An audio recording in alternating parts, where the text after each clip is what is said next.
$1,000 pole position award. They fell short of that, and I think Cale's going to have his hands full starting in the third row on the inside with that Oldsmobile. He doesn't seem to be up for this race. He's been down all week long. They're not particularly happy with the car, but in this business, you never know.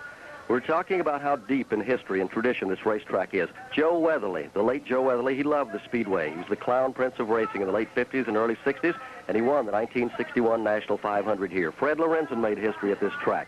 And as you look back at former winners here at Charlotte Motor Speedway, Speedy Thompson, Jim Pascal, Junior Johnson, Marvin Patch, Nelson Stacy, Leroy Yarborough, some of the former winners here, they all have a piece of their lives entwined in Charlotte Motor Speedway, as do us all from this great facility. As you watch,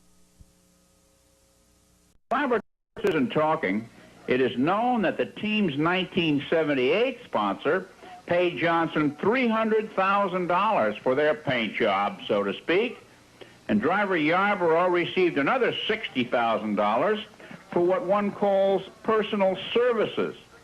These services no doubt including never holding a competitive brew in his hand, particularly when there might be cameras around, hamming it up before a Cardinals game at places like Busch Stadium in St. Louis with fellow drivers Bobby and Donnie Allison and Buddy Baker. The mobile billboard flashing past the grandstands right now is only one facet of the promotional program Busch has launched to capture the beer-thirsty South. And if Cale's car blows early today, all is not lost, as here at Charlotte, the huge water tower on the grounds is in the shape of a Busch can, with, of course, the appropriate paint job. But paint jobs and drivers racing and making public appearances are only part of the overall promotion. There's the Busch Pole Award in NASCAR racing, backed up by Ned Jarrett's weekly radio programs. Racing jackets, hats, banners, and decals ever being distributed, and, of course, press releases. Press releases galore to newspapers, radio, and TV stations. Posters everywhere. And, of course, the ever-popular T-shirts make up additional visibility items. Roberts allows that Busch's participation has sent a wave of excitement through the company, and sales figures in the Southeast, where NASCAR racing is the most popular, are an encouraging upsurge. And because a lot of racing fans overlap, that is to say, pay attention, watch on TV, or buy tickets to other types of racing, Busch is sponsoring a radically designed Can-Am car for sports car road racing followers. Right here at Charlotte last... It's going to be a major story. As the wind was blowing off that back chute, as Mike just told you a couple of moments ago, heading here in turns 3 and 4, the wind begins to swirl. And then up around the apex of turn number 3, the wind cuts right across the track and blows hard into turn number 4. So a factor is the wind will bring the cars a bit faster into turn number 3 than they might ordinarily go. And in turn number 4, where there's ordinarily a tendency for the cars to try and push out towards that outside retaining wall, you might see a bit more of a push here this afternoon. The racers say you've got to jerk the car through the turns, feather the gas, and then just stomp on it to compensate for the wind factor here this afternoon. Off the turn, they head their way down towards the dogleg and back to the start-finish line. Well, right now, the drivers have climbed aboard their machines. Very shortly, they will be getting the command to fire engines. There's...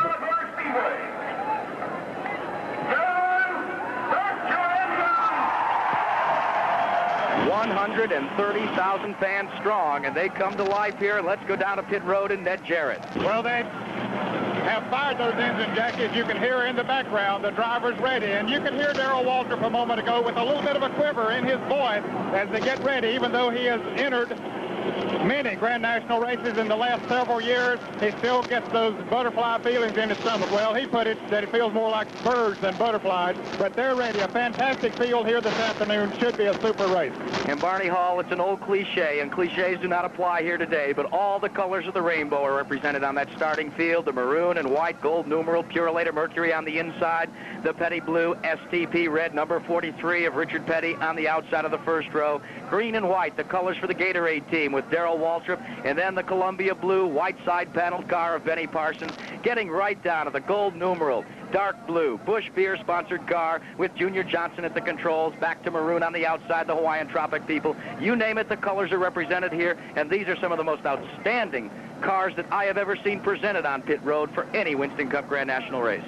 Well, all the crews have really done their homework down in the technical department as we've talked about how strong the competition will be here this afternoon. The engines have come to life on pit road, and 41 of the best drivers in the world getting ready to do it for 600 miles here at Charlotte Motor Speedway. Last year, there were 27 of the 40 starters still running at the end of the 600 miles. It also finished under caution. We'll talk about that as the race progresses, but there were 6 cars in the lead lap after 600 miles last year, and it should be the same today. We can look forward to getting it down and dirty with 100 miles to go, and that will be the bell ringer. From Charlotte Motor Speedway, this is the MRN Broadcasting Company. David Allison's got a fun-filled 79 for you with a name that means the most in motorhomes, Winnebago.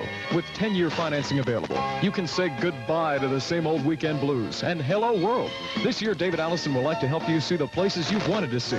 Visit with friends and relatives that live in the next state and help you make camping a family affair with Winnebago.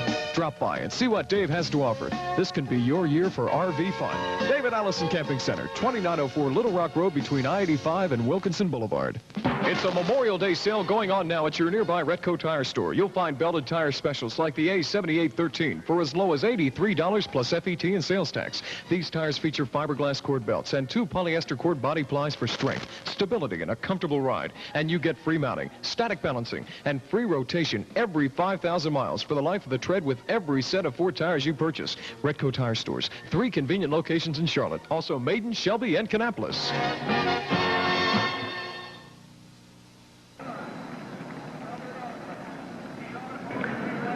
The field still sitting on pit road. The engine's warming a bit. As we told you, the temperature is expected to remain in the 60s here this afternoon. It is ideal racing conditions.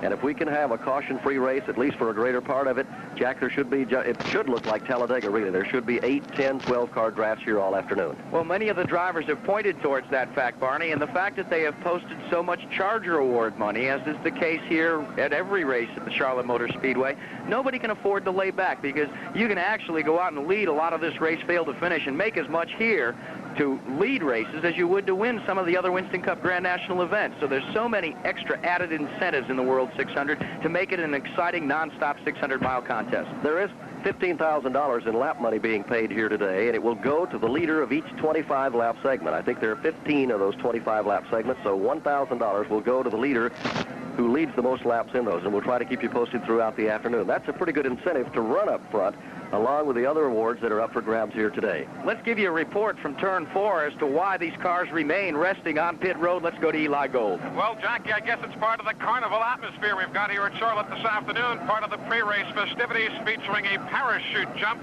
The man coming down from the heavens with the stars and stripes in tow, and he came down rather convincingly in the upper groove just in the middle of turns 3 and 4.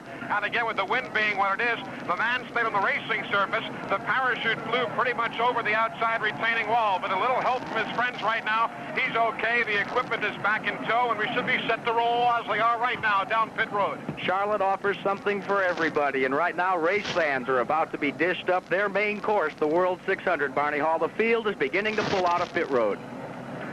Well, the pace car takes them down into the number 1 corner. 41 cars ready to start the World 600 here this afternoon, and the race unfolds. This is always comes down to a last lap shootout among 2, 3, 4, 5 drivers. As we said a moment ago, last year there were 6 drivers riding in the lead lap, and even though the race finished under caution, everybody was hoping they could get it back to green. There was a crash with just a few laps to go. They couldn't do it, and so those 6 drivers today, we'll be telling you who they were as the afternoon progresses. One of the starters for this World 600 has encountered problems. The hood has gone up on the Portland, Oregon entered truck-bound machine. Number 68 is now being pushed by the crew behind the wall, and Ned Jarrett will keep us abreast as to what the problem is there. So this is a tough break. Bound, who had come here and blew 1 engine in practice, failed to qualify, and until 20 minutes before the final practice session, final qualifying session, was unable to secure an engine to put in his Kings Mountain Truck Plaza number 68. He finally found one, and now it looks as if it's gone awry for the efforts again.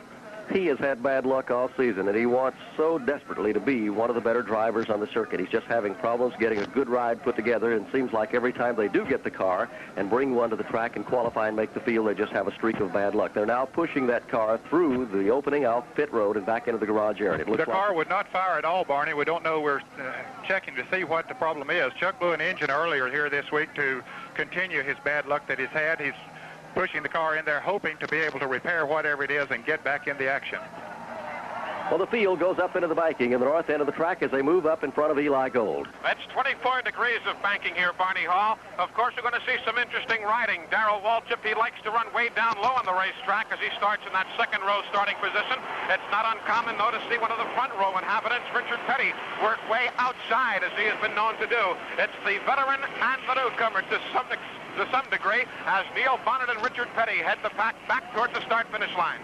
Well, this 130,000 fans come to their feet, cheer the drivers as they come across the start-finish line. You can hear them in the background right now as they make one warm-up lap here at the Speedway. We're trying to get an indication, and Jackie, it looks like this is take one on the field, and they may get the green next time by. Chuck Bowen has crawled out of his car. The crew members are working on it under the hood. They said it just simply wouldn't start. They don't know why. They're working on the carburetor and the ignition. We have been given the signal, Barney Hall, that they will have a take one on the field next time by. We can expect the green flag to be displayed by marketing manager for Anheuser-Busch, Monty Roberts, who has been deemed the official starter for this World 600. I also understand that maybe car number 57, Ron Hutcherson's car, will not start in the field today. So that would make it a 40-car starting field. We'll get Ned to update us on that a little bit later. Right now, the field is in the south end of the Speedway with Richard Petty and Neil Bonnet riding on the front row. Now, last year, Neil Bonnet finished 35th in this race. He ran only 157 laps, lost an engine, and was around at the finish just watching things go down the tube. But today, this young driver from Hueytown, Alabama, who picked up the dream ride of the 70s, so to speak, when he was named to drive the Wood Brothers Mercury. He put it on the pole for the 12th consecutive time here for that team, and he told me earlier today, if that car feels good, and Leonard and Glenn tell him to go, he's going to run for that lap money. Well, we heard him say yesterday, and we heard him say at the front of the race, at the front of the show here, that his main concern was how he could do in the car. He knows the Wood Brothers have given them the mount that he needs to get the job done, and now the question is, can he produce with the necessary pieces to make it to victory lane? And I think he will. I believe in psychological motivation, Barney Hall, and that team is pumped up for this World 600. If they do not have any bad brakes, he will certainly be there all afternoon. Pace car with a field in tow climbs high in the banking in front of Eli Gold. The pace car does not have the yellow lights ablaze, Barney Hall. It does remain on the racing surface now as it takes its way back. It makes the hard left turn, heads towards pit row, and we're seconds from a start. Ladies and gentlemen, here comes 40 of the nation's best Winston Cup drivers down to the line. They are about 300 yards from the start-finish line, going about 60 miles an hour. As the flagman, Chip Warren, standing by, here they come up through the gearbox, full throttle as they barrel off down into the number one corner, and the World 600 is underway at Charlotte Motor Speedway. Diving out front quickly, Neil Bonnet. Bonnet has the lead while Darrell Waltrip has moved underneath Richard Petty, and Waltrip runs second at turn two. Petty is third, Cale Yarborough fourth. Donnie Allison works underneath Benny Parsons for the fifth spot. Bobby Allison in seventh, Buddy Baker eighth as they hit the backstretch. Running ninth is Ricky Rudd. Running 10th is Bill Elliott. As they work their way up to turn three, first time through, it's going to be everybody taking somewhat of a lower groove with the exception of Benny Parsons, who runs high. It'll be Bonnet in front, Waltrip second, Richard Petty third. Bonnet will lead the first lap of the World 600. Here he comes across the start-finish line. Bonnet in front, Waltrip second, Petty is third, Cale is fourth, they're back in one. A very smooth start with the field quickly going single file. Richard Petty takes to the high groove in turn one. He remains third behind Neil Bonnet and Darrell Waltrip. Bobby Allison and Benny Parsons shuffle for the sixth spot out of turn two. Bobby Allison has the inside move on Benny Parsons. They are now side by side down the back straightaway, the battle for sixth place. Meanwhile, a tight five-car draft at the top of the pack. It's going to be Neil Bonnet now trying to make a look down low as Darrell Waltrip. They headed back for home. Single file. They come out of turn four and back to the stripe with Bonnet in front, and coming up through the field, making his move now. The rookie driver from Kannapolis, North Carolina, Earnhardt, has moved to 11th position. They're back in one. That five-car breakaway went double file behind Neil Bonnet. Richard Petty has the second spot. Waltrip is third, and locked in a battle for fourth are Cale Yarborough and Donnie Allison. Cale Yarborough takes the inside move, though Donnie Allison steps on the button and goes the outside way. He has spot number four in front of Cale, who's running fifth. As they work their way up the high bank, it's going to be Bobby Allison running sixth, Buddy Baker going seventh, Benny Parsons going eighth, Dale Earnhardt ninth, Ricky Rudd is 10th. Coming down to complete the third lap of the World 600, Bonnet is the leader, Petty is second, Waltrip is third, Donnie Allison fourth, and Cale Yarborough is fifth. And then as they move back in the field, it looks like Earnhardt continues to gain ground, Mike Joy. Dale Earnhardt has moved up now into the ninth position. Darrell Waltrip stole a look underneath Richard Petty, and out of turn two, Petty is going for the lead. It's going to be Richard Petty trying to make a challenge here. He looks to draw alongside Neil Bonnet. Does he have the horses here? He backs off behind Neil Bonnet. Bonnet taking a groove higher than is Richard Petty. Bonnet now being dropped kick back as Richard Petty and Darrell Waltrip move by. Petty has gone downstairs and appropriated the lead, pinching down low. Darrell Waltrip tries to do a similar move around. The Purolator Mercury of Neil Bonnet to take second position. The fans still on their feet as Waltrip is on the bottom of the racetrack. He sneaks by Bonnet, who slips back in the groove to avoid being passed by Donnie Allison. Out of turn 2, it's Petty, Waltrip, Bonnet, Donnie Allison, Cale Yarborough 5th, and Bobby Allison 6th. Now Bobby Allison has a challenge for that 6th spot by Buddy Baker as the Spectra car tries to move alongside. Front of the pack now, Richard Petty going high. It's going to be Darrell Waltrip and a challenge to the lead going low. Neil Bonnet trying to swing right through as well. It's going to be 3 wide out of the turn. Well, Darrell Waltrip has sorted out the butterflies, and he leads the World 600. Neil Bonnet battles back into second position. Petty drops back to third, and Allison is in fourth. There are now 9 cars in the lead draft as Petty goes to the high side on Bonnet. Bonnet runs right down on the track apron trying to get second place back. No good. Waltrip and Petty begin to pull away. Bonnet slips back up into the groove in third spot. Neil Bonnet now being challenged for third place by Hueytown native as well, Donnie Allison. Donnie has a spot, and Neil Bonnet being dropped back. Here comes Cale Yarborough trying to put Neil Bonnet, get another position by. Richard Petty exiting turn 4, going to the low side of Darrell Waltrip. Donnie Allison is third. There are 9 cars in the lead draft. As they come across the stripe, it is a dead heat between Richard Petty and Darrell Waltrip for the lead. They continue to run door to door back in 1. They take that battle up into the 24-degree banking of turn 1. It is Petty. First at the second turn. He's on the low side of the racetrack. Here comes Donnie Allison trying to draft Petty and swing past Darrell Waltrip in the backstretch. Donnie Allison takes the inside groove. He's side by side now with Darrell Waltrip. That tight bunch working their way up the 24-degree banks of number 3 corner. Richard Petty in front. Darrell Waltrip with a car length of an advantage now. Here comes Donnie Allison. Allison taking the low side. He has second place secure. Waltrip is running third. This is what the fans came to see. We've seen it all season. It's early in the race, 600 miles to go, and they're racing like it's the last lap at Charlotte Motor Speedway with Richard Petty showing the way. From Charlotte Motor Speedway, this is the MRN Broadcasting Company. Get on target for making camping a family affair with a Pace Aero motorhome from David Allison Camping Center. David Allison is taking the strain off of your fun budget with 10-year financing on his RVs. That means you can relax and enjoy the mountains, the beaches, anywhere you want to take off and live a little. David Allison's Pace Aero has got everything to get you where you're going with luxury, performance, quality, and durability. See it today at David Allison Camping Center, 2904 Little Rock Road between I-85 and Wilkinson Boulevard. For sturdy pickup trucks, for great prices, for a selection of trucks like you'll find nowhere else. Come to Dodge Country. Dodge Country, the Carolina's largest truck dealer, with over 10 times the selection of the average truck dealer. D100s, D150s, Warlocks, and 4x4s. Nowhere else will you find a selection of great Dodge trucks like this at such incredible prices. And everything Dodge Country sells is backed up by their professional service department. Dodge Country, a name that means quality, value, and great selection at 4800 East Independence Boulevard. At the Charlotte Motor Speedway, Richard Petty is out front in the World 600. Riding in second position is Buddy Baker. Donnie Allison is third as they move to Mike Joy. Baker moves into second in turn 2. Traffic will become a factor. Donnie Allison slips back up in the draft in third. 13 cars in the lead draft, including Dale Earnhardt, now running fifth. He's up from his 16th starting position. Richard Petty leads the way, moving in on some race traffic. He goes down low. Buddy Baker looking to swing by him on the high side, running second. Donnie Allison third. Waltrip fourth. Here comes Earnhardt in fifth. As the lead draft comes into the start-finish line, they have already begun to lap the tail end of the field as they move around Cecil Gordon and head back into turn 1. Richard Petty leads them single file past the Ronnie Thomas John Kennedy car. Baker is locked right on his bumper. It's 2 car lengths back to Donnie Allison third.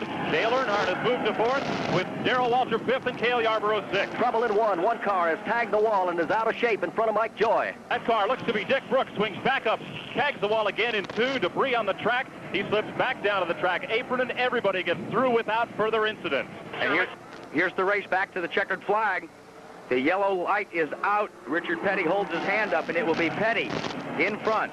Baker is taken second, and a toss-up for third between Earnhardt and Donnie Allison. Dick Brooks apparently has crashed in turn number 1. We were looking down in the corner. The car looked like it got a little bit out of shape, tagged the wall, then came down in the groove and went right back up into it. Let's go for an update to Mike Joy. Brooks tried to regain control of the wall, but he hit the Armco barrier. Quite a good shot midway between 1 and 2. The car continued to slide, and with the speed and momentum that it had built up, went back up, tagged the wall again. The hood flew from the car, as did the front bumper. And luckily, the car slid right down to the apron very quickly, as he had about 8 cars breathing right down his neck. The NASCAR safety crews are on their way over to Dick Brooks' Bearfinder Oldsmobile, back to the tower. Brooks, the only car involved in the trouble down in turn number 1 as the caution comes early in the World 600 here this afternoon. It came out on lap number 10. And Barney, most of the cars are staying out there excepting Bobby Allison. He's coming in the Hodgson Ford T-Bird for an early pit stop here. Apparently the car was not going as well as he wanted to. The Budmore crew go to work on it. They're going to make a slight chassis adjustment on that car, shift a little bit of weight around. Barney, Dick Brooks has climbed out of the car, and he is all right. He's surveying the damage, but it doesn't look as if there's a chance he'll get back in the race this afternoon. Well, a tough break for Dick Brooks. He went to this team this year, the Bearfinder Oldsmobile, after leaving the Junie Donlevy crew in the Truxmore car, and it has not been a good season for Dick Brooks. Well, Dick Brooks did not feel it was going to be the best of years. He felt that it was going to be a building year, and that seems to have been the case, Barney, so far. But you can count Brooks to put that team together, and probably in 1980 he'll show a lot more potential than he's showing this year. 3 cars in the pits. Bobby Allison, one of the front runners, elects to make a pit stop.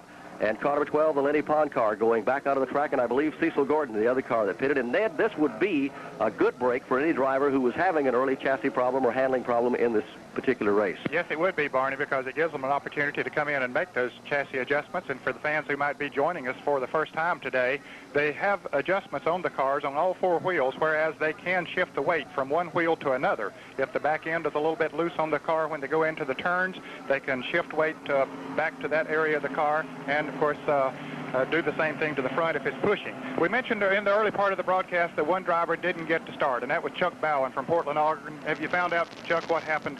Well, I'm not sure, Ned. Something went wrong with the engine. We'd been having engine problems the last half of the week. At the first half of the week, we run pretty good. We had a good, strong engine in the car, and it exploded on us trying to qualify Thursday, and we borrowed an engine to run the rest of the week on and qualify with Friday, and today to start the race, we just had some kind of a problem with it. They're in the garage working on it now. That had to be some kind of a disappointment. Yeah, it really was. I worked hard in the car a long time getting ready for this race, and I was really looking forward to the World 600, but I guess I'll try again next year. Chuck, 600 miles out here. Will you stand by for relief? I think I'll be available, yes, Ned. Okay, the young driver from the West Coast didn't get to start. We put it all in the Pontiac, get out there, get better, over and over in Pontiac, our best, get better.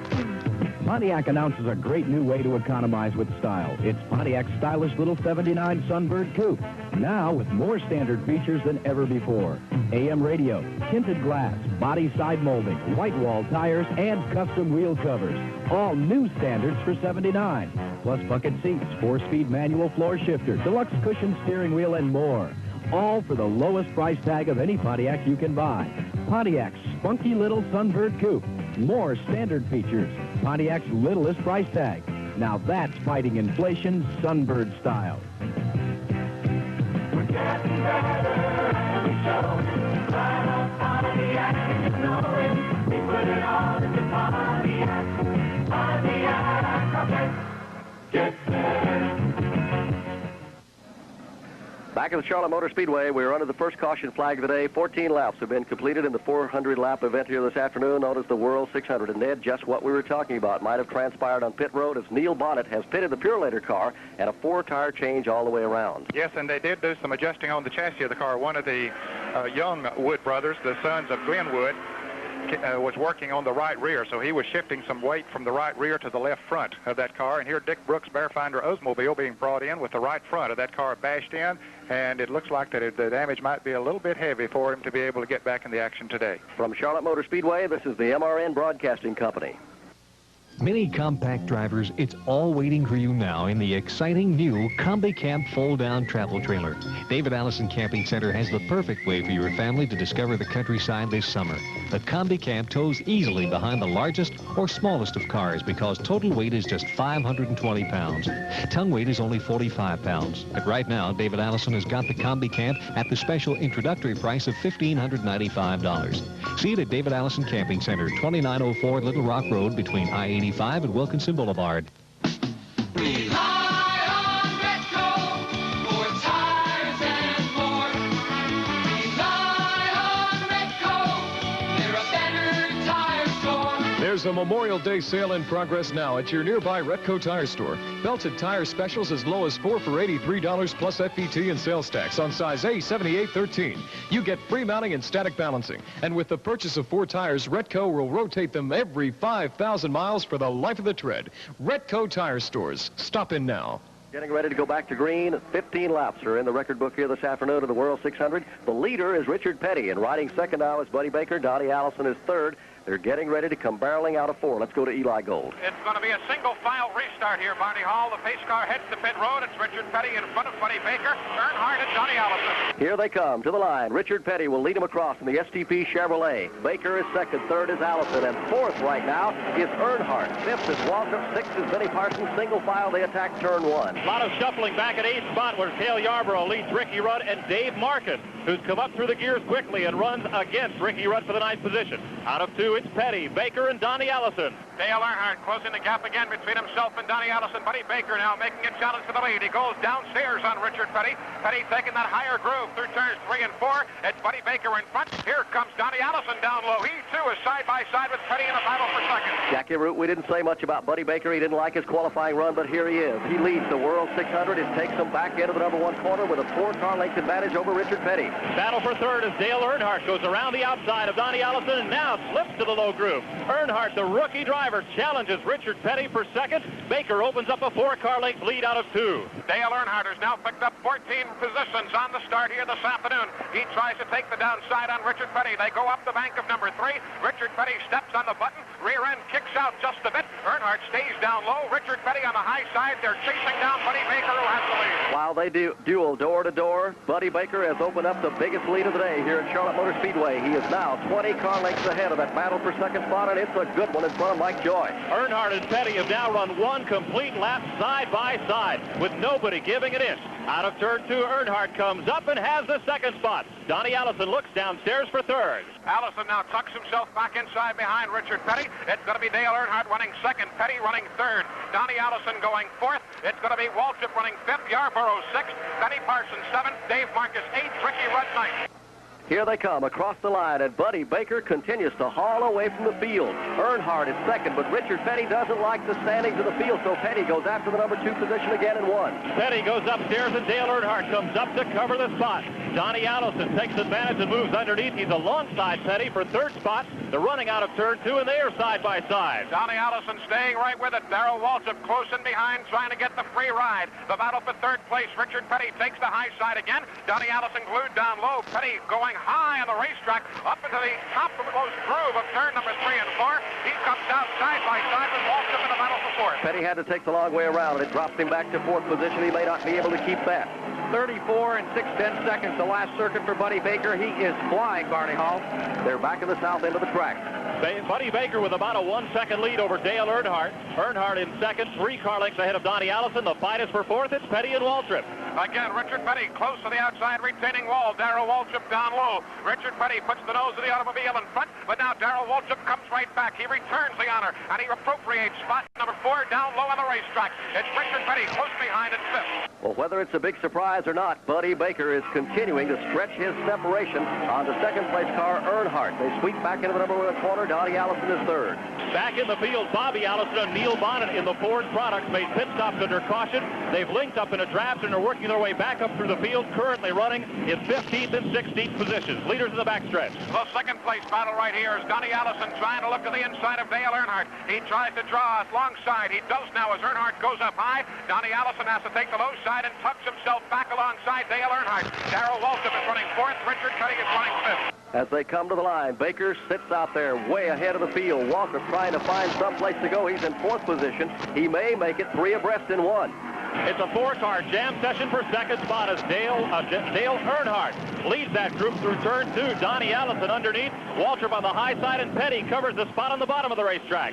And still Buddy Baker off to the races, a comfortable lead. Dale Earnhardt is running second down the back straightaway. Donnie Allison tucked himself behind Dale Earnhardt running third. Battle now for 4th place. Richard Petty down low. He's door handle to door handle with Darrell Waltrip. Waltrip takes the outside groove. Petty down low. It's going to be 2 wide down the stretch. It's a close call for third place, and it goes to Dale Earnhardt. Donnie Allison has second. Earnhardt is third. The toss-up goes to turn 1 for fourth. Allison slips up in the groove in that second spot as Waltrip and Petty are locked in a battle for fourth position. Side by side in turn 2 with Cale Yarborough and Dave Marcus looking on. Petty has the edge out of 2. Richard Petty has been flexing the muscles down the back stretch this afternoon, and right now he gives Cale Yarborough the free ride as Darrell Waltrip is drop-kicked back a position. Now Waltrip tries to make a move. He pulls back alongside Cale Yarborough, tries to step on it and go to the high side on it. And they better not look back because Neil Bonnet and Bobby Allison is coming up through the pack. Remember, they made pit stops during that caution period, but they're gaining on the leaders. And this jousting on the second position, Barney Hall, is given a 1 7/10 second advantage to Buddy Baker as he rounds out of turn 2. Baker out of 2 and Johnny Allison has broken from Dale Earnhardt. Allison leads Earnhardt for the second spot by about 8 car lengths. Benny Parsons now, he was working on a private battle with Dave Marcus, 7th and 8th positions, but they too go single file. Setting the field for you out of number 4 corner. Buddy Baker in front, Donnie Allison second, Earnhardt third, Petty fourth, Waltrip is fifth, Yarborough is sixth. As they come across the line, they continue to run single file as the field jockeys back and forth, but everybody chases Buddy Baker. His separation is working up to almost 2 seconds over Donnie Allison. Back in 7th at turn 1, it's Dave Marcus. 8th is Benny Parsons. 9th is Ricky Rudd. 10th, Cuckoo Marlin. 11th, Neil Bonnet. And 12th, Bobby Allison. Terry Labonte runs in the 13th spot as they go down the backstretch into turn 3. Running 14th is the Connie Sailor automobile as the leaders work their way through the turn 3 and 4. Buddy Baker still taking a higher line than the rest of the single file pack.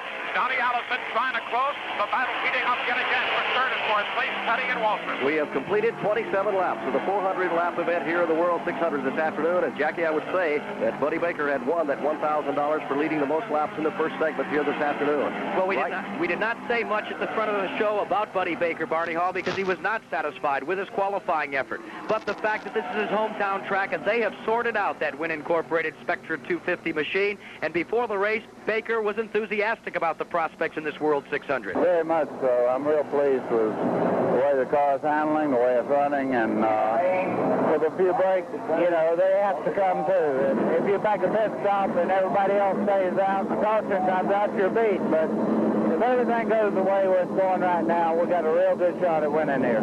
Ned Jarrett brought it out a moment ago. Neil Bonnet and Bobby Allison have linked up in a draft. And it's going to be Blackie Weinzer spinning the number 39 car off the banking of number 4 turn. He wrecks the car down to the left and pulls it out of harm's way, just jerked the wheel left, and he's down, heading back towards pit road. But Blackie Weinzer in a bit of a hairy spin ride through turn 4. Second caution flag of the day is being displayed to the field here in the World 600 as Blackie Weinzer, he's from Bloomington, Minnesota, spins the Mercury car number 39, just barely tagged the wall in front of Eli Gold. No trouble for any of the other competitors as they get by. And Ned, I'm sure quite a few of the drivers will be ducking in the pits under this caution. Yes, they will. 28 laps have now been completed, and those that did not stop before surely will come in for a tire change, fill it up with gasoline, and check everything out. We pause now for station identification. You'll find whatever you need for the care and repair of your home at Moore's. Just look for the sign of the Orange Fox. WSOC-FM, Charlotte. At the Charlotte Motor Speedway, we're under the second caution flag of the afternoon. 28 laps have now been completed. 400 laps this afternoon make up the distance, 600 miles. And pit road, everybody is in the pits. Ned Everybody Jarrett. coming in, and this is expected. Donnie Allison blocked off Darrell Waltrip, and Waltrip almost hit him. He did get stopped, though, as they came into the pits, did not make metal contact. But most of the drivers go to the right side for a change of tires. And, of course, filling it up with that Union 76 gasoline. Dale Earnhardt, one of those in. Dave Marcus running very strong here today in the Shoney Chevrolet. And the Cuckoo Marlin, Cale Yarborough in the Bush Oldsmobile. Donnie Allison is down off the Jackson Highway and Tropic Chevrolet and away. Richard Petty, they're going to all 4 on his car. So that's, and Dave Marcus has a tire in front of him as he leaves pit road. However, I don't think it did any damage. It slid out of the way. Black flag being given to Blackie Weinzer, and as he comes around, he's made that 360-degree spin and continued around the track. But it is required by NASCAR that once you spin on a super speedway, that you come back in to check your tires out at least. And the driver that brought out the first caution period is Dick Brooks, and he's here with us now. Dick, what happened when you went in that turn? Well, Ned, I guess I had a tire start going flat. I noticed, you know, there was 3 of us racing, and I noticed when I come down the front straightaway through the tri-oval that I thought it was flat, and it's one of those thinking things where you either stop then or you try to wait out a lap and find out. And I thought, well, maybe it's just the wind current. The car run up beside me, so I got down the first turn and tried to turn it. He just wouldn't turn. Looked like it did too much damage to repair today. Yeah, too much for today, but it really didn't hurt the car that bad. It was just kind of a body slam, and it didn't hurt the frame much. But that's when it rains, it pours. We went all year. We missed all the stuff at Daytona, and we missed the bad wreck at Rockingham, and we missed it seemed like everything that happened. We missed it, and then we got to Talladega. Of course, got into that one, and now this one. So I don't know. Well, everybody has been in and out of the pit. Thanks so much, Dick Brooks. You can hear the dejection in Dick Brooks' voice. Jackie, it has not been the best season for Dick Brooks. He is out this afternoon. We're under caution. 30 laps are being shown on the board, and I think we're going to get green this time by. And it looks like Connie Saylor will be leading as they drop the green flag, and everybody is going to be back in the field. Richard Petty is back there trying to pick his way up. Here's the pace car diving off in front of Eli Gold. It's going to be coming off the turn. James Hilton showing the way. Earnhardt, Lenny Pond, Connie Saylor, and Cuckoo Marlin. So James Hilton will lead them across the stripe as they come down to the line and going back to green here at Charlotte Motor Speedway in the World 600. They move in the south end of the track. A mad scramble up front. James Hilton leads Dale Earnhardt by 6. Car length to turn 2. Then Lenny Pond, Darrell Waltrip in 4th, Cuckoo Marlin 5th, Connie Saylor, Bill Elliott, Joe Milliken, and then Neil Bonnet and Richard Petty back in 10th spot. An assault on the lead. Into turn number 3, Dale Earnhardt goes down low on the 48 car of James Hilton. Earnhardt has the number 1 running spot. Hilton running 2nd. Waltrip going 3rd. Lenny Pond running 4th. Connie Saylor was running 5th as they head to the line. Jackie Root, Dale Earnhardt came up through traffic so fast it looked like he had a jet engine in the tail end of that car the way he pulled away from the pack as he heads back into the track. But Hilton rides his draft down there, and Hilton hangs on to him for the number 2 position. And James Hilton is running much better in 1979. Our equipment's a whole lot better than what we had last year, and get a good crew together. Hired a couple new guys, and the team is clicking. That's the biggest thing. It's not that I'm driving any better. It's the team effort, and it's beginning to show now, and makes the car show up better on race day. Well, after that caution flag, positions are jumbled all up toward the front, but the leader is Earnhardt. 2nd, Waltrip. Here he comes up through the pack and takes that 2nd spot away from James Hilton back in 1. Waltrip underneath Hilton for 2nd. Lenny Pond trying to follow through. Then Connie Saylor rides in the 5th spot. Neil Bonnet, though, is right underneath Saylor out of turn 2 with Richard Petty in tow. Richard Petty staying right behind Neil Bonnet as they work their way back through the pack. They are now running 4th and 5th on the field. As your leader, Dale Earnhardt, works his way through turn number 3. It's going to be Darrell Waltrip down low on the racetrack running 2nd. Lenny Pond on Waltrip's draft running 3rd. Here comes Neil Bonnet. He's alongside Hilton in the battle for 4th and 5th. With another big lead for the leader in the World 600, Earnhardt is out front. Introducing new Busch Beer with a bold new mountain on the outside and a brand new beer on the inside. Smoother, brighter, more refreshing. So don't just reach for a beer. Head for the mountains. Busch.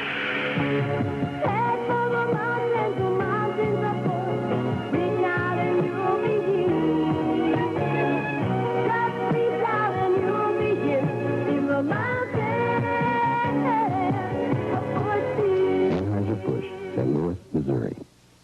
Which car has it today? Chevy, Olds, Buick, Ford, Mercury? We won't know till later. Which car Wax has it today? We know right now. There are shines and there are Simonized shines. And that simple Simonized shine is simply easier, simply brighter than the leading liquid or pre-softs. Simple Simonized liquid shines easier and brighter than the leading liquid wax. And simple Simonized pre-soft shines easier and brighter than the leading pre-soft wax. Simple Simonized has it all.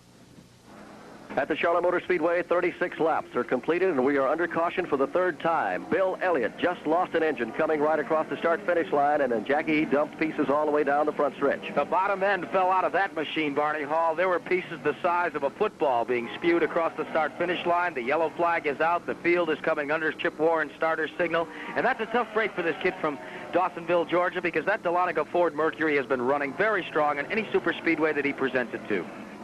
He has run well all year. He did last year, and if he could get the right piece of equipment underneath him, he would be up front in every race we go to. 36 laps are complete of the 400-lap World 600 here this afternoon. We have seen it.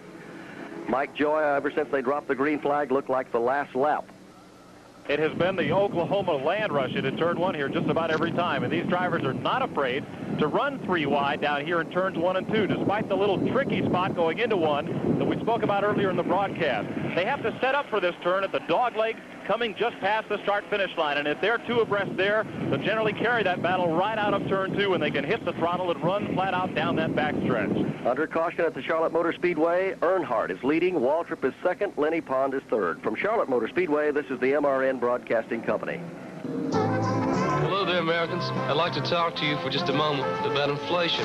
Yes, it's getting crazy out there, but there is one place where you can still get something almost for peanuts, pardon the expression, and that's Shoney's Big Boy Restaurant and what they call their May Steak Special. I invite you to drop in right now and try out Shoney's U.S. Choice Sirloin, cooked the way you like it, served with French fries, oh so good, toasted Grecian bread, and salad from Shoney's all-you-can-eat salad bar. And that includes 19 salad favorites, crisp lettuce, a variety of delicious condiments, and tangy dressing.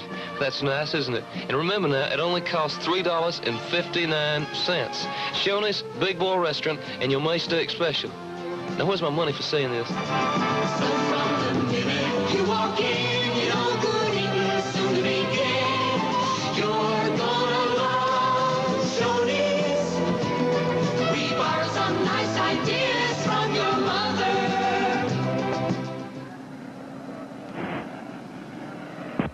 Well, Buddy Baker has just pitted the Spectra car here under caution at Charlotte Motor Speedway. 38 laps are in the book this afternoon. This is a third caution flag. First one came out on lap 10. When Dick Brooks crashed down to the number 1 corner. Then just a few laps later on lap 27, Blackie Wainren spun out in turn 4, brought out the second caution flag, and the present one came out on lap number 35 when Bill Elliott lost an engine in the front stretch. And Barney, as we watch this race unfold, again, we're seeing competition with a capital C. That's the way it's been since the drop of the green flag in Riverside, California in January. A reminder to our listeners that on June 3rd, the Texas 400 will be the race we'll be covering on MRN Broadcasting Company from College Station, Texas, that 2-mile high bank facility.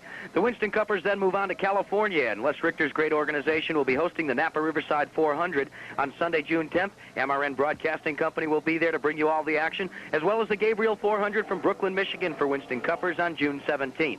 On July 4th, we'll be back at the birthplace of speed, Daytona Beach, Florida, for the running of the Firecracker 400 at Daytona International Speedway, that FIA-listed event, and everybody wants to see what it'll be like on the last lap when we go for 400 miles in the Firecracker race. Then on July 14th, the Winston Cuppers will be in Nashville 420 in Nashville, Tennessee on the 15th. We will be covering the action of the championship auto race teams as they host the Norton Twin 200s at Michigan International Speedway. On July 29th, it's the Coca-Cola 500 from Pocono, Pennsylvania for Winston Cup Grand Nationals. August 5th, the Talladega 500 from Talladega, Alabama.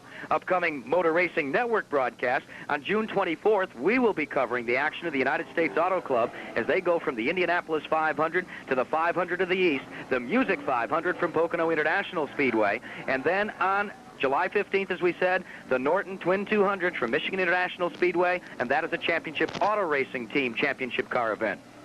Jackie, I'm in the pits with Bill Elliott, who lost an engine. I assume that's what happened, Bill. Yeah, that's right, Ned. The car was running pretty good, and it was working pretty good, and I was just going to try to ride out where I was running, and it just let go on me. A little disappointing to have to go out this early. Very disappointing. Well, you've done a real fine job. We're sorry to see you out of that race this early. Thank you, Ned. But I thank Mr. Yandel with Thermal King. He gave us some money for this race, and I thank him for helping us. The voice of Bill Elliott, who loses it early here in the World 600. 40 laps are now complete this afternoon. 400 laps remain in the race, or 400 laps will comprise the 600 miles this afternoon. Third caution flag of the day is on the field. To update you a little bit as to how they're running, Earnhardt is in the lead under this caution flag. He has not been back in the pits. Darrell Waltrip rides in second position, and it looks like Neil Bonnet has moved up to third. And for Dale Earnhardt, this is a drastic change from when we first saw him come on the Winston Cup Grand National scale, or on the circuit, with first Will Cronkrite's car last year here at Charlotte Motor Speedway. A lot of people felt that he was a little too tough on equipment and a little bit too much chomping at the bit, as they would say. But he's changed his style since the Winston Cup victory at Bristol International Raceway, and all the drivers now say that he's more of a layback. He's more fun to run with, and he's begun to pay his dues. Well, Jackie's not laying back too much.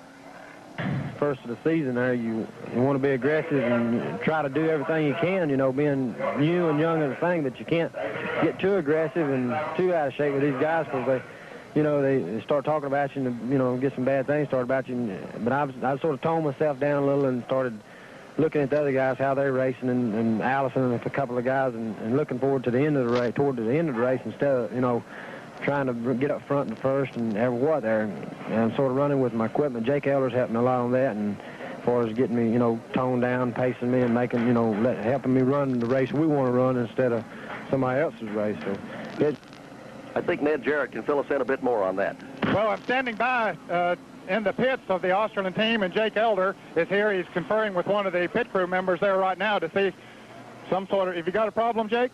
No, we're just picking up the gas miles here, Ned. Well, it looks like the kid's doing okay out there. Yeah, I think he's running a bit too hard right now. You do? Would you like to see him slow down a little bit? I hope he does. Can't you tell him to on that radio? I told him a while ago to slow down because it's a long race. Because if he don't, he's going to wear himself out.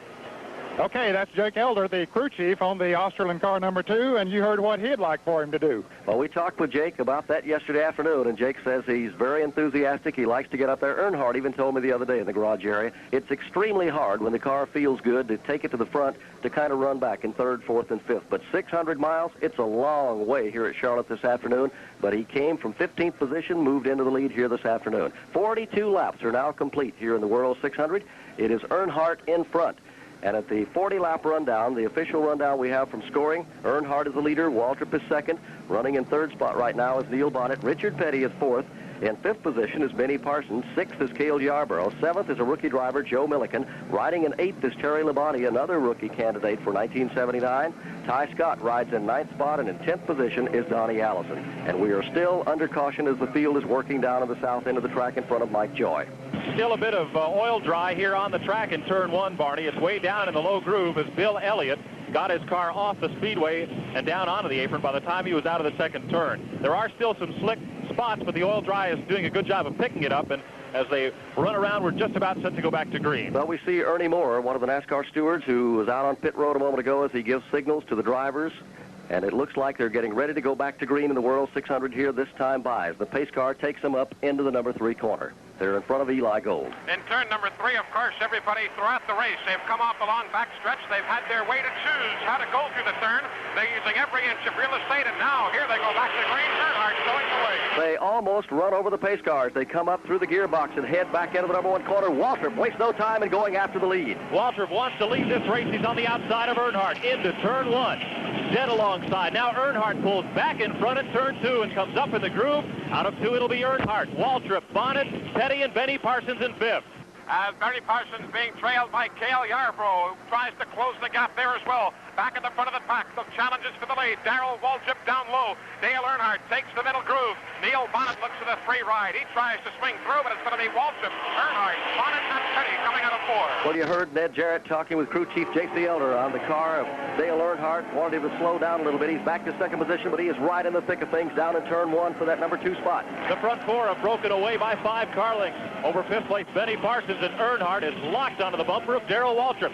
Then it is Bonnet and Petty looking to the inside of the backstretch. Richard Petty trying to make a move on Neil Bonnet, but he thinks better right here and tucks himself behind. Neil Bonnet tries to swirl down a bit, looking for some racing room on Dale Earnhardt.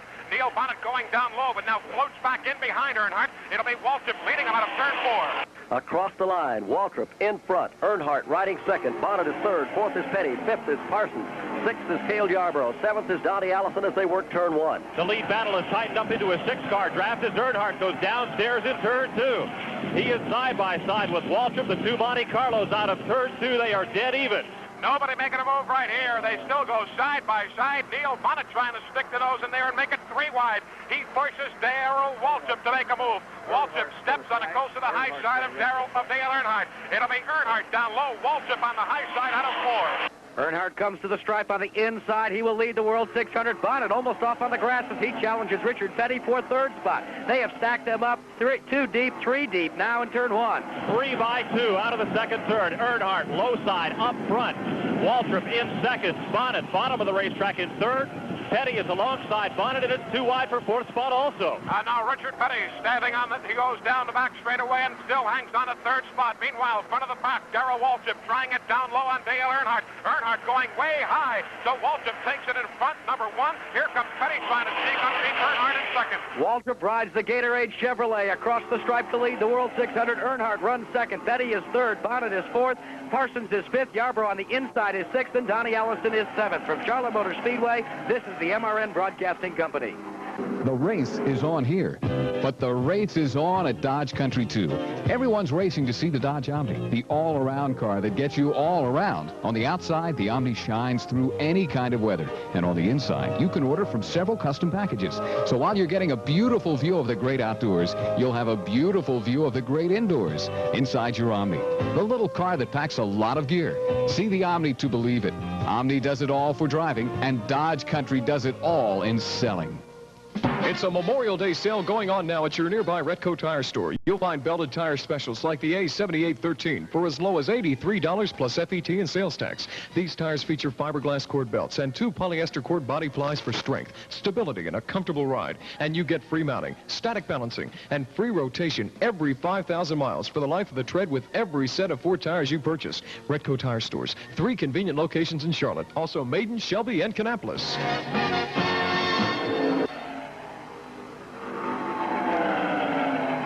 A cheer has just gone up that you can hear in the next county for Richard Petty. He's in the lead in front of Mike Joy. 7 cars in the lead draft. Petty leads Darrell Waltrip. Earnhardt is third. Neil Bonnet slips back up in the draft in fourth, midway down the backstretch. Dale Earnhardt, interestingly, for turns 3 and 4 has been going way high, higher than everybody else but Benny Parsons. For the lead, Darrell Waltrip just sweeping by and underneath Richard Petty. But here comes Richard Petty right back. He hates to run second. He challenges again for the lead. Just beautiful racing here at Charlotte Motor Speedway. It's been that way all season. They've run from the drop of the green this afternoon like it was the last lap. Petty, Waltrip, door to door for the lead in 1. Petty stays on the inside through the tri-oval into 1 and out of turn 2. Waltrip moves up on the back bumper of Waltrip's Gatorade Chevrolet. That's Earnhardt in third spot. Right behind Waltrip, there are 5 cars under a blanket for the lead. Nose to nose. That's going to be Waltrip on the outside. Petty on the inside. It's going to be tight with Dale Earnhardt, Donnie Allison, Neil Bonnet, Benny Parsons, and Cale Yarborough. You can't throw a blanket over the whole bunch as Richard Petty takes the low side. He leads Waltrip out of 4. 7 cars are in that lead draft, and it's anybody's guess at the start-finish line when they come back around who out of that 7 will be leading. Richard Petty and Waltrip still go at it for the lead in 1. They are 2 by 4. There's nothing going single file here at turn 1. Waltrip edges out ahead of Petty, just ever so slightly by half a car length. Petty is fighting off Dale Earnhardt side by side out of 2. The battle is for second place. Dale Earnhardt seems to show the horsepower here. He leaves Richard Petty behind. Here comes Donnie Allison. He, too, was challenging for third, but he tucks himself in behind Petty. It'll be Darrell Waltrip, Dale Earnhardt up high, Richard Petty and Donnie Allison down low. Jackie Root, we said last week there's no way they could run this way for 500 miles at Dover, Delaware. They did it, but they've got 600 miles to go here today. Waltrip goes to the high side, and downstairs comes Dale Earnhardt in 1 for the lead. Earnhardt got a little bit in the dirt coming out of the tri-oval and got a bit squirrely, gathered it right back in. They are door handle to door handle. Earnhardt forges ahead in the backstretch. And Richard Petty trying to make it 3 wide with Earnhardt and Waltrip. It's going to be Petty on the inside. He moves down low underneath Dale Earnhardt. Earnhardt going to the high side. Petty down low. They are a dead heat out of the turn. Waltrip running third. Donnie Allison fourth. 7 cars continue to ride the lead draft as they swap it back and forth at the line. Dead heat again. Photo finish as Richard Petty and the rookie Earnhardt hammer away in 1. 7 cars locked tightly together. It is Earnhardt at turn 1, sweeping ahead of Petty and out to a 1-car length lead. Petty is second. Side by side for third are Neil Bonnet and Darrell Waltrip. Every time by it is an adventure as Dale Earnhardt still shows the way. The battle now shaping up for third place as Neil Bonnet goes a half-car length behind Darrell Waltrip. Waltrip standing on it, going in front of Neil Bonnet. Cuts him down just a bit, so Bonnet running fourth behind Waltrip, Petty, and Earnhardt. And Buddy Baker was running up near the front a little bit ago. He's dropped back a little bit. Herb Knapp, we understand that he has a cracked windshield. Well, when that boy blew an engine there, he cracked the windshield, put a little spot in, and we put some tape on it. I don't think it'll create a problem because it's a small spot in the head, and it's between 2 of the posts that hold the windshield. Is he running as good right now as you would hope he would? Well, you heard it from Herb Knapp. So you'll put him behind, you'll back there because Petty run over something. The contest is enjoined at the stripe for the lead. Dale Earnhardt leads Richard Petty in the STP Chevrolet. Waltrip in the Gatorade Chevrolet runs third. In fourth is Donnie Allison. And then a gutbuster for 5th position. Neil Bonnet and Benny Parsons going at it for fifth. Parsons bottom of the racetrack. Bonnet is by him, and Cale Yarborough comes up alongside as Donnie Allison goes underneath Darrell Waltrip for the third spot out of turn 2. It's going to be hello Huey down. Donnie Allison trying to make a move, but he has to tuck himself back in behind Darrell Waltrip. Richard Petty thought about trying to make a challenge on Dale Earnhardt, but Petty tucks himself behind, running second. Again, Earnhardt going high out of turn 4. Petty takes the low side. As we watch this torrid battle at Charlotte Motor Speedway at Indianapolis Raceway, they are running with Rick Mears in front. Al Unser runs second. Bobby Unser is third. Johnny Rutherford is fourth. Tom Sneva runs in fifth. And A.J. Foyt runs sixth, looking for his unprecedented fifth Indianapolis 500 victory. Grand National Racing driver Darrell Waltrip talks about racing and luck. Having everything the best that you can humanly make it has got to be better than going haphazardly into anything. Still, there is luck. There's probably more luck in racing than any other professional sport. Darrell's got luck, and more important, he's got Gatorade. Gatorade helps put back fluids and salts you sweat away before you feel burned out. Gatorade Thirst Quencher, when you're thirsty to win. Gatorade really works. If you wanted to give the coolant and antifreeze you use in your car a torture test, you couldn't pick a better place than right here on the NASCAR Grand National Championship Circuit. The engines in these cars have to stay cool through hundreds of blazing hot laps at 10,000 RPM. And almost every car, including number 43 of Richard Petty and number 11 of Cale Yarborough, is keeping its cool with Peak antifreeze and coolant in the radiator. Nothing tops Peak, winter or summer. You don't drive 190 miles an hour, but you can depend on the same proven performance. That's Peak performance. Darrell Waltrip has just taken the lead in the World 600. Well, they're running door-to-door with Earnhardt, that rookie driver, in front of Mike Joy.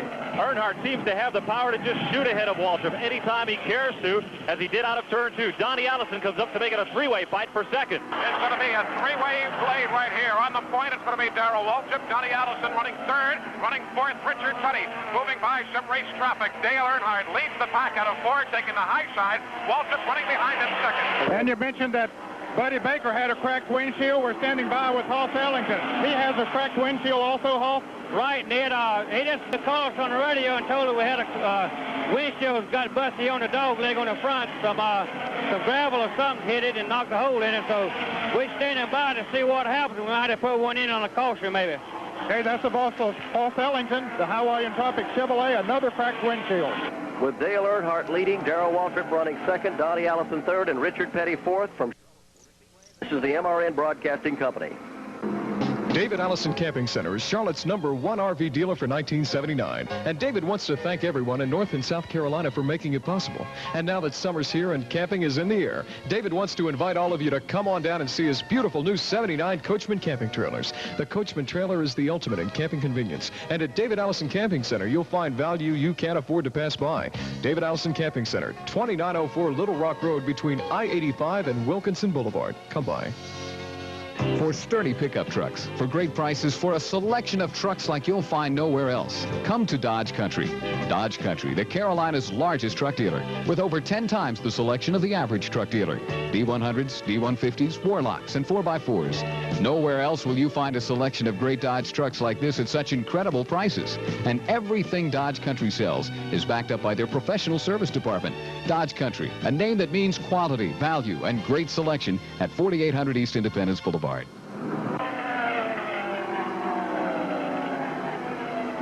Buddy Baker and Bobby Allison are linked up in a two-car draft trying to overhaul the leaders, and as best we can calculate on the Speedway, they would be running 11th and 12th. Here comes the lead draft. Out front, rookie driver Earnhardt. Second, Waltrip. Third, Donnie Allison. Fourth, Richard Petty. Fifth is Neil Bonnet. Sixth is Cale Yarborough. Seventh is Parsons. There to Mike Joy. And those front 4 cars are bumper to bumper in turn 1, single file. Bonnet and Yarborough trying to catch the leaders, but midway through the turn, Bonnet loses about 5 car lengths. They are locked together in the backstretch. Dale Earnhardt still through the turns, taking a higher ride than is everybody else. Right now, Darrell Waltrip closing to a half a car length deficit. He takes the low side again as Earnhardt goes a bit higher.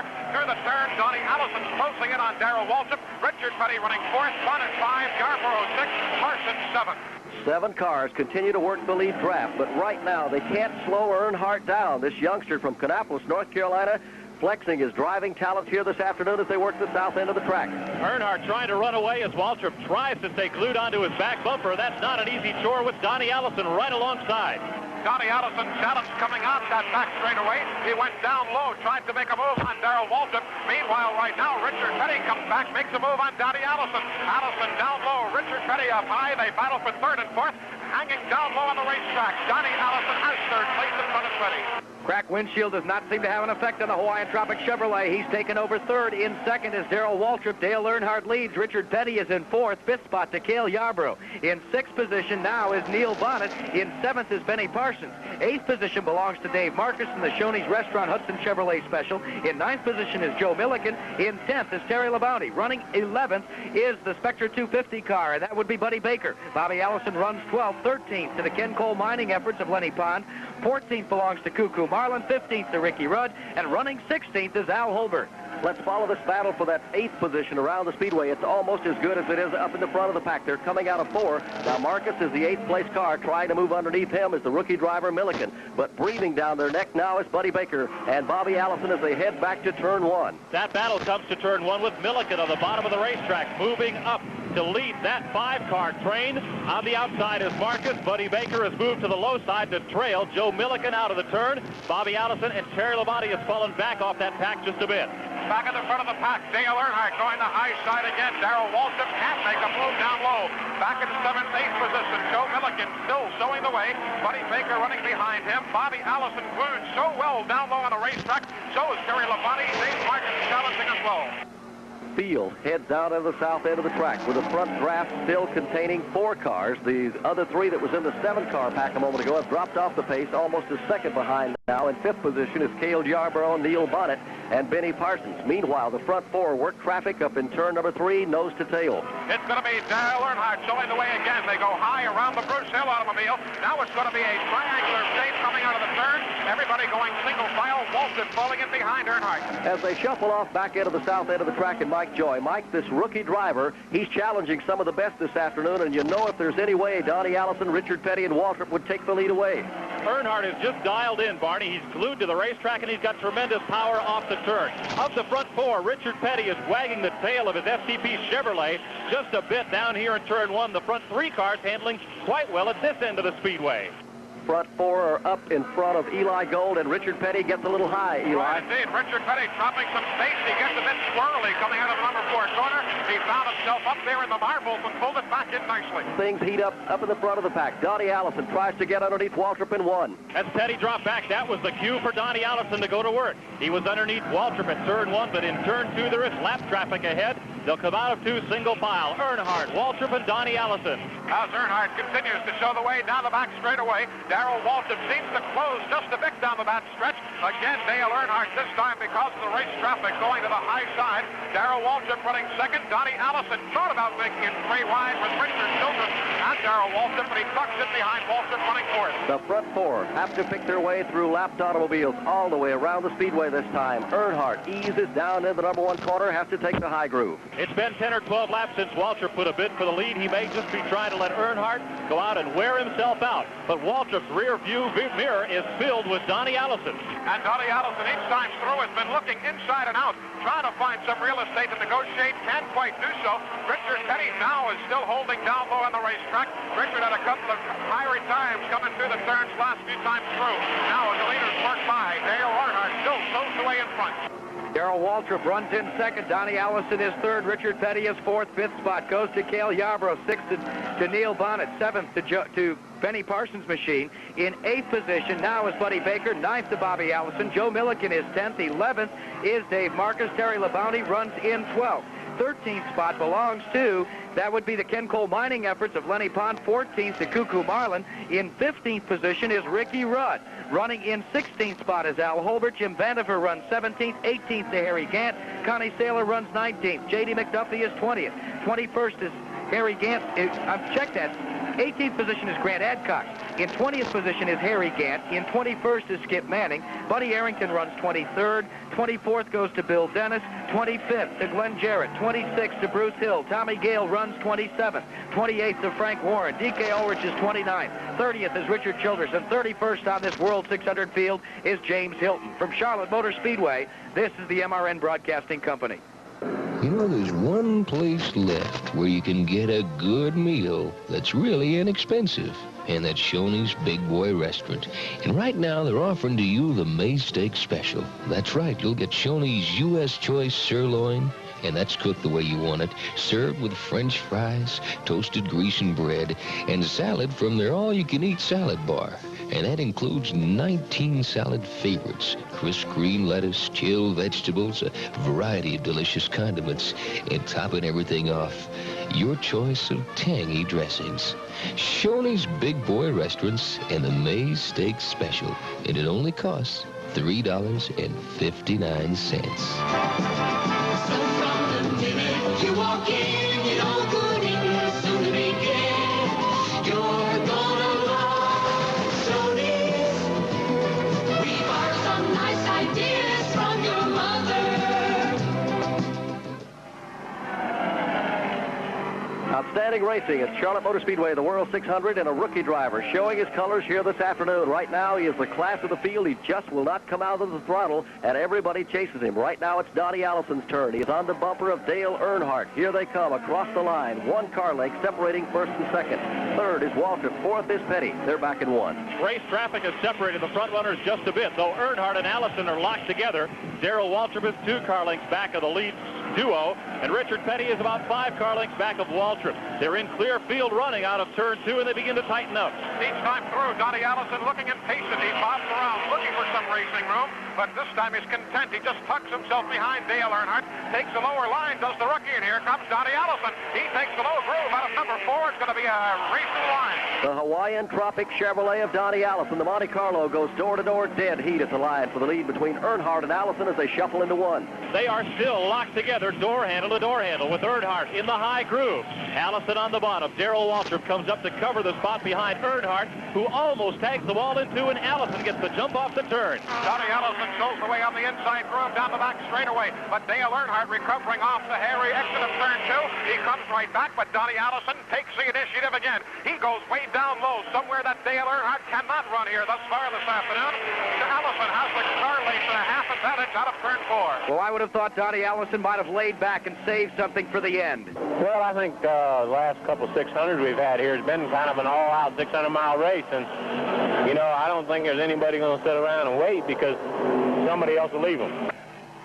Well, he's trying to leave Dale Earnhardt right now, midway down the backstretch. They're coming up on Connie Saylor, who at the present time, Barney Hall, is running 18th. And when Donnie Allison goes by Connie Saylor, there will be 17 cars left on the lead lap. Donnie Allison takes that middle groove, moves by Frank Warren. He pulls up alongside Connie Saylor and whips by him. Dale Earnhardt running second, Walton and Petty third and fourth. Well, Allison has been the only driver that's been able to do anything with Earnhardt. Richard Petty ran him door-to-door for a while. So did Waltrip. He put them back in second spot. But now it's Donnie Allison to Mike Joy. Waltrip and Petty sit third and fourth looking in. Donnie Allison opens up 3 car lengths on Dale Earnhardt in the backstretch. Meanwhile, Richard Petty trying to close the gap between himself and Darrell Waltrip. Richard Petty moves the car down just a bit, breathes it and tucks it right back in behind Darrell Waltrip. Donnie Allison glued down low on the racetrack. He runs well, he's handling well down low. He exits number 4 corner, a 4-car length lead over Earnhardt. Front 4 are in the lead draft. They're nose to tail. We're 78 laps into the World 600 here this afternoon. 400 laps make up this race as they continue to run nose to tail the front 4. Then back in 5th position, Cale Yarborough. He's about 3 seconds behind the lead pack to Mike Joy. Dale Earnhardt tries to run underneath Donnie Allison, could not do it at turn 2, and they're single file in the back chute. This time, Richard Petty watching as Darrell Waltrip cleaves him. He moves alongside. Waltrip does alongside Dale Earnhardt. Darrell Waltrip takes the low side. That's where they're passing Dale Earnhardt. Waltrip appropriates second spot. Earnhardt running third, Petty fourth. Well, as they come across the line this time, Donnie Allison rides out front. Earnhardt doesn't want to give up the number 2 position. He puts the pressure on Waltrip again. He's got his foot right in it, Barney, and at turn 1 he slides down a groove and holds on to the second spot. While they battle, Richard Petty moves up in the outside groove, and Petty and Waltrip are locked in a battle for third. Richard Petty near the outside retaining wall. He has the advantage here. Takes spot number 3. Donnie Allison, no challenge right now from Earnhardt. Richard Petty, though, is filling the rear view mirror of Dale Earnhardt. Petty goes down low. Darrell Waltrip trying to hook on for the free ride. They battle back to the line. Field comes to the stripe with Donnie Allison in front. He's about to overhaul James Hilton, who has already led 1 lap in his Palatine Automotive Chevrolet. As they dart and dive to turn 1, it's Allison with 3 car lengths over Earnhardt. Donnie Allison has about the biggest lead anybody's enjoyed over Earnhardt this afternoon. He's stretching it out to 3-4 car lengths out of turn 2. Earnhardt has Petty locked onto his bumper for second, with Waltrip fourth. Richard Petty again looked to the inside, but decides not to make a move. He pulls himself right back in behind Dale Earnhardt. Earnhardt this time trying to wrestle the car down low, but again it takes a bit of a higher groove. Richard Petty stays right behind Earnhardt, tries to make a move inside, but no luck. Well, as that front four set a blistering pace here this afternoon, Ned Jarrett, they're racing the first 100 miles like it's the last 100 miles, and there's 600 miles in this event. Can they maintain that pace? Well, I'm sure that they have that in the back of their minds, and these mechanics do in particular, Barney, but they know, like Donnie Allison said a little bit ago, if you back off, they're going to run off and leave you, and they can't afford to get a lap down, so they got to go and try to stay up there with the front runners, but that is a grueling pace to expect to run for 600 miles. And as you watch your fifth-place machine, Barney Hall, it's Cale Yarborough, and he's all by himself on the racetrack. That's the way he's been since, about the last 10 or 15 laps. And he is trying to close, but he's losing ground quickly to the Darrell Waltrip machine that runs in fourth, and gaining on him is the Purolator Mercury in the sixth position, and that's Neil Bonnet. The battle continues in turn number 1 with Donnie Allison aboard the Hawaiian Tropic Chevrolet in front. Waltrip and Petty were side by side. It's now Waltrip in the third spot as Petty trails the lead draft. Front 4 cars locked in a draft in the backstretch. As they work their way up through race traffic again, Donnie Allison leads the way. He sweeps by some race traffic, cuts down low again. Dale Earnhardt goes way high on the racetrack. One groove from the retaining wall, pulls it back slow, running second. Waltrip third, Richard Petty fourth. So it's Allison in front. Dale Earnhardt runs second. Darrell Waltrip is third. Petty runs in fourth. In fifth spot is Cale Yarborough. Sixth position belongs to Neil Bonnet. In seventh is Benny Parsons. Eighth to Buddy Baker. Bobby Allison is ninth. Dave Marcus runs in 10th. Joe Milliken is 11th. Lenny Pond runs 12th. 13th to Cuckoo Marlin. 14th. 15th to Terry Labonte. 16th to Al Holbert. And 17th to Jim Vandiver. The speed thus far, 130.277 miles per hour. Field works out of turn number 4 and comes to the stripe to complete the 84th circuit of 400 scheduled in this World 600, and Allison continues to hold a 0.5 of a second advantage over Dale Earnhardt, but Earnhardt looks in his rearview mirror and sees the Gatorade Chevrolet chomping at the bit. Earnhardt appears to have finally given up his relentless pursuit of the lead, as Donnie Allison has enjoyed about a 5-car length advantage the last 3 times around. Waltrip content to lie third, and Petty sits fourth. The 4 cars strung together. Meanwhile, the 5th and 6th place battle closing just a bit again. Cale Yarborough running 5th. He's got just about 35 car lengths ahead of Neil Bonnet, and Bonnet tries to continue and close.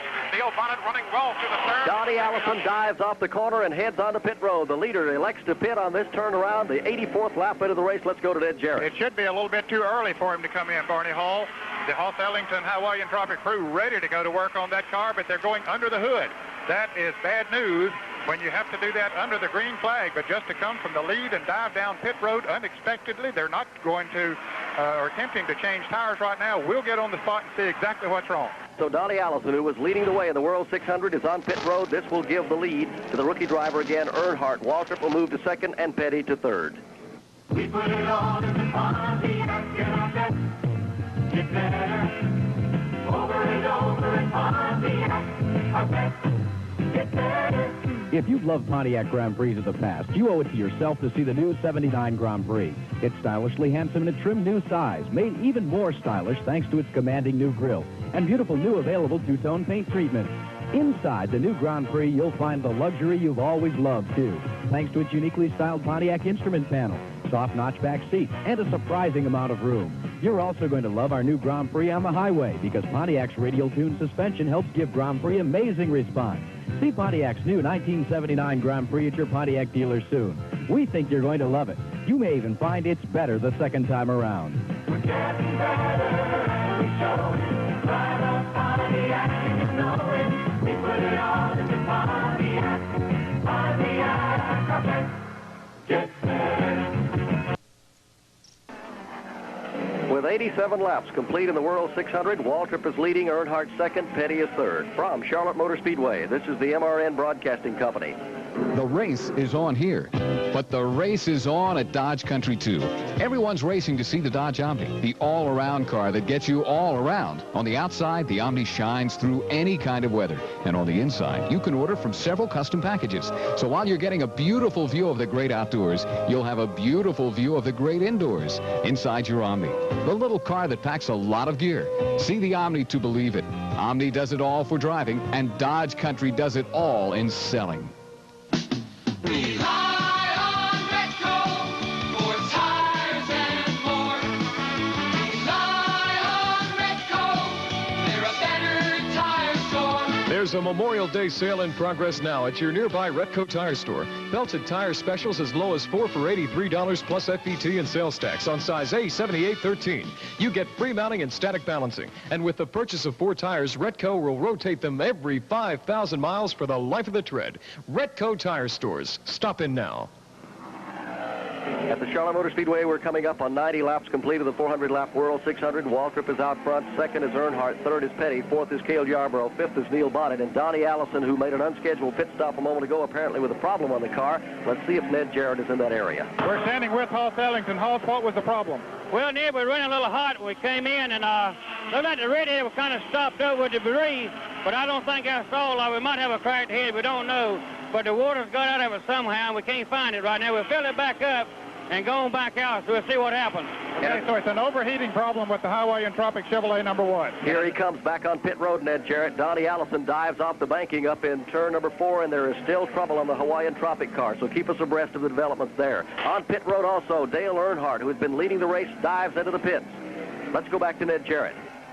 And he takes it to the garage area. Buddy Baker's car number 28 is also being pushed into the garage area and out of the race. We'll be back in a moment. 2 of the top contenders go into the garage almost simultaneously. Jackie Root, Buddy Baker, they're pushing his car in, and the Hoss Ellington machine, the Hawaiian Tropic car, has been taken to the garage area. Meanwhile, Dale Earnhardt and his crew are going to work. They've changed right side rubber, and he's away in 16 seconds flat.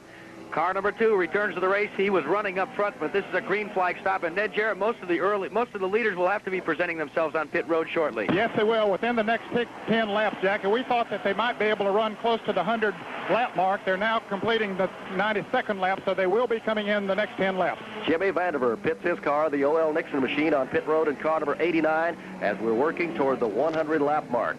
92 laps are completed on the Sundrop scoreboard here this afternoon at the Charlotte Motor Speedway in the World 600. So this moves the Gatorade machine of Waltrip into the lead. The STP Chevy of Richard Petty is third. The Busch car of Cale Yarborough rides in third position right now. And fourth, showing on the field, is Neil Bonnet. Barney, I'm standing beside of Buddy Baker. Buddy, what happened? I think we cracked the head. It was running awfully good, just doing everything I wanted to do. I was moving back up with little or no problem at all, and they were calling me and telling me we were picking up like 3/100ths of a second on the lead car every lap, and then all of a sudden the car just, I felt it start shaking a little bit, and I knew something was gone wrong. I think it dropped a valve or either cracked a head. Well, that's Buddy Baker. He is out of it now, and Donnie Allison is sitting right in front of him here in the garage area in the Highway and Tropic Chevrolet, and he has a similar type problem with that car. In the meantime, some of your leaders are beginning to present themselves on pit road. In and out quickly to the service of Junior Johnson was Cale Yarborough in 15 and 9/10 seconds. Neil Bonnet, who runs in the third spot, comes to the Wood Brothers' assistance on pit road at this time. Neil Bonnet brings in the Purolator Mercury. Now remember, this car had an early pit stop and dropped back in the field, but had fallen back to about 7th position, so Waltrip is the leader at present. Petty is in second. Benny Parsons has moved up to 3rd position, and 4th is Bobby Allison, as pit stops become the order of the day here at Charlotte Motor Speedway in the World 600. Here comes the 2 front-running cars across the stripe. Waltrip out front, Petty riding second. And Bonnet is away in 14 and 5/10 seconds. 2 front runners work the south end of the speedway into Mike Joy. Waltrip and Petty staying out of the track, and that's not surprising, Barney. The races that we've done this year, Darrell Waltrip has seemed to have gotten about the best gas mileage, and he's usually one of the last leaders to pit. That could be a factor this afternoon. 4 more cars dive onto pit road. Joe Milliken is in. Riding also right behind him comes Ricky Rudd. J.D. McDuffie's car is in the pits. Ty Scott, and here comes Dave Marcus. And everybody's electing to pit at about the midway point here as we approach the 100-lap mark. 400 laps make up the World 600 this afternoon. Let's see if Ned Jarrett is standing by.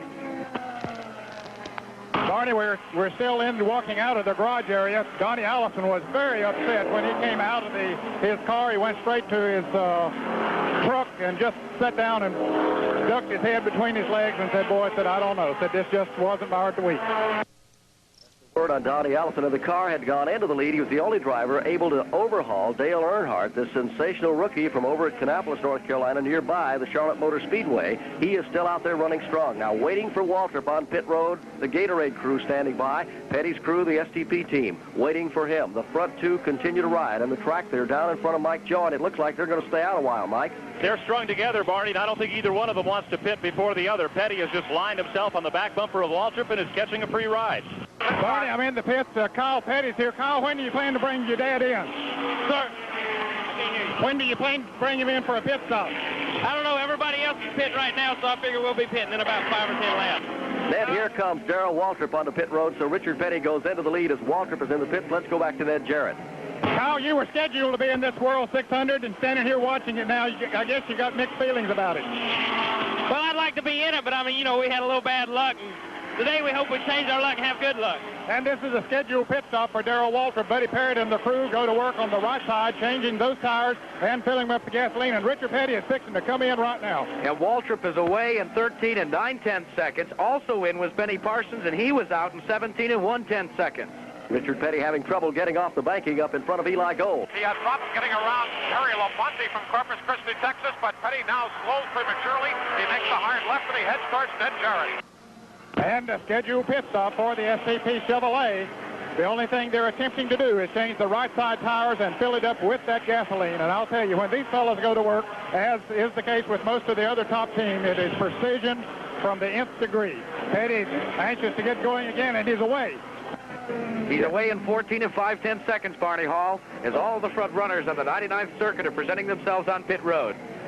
Well, Jackie, if you make a pit stop and if it's over 15 seconds anymore, you're just out of the ballpark. And as we get ready for the resumption of the pit stops here, we are now showing Clifton Cuckoo Marlin as your leader working the 100th Circuit from Charlotte Motor Speedway. This is the MRN Broadcasting Company. David Allison's got a fun-filled 79 for you with a name that means the most in motorhomes, Winnebago. With 10-year financing available, you can say goodbye to the same old weekend blues and hello world. This year, David Allison would like to help you see the places you've wanted to see.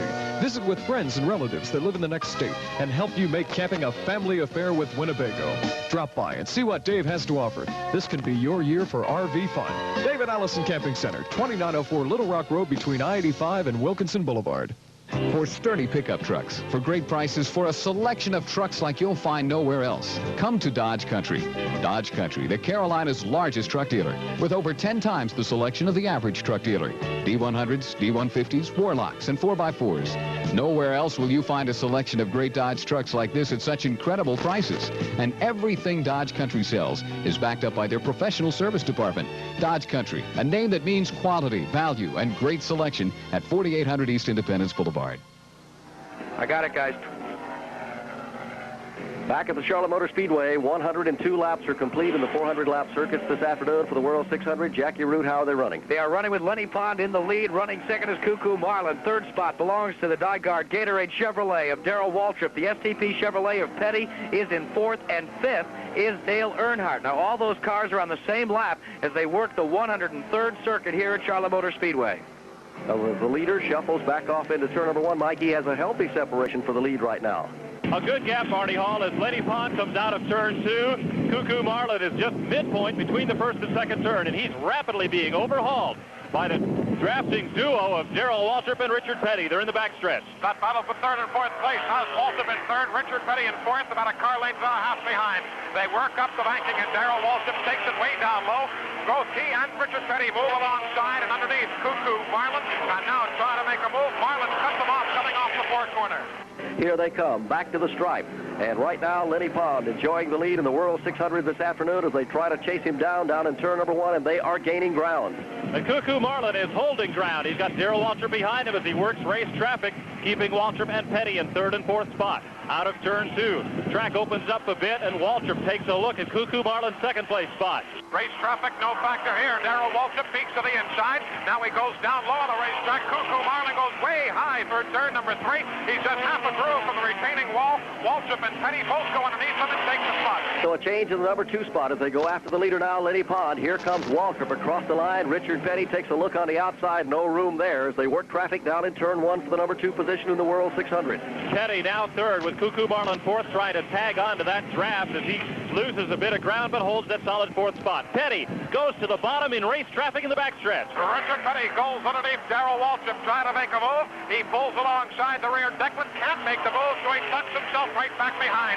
Your leader is Lenny Pond. He takes a low groove, holding well low on the racetrack out of the number 4 corner, and a dead heat for second and third. While they're running door to door, Lenny Pond pads his lead a little bit more as he scoots off into the number 1 corner. A good run for Lenny Pond this afternoon. He holds the record for the fastest 500-mile race of any kind in the world. He set it at Talladega last August in the Talladega 500, but now, Mike Joy, it looks like they may be able to chase him down if they'll run nose to tail. Richard Petty and Waltrip go after him. Petty and Waltrip have cut Pond's lead to about 2.5 seconds as they go toward turn 3. And obviously that is a strategy because neither Petty nor Waltrip dicing around at all as they work down the back straightaway. As soon as we say that, of course, Petty goes a bit higher through the turn than is Darrell Waltrip, but those two have their sights set on Pond. The Virginian Lenny Pond is out front, and in close pursuit is Richard Petty in second. Darrell Waltrip is third. Cuckoo Marlin was in fourth. He has presented himself on pit road. That will move Dale Earnhardt into fourth.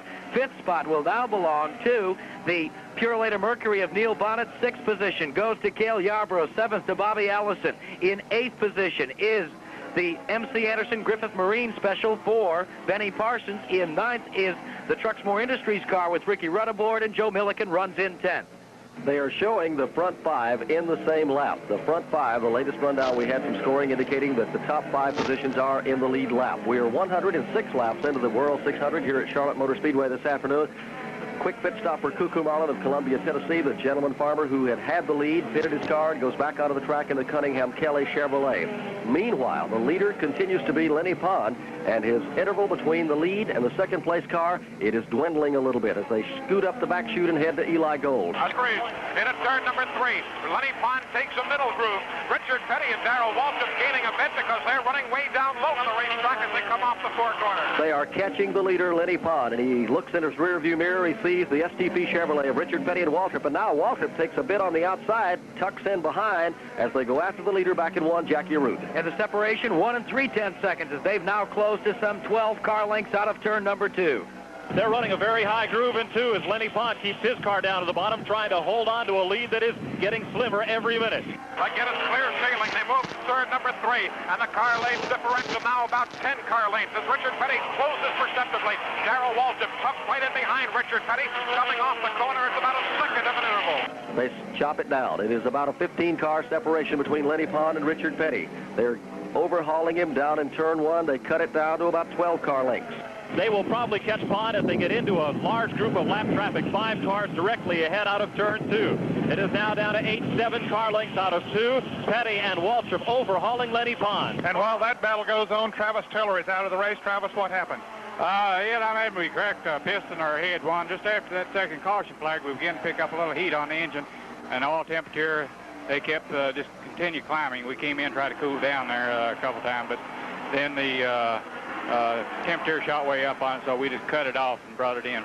Okay, that battle heats up into turn 1. The battle is joined. Lenny Pond has Richard Petty and Darrell Waltrip right on his bumper. Petty looks high at turn 2. Pond comes up to cover the lane, and out of turn 2, they are single file heading for lap traffic in the backstretch. Moving past the Tom Gale automobile, Lenny Pond takes him up against that retaining wall. Richard Petty and Darrell Waltrip all nose to tail.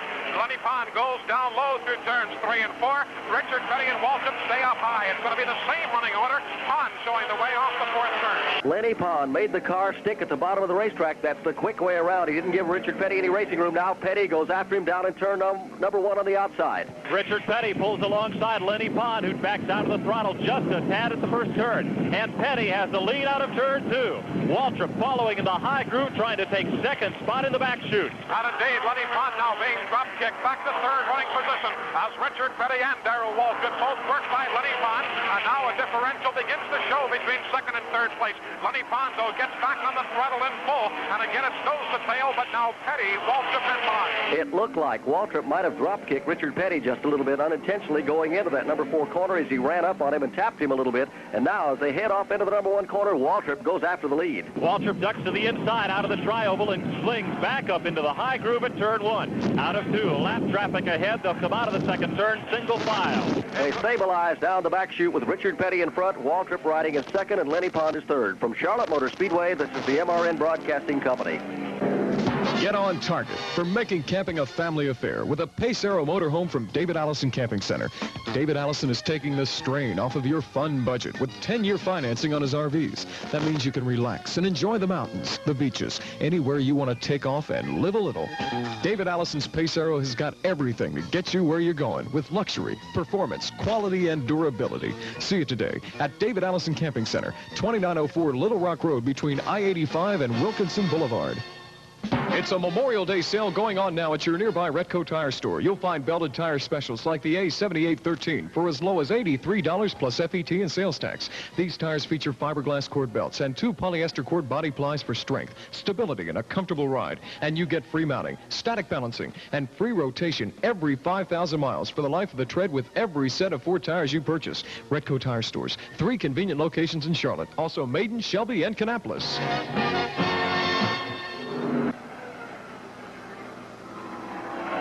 At the Charlotte Motor Speedway, Lenny Pond slows down in the south end of the speedway, coasting around the track, and is now on pit road. There is a possibility he may have stretched the fuel a little bit far. Ned Jarrett will be checking on that shortly. Let's update you at 115 laps into the race. Well, your leader is Darrell Waltrip. Running in second is Richard Petty. Moving to third is Dale Earnhardt. In fourth position is the Purelator Mercury of Neil Bonnet. Running in fifth would be Bobby Allison. Sixth position to Cale Yarborough. Seventh to Benny Parsons. And running in eighth would be Joe Milliken, as they have completed the work on Lenny Pond's car, and that would put him in ninth position. A tough break for Lenny Pond, who had the lead a moment ago, now finds himself far back in the field with 116 laps completed in the 400-lap World 600 here at Charlotte Motor Speedway. A magnificent afternoon for racing. Jackie Root, the weather is ideal. The drivers just been cruising around the speedway, and some of the best racing we've ever seen for the first 100 miles. And it's still that way. 5 cars are in the lead lap. Waltrip right now. We've got problems in turn numbers 3 and 4 as Lenny Pond is hit by Connie Saylor. Good driving by Neil Bonnet. He gets by Saylor's car, who now goes nose first into the inside retaining barrier. And that will be the fourth caution of the afternoon. With 117 laps completed, Saylor has kissed the inside retaining barrier after tangling with Lenny Pond. Pond has continued upon his way, and this will be a break for some of these runners as they'll be able to come in and take advantage of this caution. For an update on what transpired in turn 4, let's go to Eli Gold once again. Well, Connie Saylor was coming through turns 3 and 4. He just got squirrely and went sideways. Lenny Pond, who was running lower on the racetrack than was Saylor, got somewhat T-boned as Connie Saylor went back up the track. Lenny Pond got out of the way. Neil Bonnet coming on nicely, running somewhat of a higher groove. He, too, avoided Connie Saylor. Then Saylor pointed the car down low, and he has now come to rest nose first against the inside guardrail. What a tough break for the G.C. Spencer crew and team again. Jackie Root, they wrecked the car at Atlanta. Total lost a car down there with Claude Ballerina, the driver. They lost one at Talladega a couple of weeks ago in the Winston 500. And G.C. said he just hoped they could get through the day here with Connie Saylor aboard in their new car. Well, it was not a hard lick for Connie Saylor. He just came in. He was on the binders. He had it just about tethered in when then all of a sudden it just hit the inside retaining barrier. But as well, let's update some people as far as the condition of Claude Ballerina, who crashed so badly in G.C. Spencer's car. We talked to G.C. before the start of the race today, and he said that Claude Ballerina intended to run the 24 Hours of Le Mans next week, and we'll be having that, or actually 2 weeks from now, and we'll be covering that action as part of the Simonized World Racing Scoreboard. So it's good to know that that French endurance racer has finally recovered from that altercation at Atlanta International Raceway. Everybody making pit stops right now. Richard Petty is in the pits as we are under the 4th caution flag of the afternoon here at Charlotte Motor Speedway. Waltrip getting a change of rubber on the inside. Earnhardt is in the pits. 119 laps are complete in the World 600. There's a kind of man who's mighty proud of his car, and you'll hear him say out loud, I take good care of what works hard for me. So for my car, it's STP. Yeah, in my car, it's STP. kind of man who takes care of his hard-working car has got no use for a dirty carburetor. So he gets a little red can of STP gas treatment and adds it to the gas every time he fills up. STP gas treatment gets in there and helps keep that carburetor clean. And that's honest work for something that comes in such a small package. I take good care of what works hard for me. So for my car, it's STP. It's me and STP. Almost all the front runners have elected to pin under this fourth caution flag of the day. 120 laps are in the record book in the World 600 this afternoon. 400 laps make up the World 600 here at Charlotte Motor Speedway. The latest group of cars to pit in the front-running pack are Bobby Allison, Neil Bonnet, Benny Parsons, and Cale Yarborough. And Laney Pond was one of those who just came in too, Barney. They did indeed stretch it a little too far under the green flag and ran out of gas, so that cost him a lot of time. But that little altercation in the fourth turn with Connie Saylor does not appear to have bothered him too much. Asked Lenny if everything was okay, and he said yes, it was, so he's back out on the track. A tough break for the Ken Cole mining efforts as they were running up front in this World 600. 121 laps have been completed in the World 600, and Darrell Waltrip is your leader. Richard Petty runs in second. From Charlotte Motor Speedway, this is the MRN Broadcasting Company. Well, doggone it, if it wasn't for Shoney's Big Boy Restaurant, I probably wouldn't have a darn thing to eat. With a high price of living and everything. Like right now, Shoney's Big Boy Restaurant has the famous May Steak Special. Just take a little money out of the cookie jar, $3.59 worth, and you get Shoney's U.S. Choice Sirloin, cooked up the way you like it. It's served with delicious French fries, and toasted greasing bread, and salad from Shoney's all-you-can-eat salad bar. Oh, I just love picking through all those tasty morsels. 19 salad favorites, crisp green lettuce right off the farm, and a choice of tangy dressings. Why, it's a genuine delight. And remember, it's only $3.59. Let's all sing along. So from the minute you walk in, you know good English soon to begin. You're gonna love Shoney's.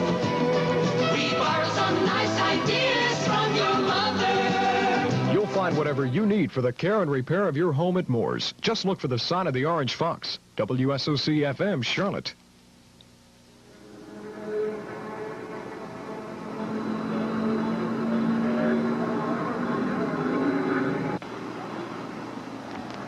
Back here at the Charlotte Motor Speedway, your leader is Darrell Waltrip in the Gatorade Chevrolet. Running in second is Richard Petty in the STP Chevrolet. The Australian Racing Team has planked Dale Earnhardt in third position. Fourth goes to Neil Bonnet, and fifth to Bobby Allison.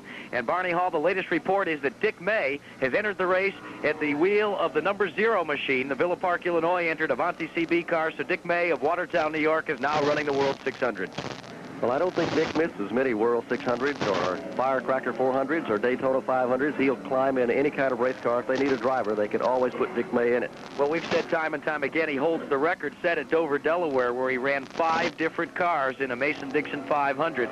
He failed to finish in all 5. But he's a journeyman race driver, and he thoroughly enjoys it. In most cases, as we've reported on MRN Broadcasting, he does it without benefit of pay. He just enjoys it. They've been given the 1-go signal. They're working in turn 3, preparing to resume green flag racing. Starter Chip Warren looks the field over as the Dodge Magnum pace car prepares to present itself on pit road. Jackie, quickly, Connie Saylor is standing by. Connie, what happened up there? I don't really know, Ned. It just got real crowded, and all once the car got loose and I was up against the wall, there was 2 or 3 other cars underneath me. I'm not exactly sure who they were, but anyway. Okay, Connie Saylor is all right. They come hammering up through the throttle. Scoot into number 1 corner, Waltrip out front. Rush hour traffic with Richard Petty second, Dale Earnhardt third, Neil Bonnet is fourth, Bobby Allison is fifth, as the remainder of the fast cars come up through race traffic in the backstretch. The interval shaping up right now. Richard Petty closing in right behind Darrell Waltrip. Then it's 7 car lengths back to Dale Earnhardt and Neil Bonnet. But those two in a 2-car draft closing in on Richard Petty and Darrell Waltrip. Here come the front 4, nose to tail. Waltrip, the leader, being chased by Richard Petty in second spot. Earnhardt is third, and he has his hands full with Neil Bonnet for that number 3 spot in 1. Again, it's a 4-car breakaway with Bonnet on the bottom of the racetrack under Dale Earnhardt. The Purelator Mercury hunting for third spot. Earnhardt holds his ground. They'll be side by side out of turn 2. Now Neil Bonnet taking that inside groove. Dale Earnhardt closing on the outside near the retaining wall. Dale Earnhardt trying to make a move. Neil Bonnet not giving an inch. Bonnet takes the low side through turn number 3, but Dale Earnhardt, coming off the high side, slips in front of Neil Bonnet. So it's going to be Waltrip, Petty, Earnhardt, and Bonnet. Hard-nosed racing here at the Charlotte Motor Speedway in the World 600. Richard Petty takes a look on the outside of Darrell Waltrip, trails him into the number 1 turn. And again, Neil Bonnet goes downstairs for the third spot, underneath Earnhardt. This time he makes the car stick on the bottom of the racetrack, and Earnhardt again powers back out of turn 2. They are side by side for third. Same spot for Dale Earnhardt. He just steps on it and makes a move down the back straightaway. But Neil Bonnet, as he did last time through, makes a move again going into turn number 3. Bonnet goes down low on the racetrack. He tries to hold it this time. Here's where Earnhardt slipped in front last time through, but won't be this time. Neil Bonnet runs third in front of Dale Earnhardt. Jackie Arute, unbelievable racing with just 126 laps complete in the 400-lap event this afternoon. And we are showing 8 cars in the lead lap. It's Waltrip out front. Bonnet tries the inside of Petty for second. Petty on the high side. That's the contest for the runner-up position. Running in 4th spot is Dale Earnhardt. Bobby Allison is 5th. Benny Parsons is being posted in 6th. In 7th is Cale Yarborough, while running in 8th is Joe Milliken. 9th spot to Ricky Rudd, 1 lap down. Jim Vandiver runs in 10th. 11th to Terry Labonte. Lenny Pond is being posted in 12th. 13th goes to Al Holbert. 14th to Dave Marcus. J.D. McDuffie 2 laps down in 15th. In 16th is the Kings Inn Special for Skip Manning. In 17th is Buddy Arrington. Ty Scott is 18th. Richard Childress is 19th. Bill Dennis posted in 20th position. 21st is Glenn Jarrett. 22nd is D.K. Ulrich.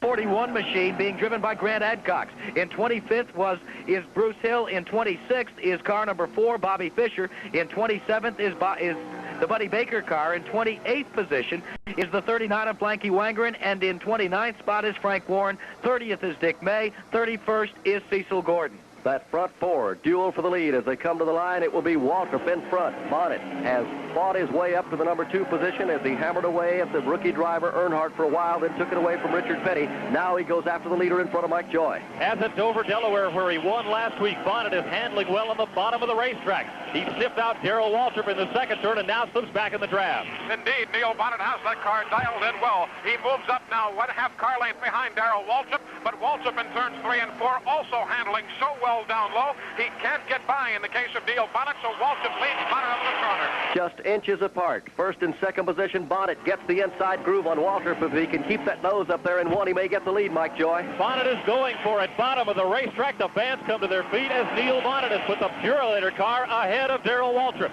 Out of turn 2, Bonnet continues to work the low side. It is Waltrip and Petty tight in the draft, and Earnhardt and Bobby Allison 5th. Now with Neil Bonnet and Darrell Waltrip both running so well down low, let's see where Waltrip tries to move if he does. Into turn number 3, both Bonnet and Waltrip down low on the racetrack. Bonnet floating a bit higher, but Waltrip stays with him. Richard Petty right on Waltrip's tail, running 3rd. As the front 4 work the traffic around the speedway, Bobby Allison has closed up a bit in 5th position. He's just about 8 car lengths behind the 4th place car now, Earnhardt. They're back in 1. The Thunderbird has moved up and is catching the benefit of that lead draft. It's now a 5-car string. Out of turn 2, single file. Bonnet, Waltrip guns it up for a run down the backstretch at the leader. Darrell Waltrip tucks it to the inside. He moves alongside Neil Bonnet. Bonnet on the high groove through turn number 3 and 4. Darrell Waltrip takes it down low. Bonnet going way high, and he's going to be drop kicked back a position as Waltrip takes over in front, and Petty now battles for second. Jackie Arute, they run just like it's the last lap, and they're coming down to the checkered flag as Waltrip put a move on Bonnet. He's back in the lead.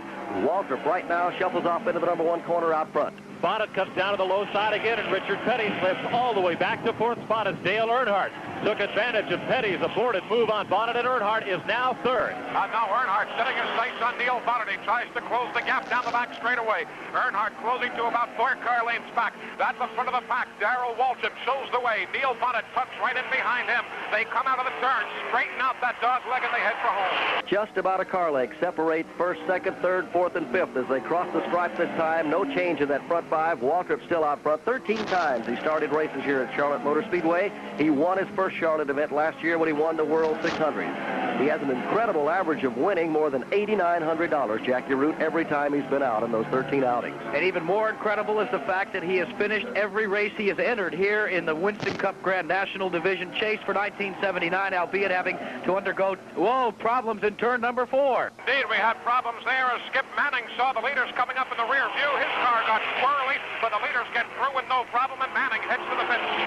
At Kings Inn Chevrolet, almost involved in an altercation with the front runners, taking advantage of that backing out of the throttle as Neil Bonnet in turn 1, he goes for the lead. Again, Bonnet is on the bottom of the racetrack. He led Waltrip into the first turn, but Waltrip gathers it back up in turn 2 and hauls down the backstretch. He leads by half a car length. But Neil Bonnet has the inside groove, and Bonnet moves alongside Darrell Waltrip. It's going to be Bonnet taking him up the 24-degree banks, and he steps on it. Has the advantage here. Neil Bonnet in front. Here comes Dale Earnhardt. He tries for the free ride down low. He's side by side with Waltrip for second. No one in the front 5 has had time to catch their breath since they dropped the green flag at 12:30 this afternoon of the World 600. Bonnet is out front. Waltrip is second. Riding third is Earnhardt. Fourth is Petty, and fifth is Bobby Allison there to the south end of the track. Again, single file going into the first turn. Bonnet almost diamonding the racetrack like a short track. He's way out to the wall in the dogleg. Cuts it down sharply. In the backstretch, Richard Petty moves for third. It's a challenge for third place. Richard Petty moves alongside Dale Earnhardt. Petty on the inside of the racetrack. Earnhardt again being forced to go high. Here comes Bobby Allison. He thinks about making it 3 wide in the turn. It'll be Richard Petty side by side with Dale Earnhardt and Bobby Allison running fifth. This youngster from Kannapolis, North Carolina, has to have impressed everybody here this afternoon. 130,000 race fans watch Earnhardt. He will not be intimidated by anyone, Jackie Arute. No question about it, Barney. He's beginning to flex his muscles in the Optionland Racing Team entry, and you can be sure that Jake Elder is jumping up and down on pit road. Let's take a look very quickly at the cars that are out of the race. One car failed to start. That was the 57, the McClure Ford for Ron Hutcherson. He did not even take the command of fire engines. Also, likewise for Chuck Bound, and they are the 2 official retirees. The first one out in a wreck was Dick Brooks in the Bearfinder Chevrolet, and then we had an engine expire on Bill Elliott's car. Also involved, Connie Saylor is out. Also out is Donnie Allison. Travis Tiller is out, and Buddy Baker is out as well. With 136 laps complete in the World 600, Waltrip is in front, Bonnet is second, Earnhardt is third, Petty is fourth. From Charlotte Motor Speedway, this is the MRN Broadcasting Company. The race is on here, but the race is on at Dodge Country too.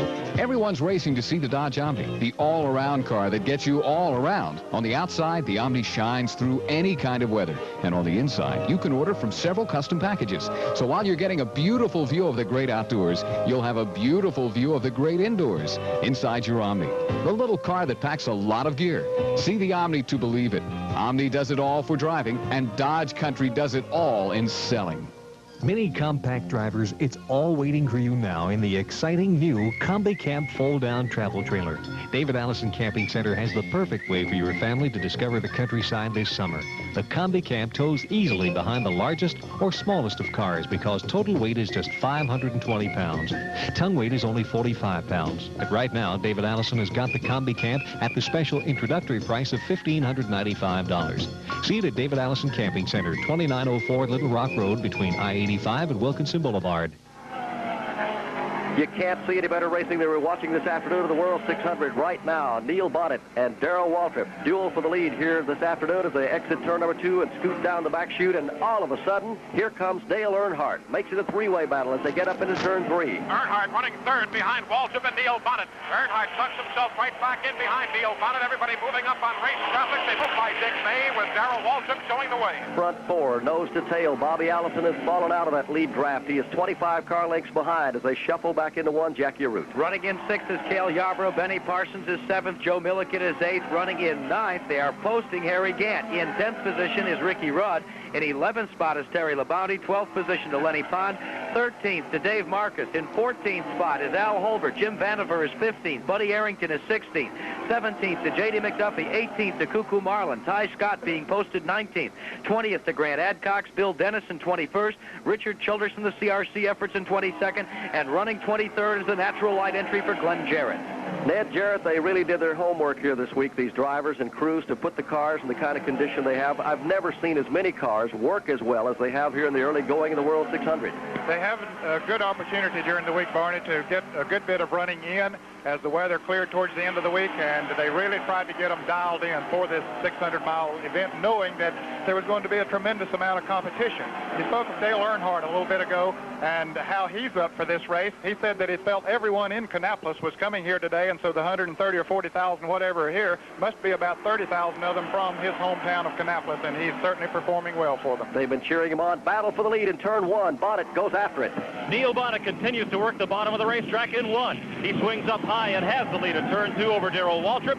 Dale Earnhardt and Richard Petty remain linked in a tight 4-car draft. And down the back straightaway, Darrell Waltrip not making a move here to reappropriate the lead. Neil Bonnet is permitted to show the way right here. Glued down low, but so is Darrell Waltrip. Up slips Dale Earnhardt as he runs a bit higher in third. Richard Petty low on the racetrack running fourth. Three Chevrolets chase a Mercury at Charlotte Motor Speedway as they cross the line. Bonnet is in front.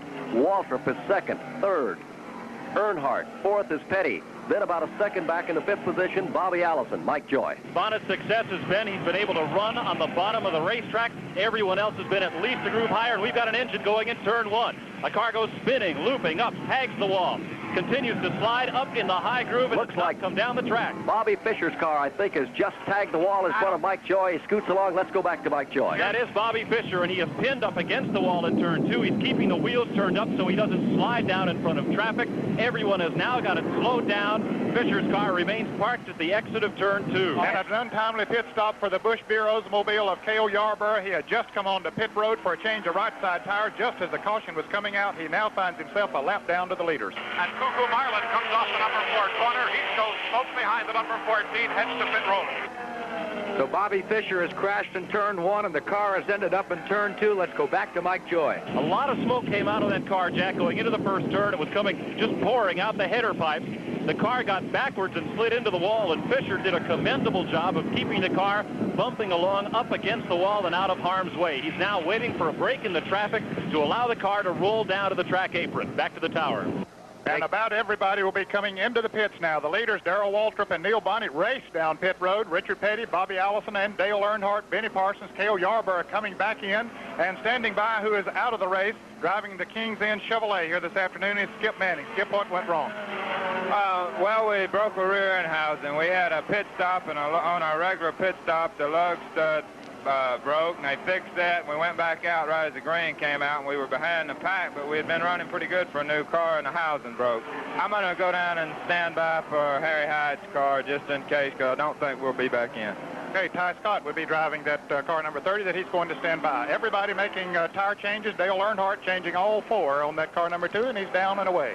144 laps are on the board at Charlotte Motor Speedway in the World 600 this afternoon. The fourth caution flag of the day has just been displayed to the field when Bobby Fischer apparently lost an engine and crashed in turn one.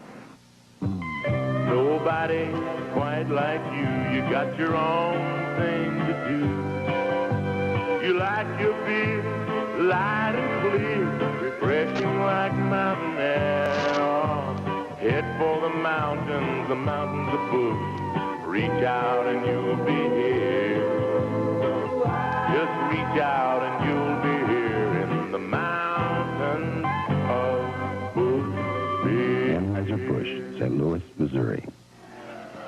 Richard Petty is on pit road for a second time. 145 laps complete in the World 600 this afternoon. The fourth caution flag of the day. From Charlotte Motor Speedway, this is the MRN Broadcasting Company. David Allison Camping Center is Charlotte's #1 RV dealer for 1979. And David wants to thank everyone in North and South Carolina for making it possible. And now that summer's here and camping is in the air, David wants to invite all of you to come on down and see his beautiful new 79 Coachman camping trailers. The Coachman trailer is the ultimate in camping convenience. And at David Allison Camping Center, you'll find value you can't afford to pass by. David Allison Camping Center, 2904 Little Rock Road between I-85 and Wilkinson Boulevard. Come by.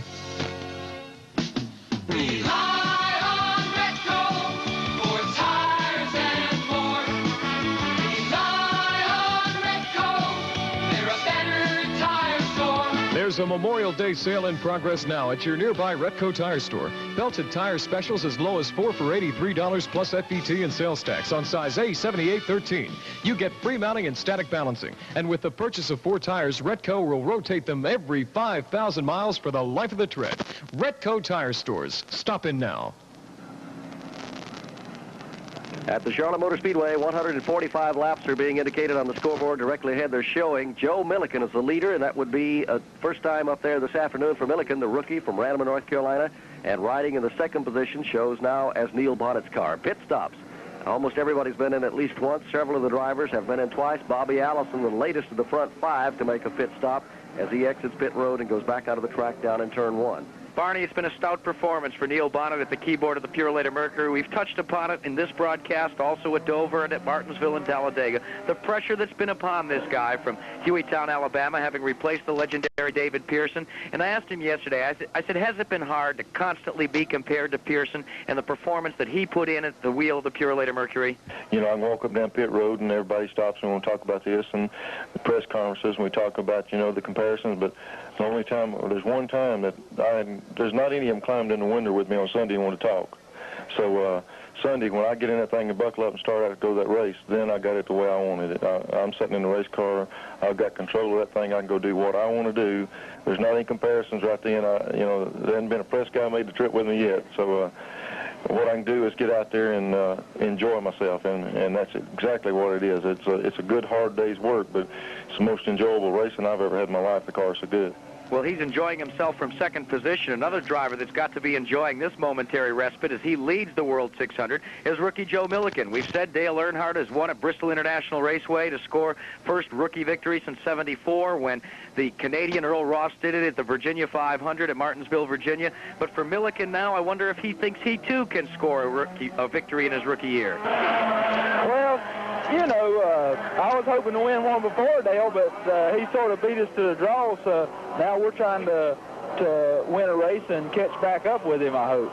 Well, if Joe Milliken doesn't win here today, he may do it at the Texas 400 in College Station, Texas on Sunday, June 3rd next week, or when we go to Napa Riverside 400 in Riverside, California on Sunday, June 10th.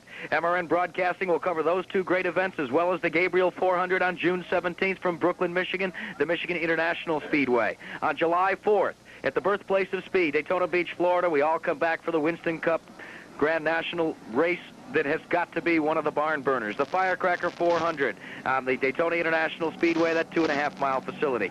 On July 14th, the Nashville 420 will play host to the Winston Cup Grand National regulars, and on July 15th, we will be at Michigan International Speedway to cover the championship auto racing team's entry into championship car racing. That'll be the Norton 300. On July 29th, MRN will be back with Winston Cup Grand National action. That's the Coca-Cola 500 from Pocono, Pennsylvania.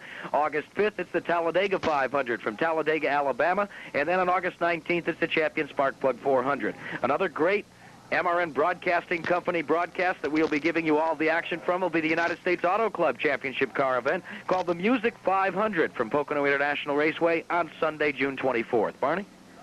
148 laps are now complete in the World 600. We are under caution, and this will be the fourth one of the afternoon. Correct me. It is the fifth caution flag of the day. There were 6 in the World 600 here last year for 32 laps.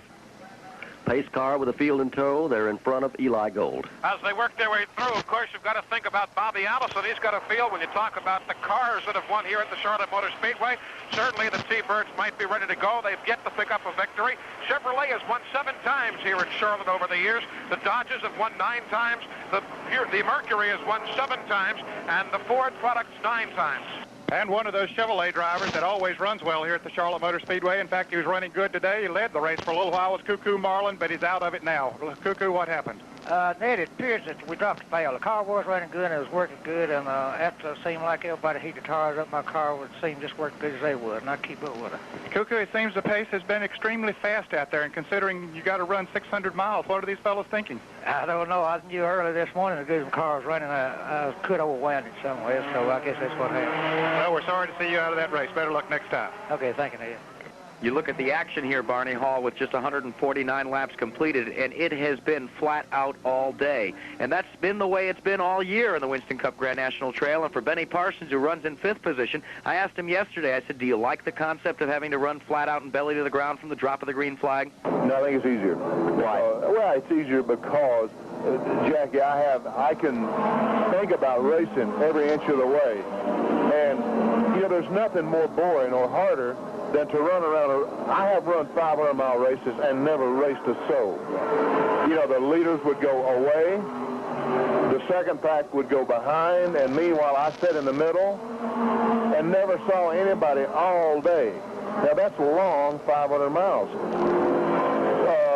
Luckily, the car now is competitive enough that I basically can race with someone. There is someone that I can race with. And now you look up and you say, oh, we've run 265 laps. See, my goodness, it doesn't seem like it's that long. Whereas before, you look up and say, oh, no, we only run 105 laps. You know, so you keep your mind occupied when you're racing. And therefore, the 600 miles goes by and it's over with, and you just say, well, boy, that was a quick 4.5 hours.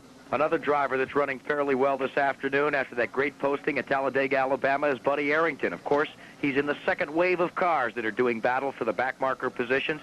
And you asked him, Barney, a couple of days ago, you said the second wave of cars, just how hard are they racing as we watch the battles up front? I think when you see the second group running, them guys in the second group is running harder than the guys in the first group. And I ain't had the opportunity to say this too many times, but at Talladega the other Sunday, it was due to, you know, a lot of wrecks and a lot of people had trouble, but still we was up front, and we was running up front and stayed on the scoreboard all day, and it was the easiest race that I can remember running since I've been racing. Well, they've just been given the indication one lap and will get the green next time by as they cross the start-finish line. And I know one listener that we have down in Daytona Beach, Florida, and the entire racing fraternity sends their good wishes and get well wishes as well to Joe Epton, who used to be NASCAR's chief scorer that now runs North American testing service for the International Speedway Corporation. Joe's been ill, in and out of the hospital. He's recuperating, we hear now, back at his home, listening to us on his radio and WNDB, the MRN Broadcasting Company. And all of your friends here, Joe, wish you were here in Charlotte, North Carolina, so get better soon. We'll see you at the Firecracker 400. 151 laps are being indicated on the board. We have had 5 caution flags in the World 600. They're getting ready to turn them loose again. Over in turn number 3, the pace car leads them up in there. And a moment ago, the safety car, Jackie, almost has been run over a couple of times. These guys are so anxious to race. Well, Barney, standing by with me is Bobby Fisher. Bobby, what happened to your car up there? Going into one, the motor let go, and then the car got sideways, and then we got in the wall. Looked like it did a little sheet metal damage. Yeah, we're hoping nothing's bent, though. We won't be back out today, but we'll be back. Okay, Bobby Fisher says he'll be back, and the green flag is waving. And Joe Milliken leads this event in the Appliance Wheel Chevrolet, but battling up on the outside is Neil Bonnet in turn 1. He wants the lead. Meanwhile, Dave Marcus tries to get a lap back underneath Joe Milliken, and they just about trade paint at turn 2. Bonnet hunts down to the low side. He'll make it 3 wide out of turn 2 against Milliken and Marcus. Neil Bonnet all the way on the inside. He goes shooting for the lead. He moves down quickly. Now cuts back in front of Dave Marcus and Joe Milliken. So Neil Bonnet shows the way in front. Milliken running second. Darrell Waltrip running third. Earnhardt is running fourth. They exit turn number 4 with Neil Bonnet again at the point. Last Sunday at Dover, Delaware, every time they made a pit stop, put new tires on the Purolator car, he would run away from the field. And right now, he's out front, trying to pull away from Joe Milliken and 1. Bonnet is trying to move away, but Milliken is staying right with him. They have a bit of daylight on the third-place car, Waltrip, who dispenses with lap traffic and sets sail on the leaders. Earnhardt is 4th, Benny Parsons 5th, Richard Petty 6th as they head for the backstretch. Right now, Benny Parsons, as he works in spot number 5, looks in the rear view. He has a private battle going with Richard Petty. Back towards the front of the pack, Joe Milliken puts some daylight between himself and Darrell Waltrip.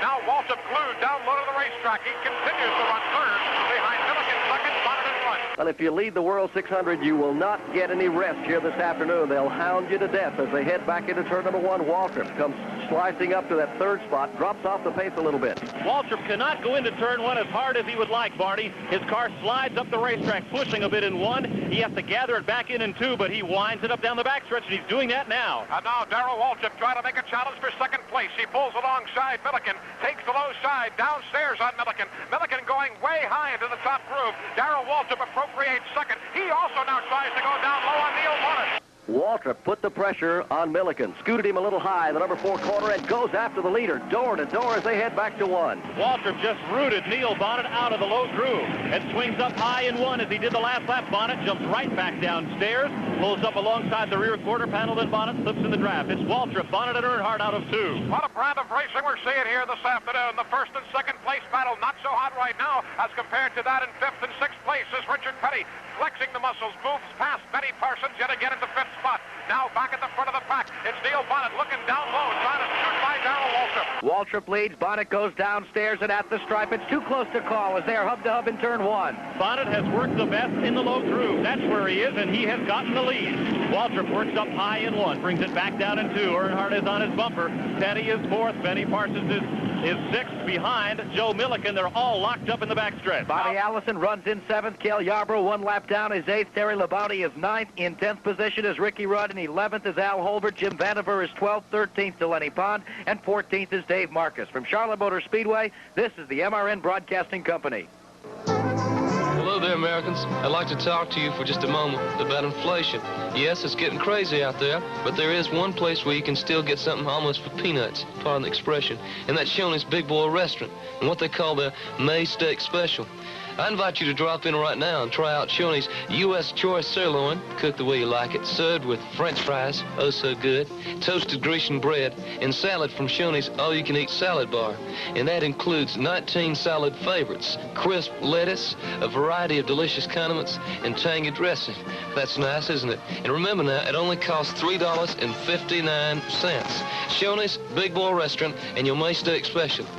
Now, where's my money for saying this? So from the minute you walk in, you know good evening soon to begin. You're gonna love Shoney's. We borrow some nice ideas from your mother.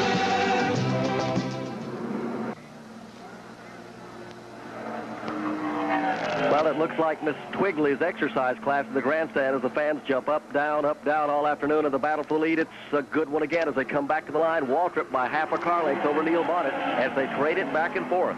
And it's worked this way every time into turn one. Bonnet goes to the bottom of the racetrack, pulls up on Waltrip, then Waltrip swings back out of turn two where he has the power. And right now he leads Neil Bonnet by 2 car lengths. Petty is third with Earnhardt right alongside. The battle is to third place now as Dale Earnhardt tries to make a move. He does sweep by Richard Petty. Now Petty is in fourth place being challenged by Benny Parsons. Parsons going to the high side. He's being drop kicked back a position or so. Off number 4 corner. Darrell Waltrip in front. Neil Bonnet running second. Bonnet down to the inside, goes after Waltrip for the lead. He's there. Waltrip across the start-finish line by just about a nose, but that's changing in 1. Bonnet by a car length in turn 1 on the bottom. Waltrip stays glued up on the high side. And again, as he's done every lap for the last 5, gathers it back in. But this time, he'll trail the Purelator Mercury down the backstretch. Indeed, Neil Bonnet shows the way, and nobody making a move this time through. They work their way back to number 3 corner. Neil Bonnet points the nose down. He glues down low so well. Darrell Waltrip running even lower than his Neil Bonnet. They come single file off the turn. Third is Earnhardt, fourth is Petty. Richard Petty sticks the nose underneath for just a moment on the rookie driver Earnhardt to breathe the STP Chevrolet. There's no room to breathe at all in that front pack as the pressure is on. Bonnet stays to the bottom of the racetrack. Waltrip can run low in 3 and 4, but not down here in the second turn. Earnhardt looks underneath Waltrip out of turn 2. They stay single file.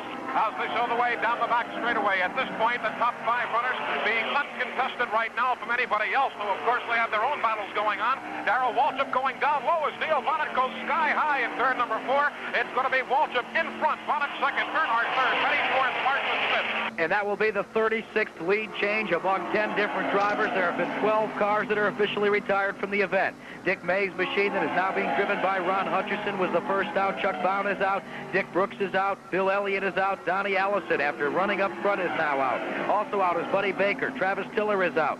Also out is Connie Saylor. Roger Hamby's machine being driven by Skip Manning. The King's Inn Special is out. A valve KO'd Cuckoo Marlin. Also out is Bobby Fischer. And the last retiree was the Palatine Automotive entry for James Hilton. Leaders. Darrell Waltrip is out front as he comes across the line. He won the World 600 last year by just a car length. And right now, as they shuffle off into the number 1 corner, a little interval begins to build between the second and the third, fourth, and fifth place cars. That's because there's a battle for third. It is Dale Earnhardt underneath Richard Petty. Earnhardt will just not stay in line. He goes after that spot midway down the backstretch. Earnhardt takes the inside groove. They still go door handle to door handle. Richard Petty near the outside wall. They stay in that similar position through turn number 3. It's going to be Dale Earnhardt now floating up from the bottom of the racetrack. He's got third place.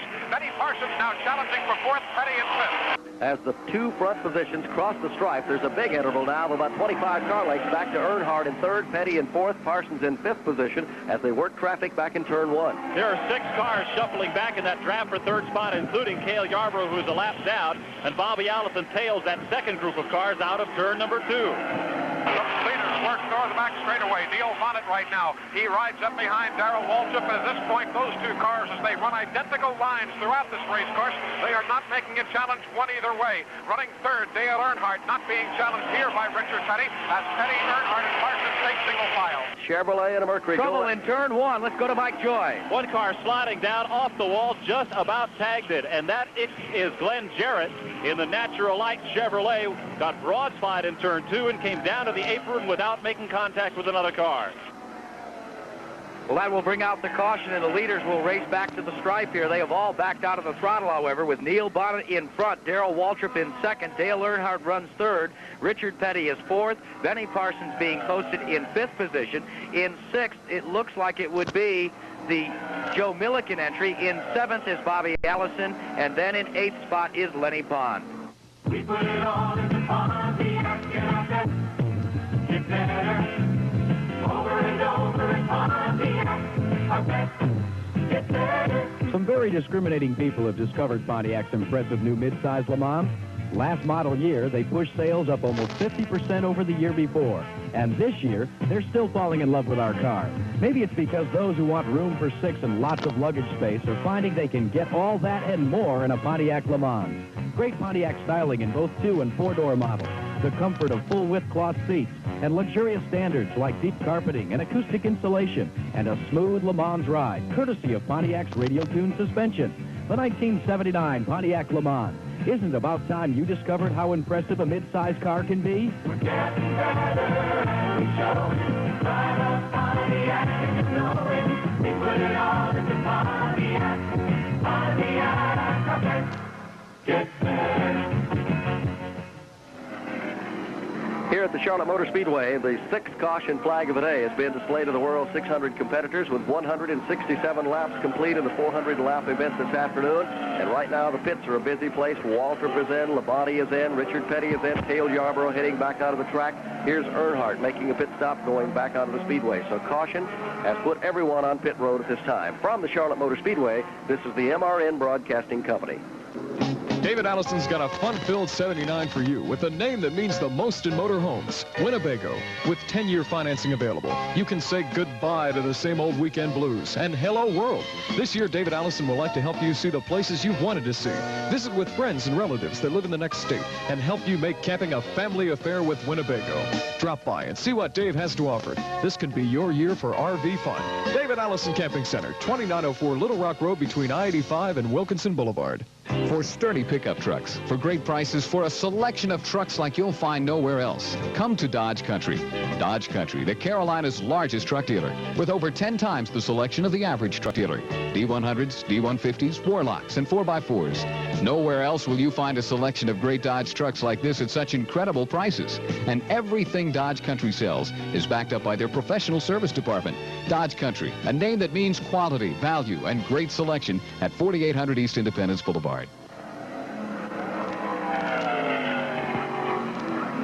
With 168 laps complete here in the World 600, 2 of the top contenders, in case you might have just joined our broadcast and are wondering what happened to Buddy Baker and Donnie Allison, apparently they both lost an engine early in the event this afternoon and have gone to the garage area, and we'll update you shortly as to some of the other competitors that have parked it this afternoon. This is the 6th caution flag of the day. Last year there were 6 cautions in the World 600 for a total of 32 laps, and it looks like we might set a record here this afternoon for our cautions. Well, the record was set in 1965. There were 11 caution flags back then. The most caution laps ever run was in 1968, with rain being a problem, and they ran 114 of the 400 laps scheduled under caution. Jackie, I'm in the pits with the Wood brothers. Leonard Wood, Neil Bonnet, running very well out there that afternoon. Are you folks pleased with the way that Neil has adopted to that Purolator Mercury? Yes, we are, Ned. He's adapting exceptionally quick. You know, we didn't expect him to adapt that quick to it. Have you had any problems at all today? I didn't understand you. Have you had any problems at all? Today, nothing but just minor handling problems, and we've been adjusting on it from time to time. Do you feel you got it dialed in now the way you want it? It's pretty good. Once in a while it gets a little loose, and then we correct it, and then it goes the other way, so it's pretty close. That's Leonard Wood, the crew chief on the Purolator Mercury number 21. Well, in the 600-mile race, you'll see almost all the top runners making chassis adjustments throughout the day as the track conditions change here. It's been a cool afternoon. Actually, it's an ideal day for racing here at the Charlotte Motor Speedway. We commented earlier how well so many cars are working around the Speedway, sticking at the bottom of the corners, being able to race.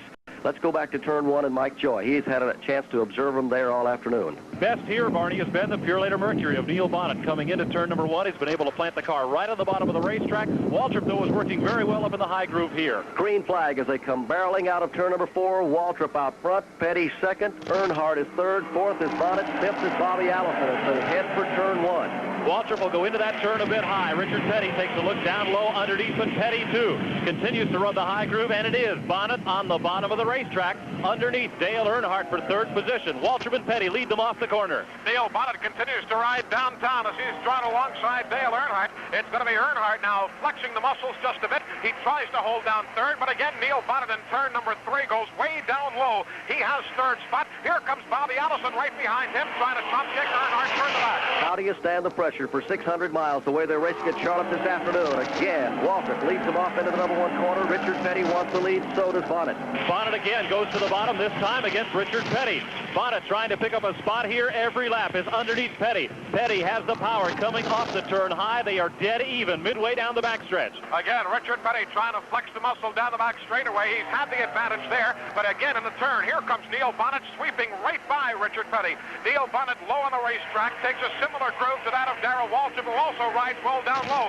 Bobby Allison and Richard Petty wiping some tape as they come off the number 4 corner. Bonnet makes a slashing move all the way down to the bottom of the racetrack, almost put it on the dirties after the lead in 1. And he has it going into turn 1. It is Bonnet on the bottom. But Waltrip is strong in that high groove off turn 2. Bobby Allison, bottom of the racetrack against Richard Petty. They fight for the third spot off the turn. Bobby Allison trying to take that third place position away from Richard Petty. Petty is shown well down the back stretch again, stomps on it here. He has third spot. Here comes Dale Earnhardt taking the high road. He draws alongside Bobby Allison, but Allison down low keeps 4th place. Earnhardt 5th, 26th here. A wide wailing. Dale Earnhardt has lost 5th position, but he battles back up on the outside to try and take it away from Bobby Allison into turn 1. Earnhardt and Allison into the first turn. It is Earnhardt in first, in 4th. 7-car train off the second turn. It is Neil Bonnet leading Darrell Waltrip, Richard Petty, Dale Earnhardt, Bobby Allison, Benny Parsons, and Cale Yarborough. Cale Yarborough trying to join that battle. He momentarily drew alongside Benny Parsons. That now forgotten as your leaders work their way through the turns again. They dive into Neil Bonnet and Darrell Waltrip. They maintain a 7-car choo-choo train out the number 4 corner. It's Bonnet out front. Waltrip runs 2nd. Petty is 3rd. 4th to Earnhardt. 5th to Bobby Allison. 6th to Benny Parsons. In 7th is Joe Milliken in 8th position. They're now posting Cale Yarborough 1 lap down. 9th to the Kenny Childers car with Lenny Pond at the keyboard. In 10th is Ricky Rudd. Al Holbert is 11th. Trouble in turn 2. Benny Parsons got very loose. Appeared to tag the wall coming off the second turn. He managed to straighten it out and continues on down the backstretch. It was a close call for Parsons. He's way off the pace as he heads up into the corner, and he might have tagged the wall. Change of the lead up in 4. Right as Benny Parsons works one way, Darrell Waltrip maintains that lead position now on the point. Running 2nd, Petty along with Neil Bonnet. And Benny Parsons comes down pit road. He evidently cut a tire that caused him to go high. Trouble in 1 as Bonnet and Petty get together once, twice. They trade some sheet metal and then separate. It allows Bobby Allison to take the 2nd spot. Earnhardt comes up as Petty drops to 3rd and Neil Bonnet 4th. Bobby Allison now showing the way in 2nd place. Dale Earnhardt on the inside running 3rd. 4th place now is Richard Petty. 5th on the field is Neil Bonnet. It's given some racing room for Darrell Waltrip right now. Bobby Allison trying to close it. Earnhardt 3rd, Petty 4th, Bonnet 5th. You wondered how long it was going to happen before something would have to give. Running in such tight quarters, Barney Hall, it just had to go sooner or later, and it was Bonnet, Petty, and Allison and Earnhardt involved in that one in turn 1, Mike. And they're after it again with Bobby Allison 2nd. Earnhardt is 3rd. Neil Bonnet back down on the bottom, and he and Petty continue to run side by side. And standing by with me out of the race is James Hilton. James, what was the question you just asked me? I just wondered if those hot dogs up there know this is a 600-mile race. They sure don't act like it. What happened to your car? Well, I think it broke a piston there. We're blowing oil out of the breather on both sides, and we tried to correct it and couldn't, so we got an internal problem. Benny Parsons lost a lap on that pit stop, the unscheduled one for a cut tire. We are nowhere near halfway home in this race, and yet they're running like it's the last lap. As they exit turn number 2, Waltrip has 5 car lengths over Bobby Allison, who has moved forward. The Hodgson T-Bird into the number 2 spot. A Chevrolet is in front, a Ford is 2nd. Chevrolet runs 3rd. Chevrolet runs 4th with Richard Petty. And back in 5th position is a Mercury. From Charlotte Motor Speedway, this is the MRN Broadcasting Company. You know, there's one place left where you can get a good meal that's really inexpensive. And that's Shoney's Big Boy Restaurant. And right now, they're offering to you the May Steak Special. That's right, you'll get Shoney's U.S. Choice Sirloin, and that's cooked the way you want it, served with French fries, toasted Grecian bread, and salad from their all-you-can-eat salad bar.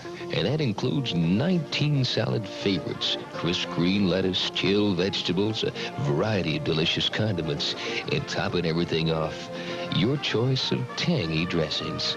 Shoney's Big Boy Restaurants and the Mays Steak Special. And it only costs $3.59. So from the minute you walk in, you know good evening's soon to begin. You're gonna love Shoney's. We borrow some nice ideas from your mother.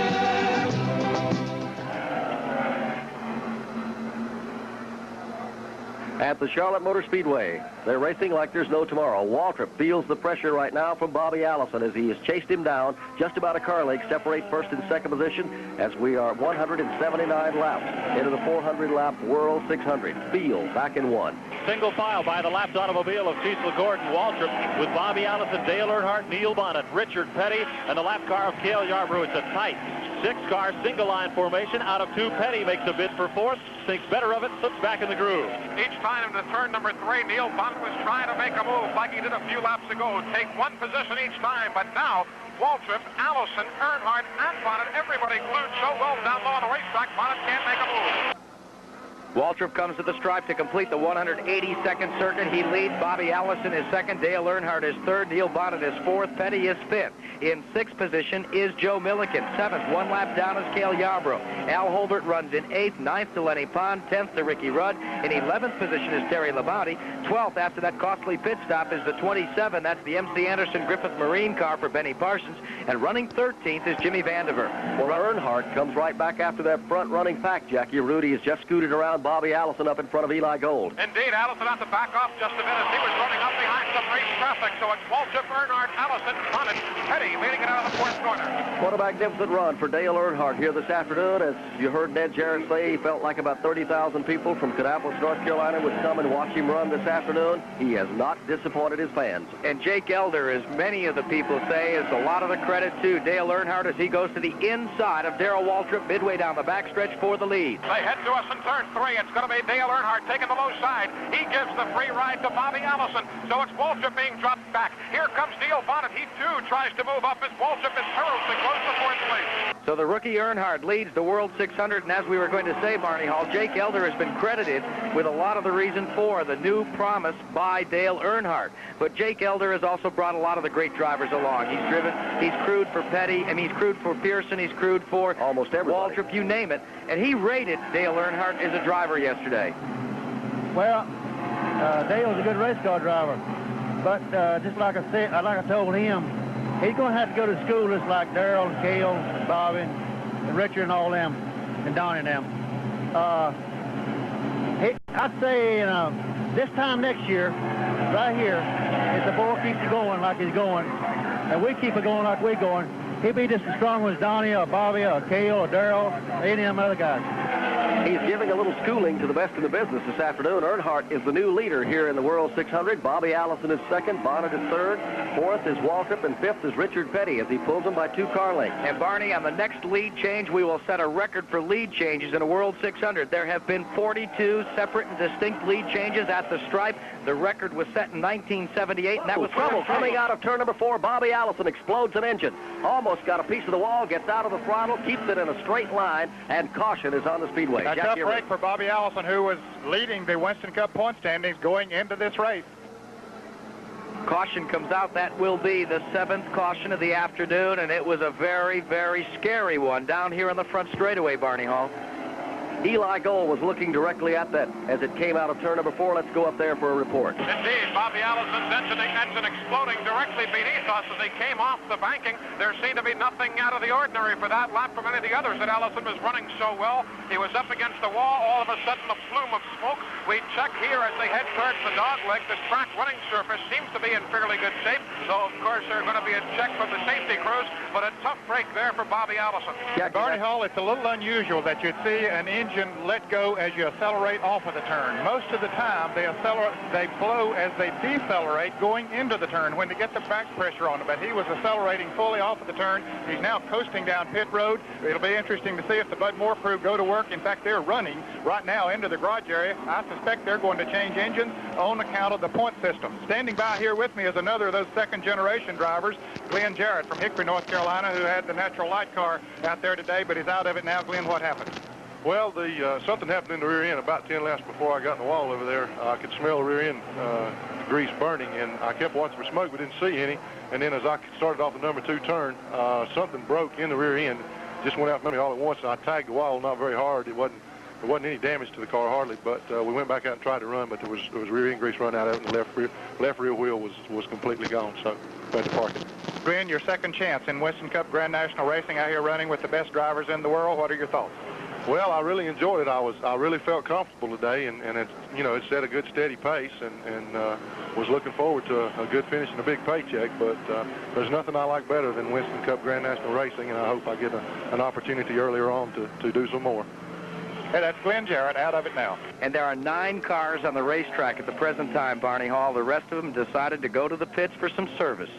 Darrell Waltrip, Grand National Racing driver, talks about racing and heat. On a Sunday afternoon, you're out there racing, your body is perspiring, and the heat in the car is so terribly dry. It's just like sitting inside a steam cooker, a pressure cooker. That's the time for Gatorade Thirst Quencher.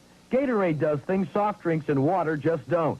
It helps put back fluids and salts you sweat away before you feel burned out. Gatorade, when you're thirsty to win. I drink Gatorade for one reason only, because it works. Nobody's quite like you. Got your own thing. Like your beer, light and clear, refreshing as mountain air. Back for the mountains of wood. Reach out and you'll be here. Just reach out and you'll be here in the mountains of Woodfield. Anheuser-Busch, St. Louis, Missouri. We are 13 laps from the halfway mark in the World 600 at Charlotte Motor Speedway. The 7th caution flag of the day has just been unfurled to the competitors coming out of turn number 4 when Bobby Allison lost his engine. From Charlotte Motor Speedway, this is the MRN Broadcasting Company. The race is on here, but the race is on at Dodge Country too. Everyone's racing to see the Dodge Omni, the all-around car that gets you all around. On the outside, the Omni shines through any kind of weather. And on the inside, you can order from several custom packages. So while you're getting a beautiful view of the great outdoors, you'll have a beautiful view of the great indoors inside your Omni. The little car that packs a lot of gear. See the Omni to believe it. Omni does it all for driving, and Dodge Country does it all in selling. It's a Memorial Day sale going on now at your nearby Retco Tire store. You'll find belted tire specials like the A7813 for as low as $83 plus FET and sales tax. These tires feature fiberglass cord belts and 2 polyester cord body plies for strength, stability, and a comfortable ride. And you get free mounting, static balancing, and free rotation every 5,000 miles for the life of the tread with every set of 4 tires you purchase. Retco Tire stores, 3 convenient locations in Charlotte, also Maiden, Shelby, and Kannapolis.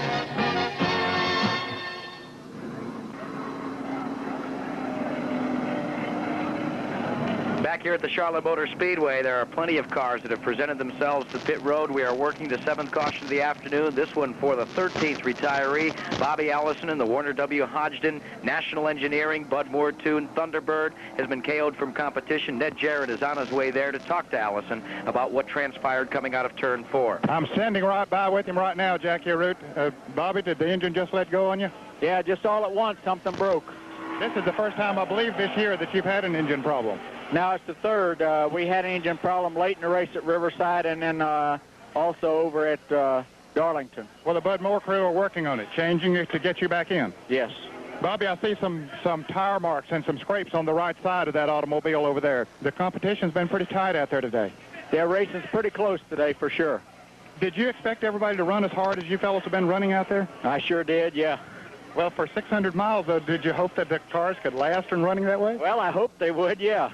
But it just didn't work out that way. Not this time. Well, Bobby, we're sorry to see you have that tough luck, but when you get back in, well, maybe things will go a little better for you. Thank you, Ned. For those of you that have just joined us, the other cars that are out of the race, some of the front runners and heavy favorites, Donnie Allison and Buddy Baker going out almost simultaneously. Also out is Bill Elliott. Dick Brooks crashed early. Chuck Bound failed to start in his machine. Same for Ron Hutchison. Also out, James Hilton. Also out is the Bobby Fischer machine as he crashed in turn number 2. Cuckoo Marlin out with a valve. The rear end housing going on the Skip Manning machine.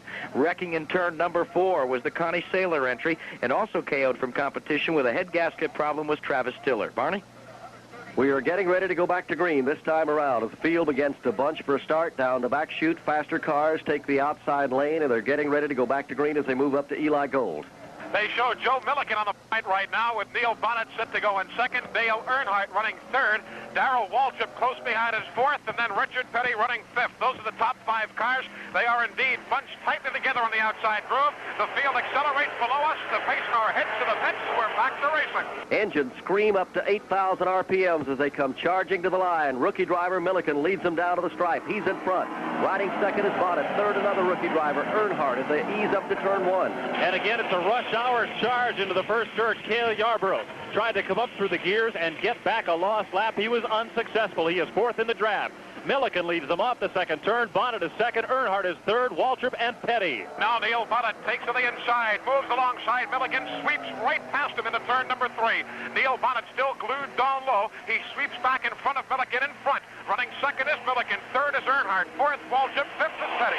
Sixth is the Busch Beer car, 1 lap down. That's Cale Yarborough in 7th. Moving up is Al Holbert. In 8th position is Ricky Rudd. 9th to Lenny Pond. Benny Parsons in 10th. Terry Labonte 11th. And 12th is Jim Vandiver as they go to turn 1. They've done an afternoon worth of racing, and it's not even half over yet.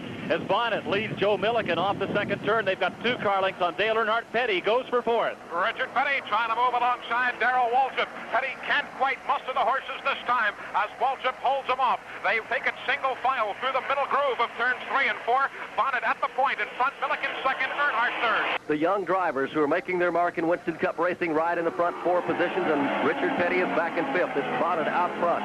2 rookie drivers ride second and third in front of Mike Joy. Earnhardt sneaks a peek to the outside on Joe Milliken, the 2 Rookie of the Year candidates.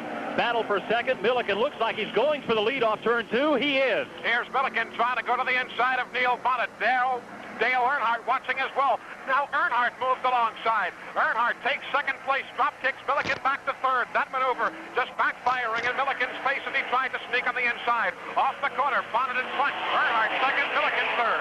Jackie Root, if you're not here at the race today, the folks at home, I know you can't believe they're running like they are, but they're running nose to tail, and nobody is cracking the throttle as they go back into the south end of the track. Earnhardt looks to the low side on Neil Bonnet, unsuccessful, looks back up in the groove. 6 cars lined up nose to tail, with Petty trailing the lead draft. All afternoon long, Dale Earnhardt had been taking a higher groove through turns 3 and 4. Right here as they negotiate the turn, Earnhardt is tucked right in behind Neil Bonnet. They work their way down. As a matter of fact, Earnhardt a bit lower on the track than was Bonnet this time through. Back to the stripe. Bonnet out front as they scoot back into turn number 1. Traffic ahead as they move to Mike Joy. They lap by J.D. McDuffie and continue single file. Again, Earnhardt stays about half a car width higher on the racetrack than does Neil Bonnet. Bonnet has been able to plant that car down low, and that's his secret to getting off the turns ahead of his competition. It's still the single file running of Bonnet, Earnhardt, then Milliken here being challenged for third place by Darrell Waltrip. Waltrip trying to sneak underneath Milliken, can't quite muster it here. Tries it again and indeed draws alongside. Exiting turn 4, Waltrip battling for third place. 6 cars in the lead draft as they cross the line. It's still Bonnet out front in the Mercury. Chevrolet rides second with Earnhardt aboard. Chevrolet is third with Milliken back there. Richard Petty is fourth still in the Chevrolet. And as they race as they have here this afternoon, 7 and 8 cars swapping the lead back and forth. We had a chance to talk to Darrell Waltrip the other day. I asked Waltrip if sometimes the drivers get as excited racing on the track as the fans do watching. Well, you get a great deal of satisfaction out of, you know, passing a guy for the lead, maybe setting him up a little bit off of a turn or catch him in some slow traffic and slip by him. And, you know, that's racing. And, yeah, you do get a little excited and you get a little tense sometimes because maybe your car's just a tick faster than the guy in front of you, but something keeps happening to keep you from getting by him. You get down under him and there's a slow car in the way, or you get down under him and you happen to slide a little bit more than you did the lap before, and he gets a little bit away from you. So there are tense moments, and there are gratifying moments, and there are exciting moments. Usually the excitement comes right down near the end. Well, it's been here all afternoon since they dropped the green. Waltrip riding in 4th position right now, and the 2 front cars have opened up a healthy separation. They're about a second ahead of the 3rd-place car, Richard Petty. Bonnet is out front. Earnhardt wants the lead. He's going after it in 1. Earnhardt looks to the outside, slips back in behind Bonnet as they enter 1. Again, Bonnet in the low groove, swings back up high to protect the lead. Petty and Waltrip have gone by Joe Milliken, but passing him allowed the front 2 cars to open up about a 20-car length margin. Indeed, down the back straightaway. It's going to be a 2 race right here as Neil Bonnet leads Dale Earnhardt into turn number 3. Earnhardt here in turn 3 again with that long back chute chance to set up the car. He's running it down low on the racetrack nicely now, which he hadn't been able to do earlier. Nose to tail, they come across the start-finish line, head back into the south end of the Speedway, and they're building a little interval, just a little bit each time around on the 3rd-place car, Richard Petty. Petty and Waltrip are now hooked up in a very tight draft, with Waltrip not attempting to go by Petty. They are trying to track down the leader, while Earnhardt looks to the inside of Bonnet off turn 2. Earnhardt thought about making a move there, but again backs himself right behind Neil Bonnet. Bonnet has the domination of the turn, shows it right here as he dives low in turn number 3. Earnhardt following him through. Earnhardt right here content for 2nd place. Darrell Waltrip checks to the inside of Richard Petty in the battle for 3rd and 4th. Well, they stabilize a little bit this time around as the front twosome elects to ride that 2-car draft. We pause now for station identification. You'll find whatever you need for the care and repair of your home at Moore's. Just look for the sign of the Orange Fox. WSOC-FM, Charlotte.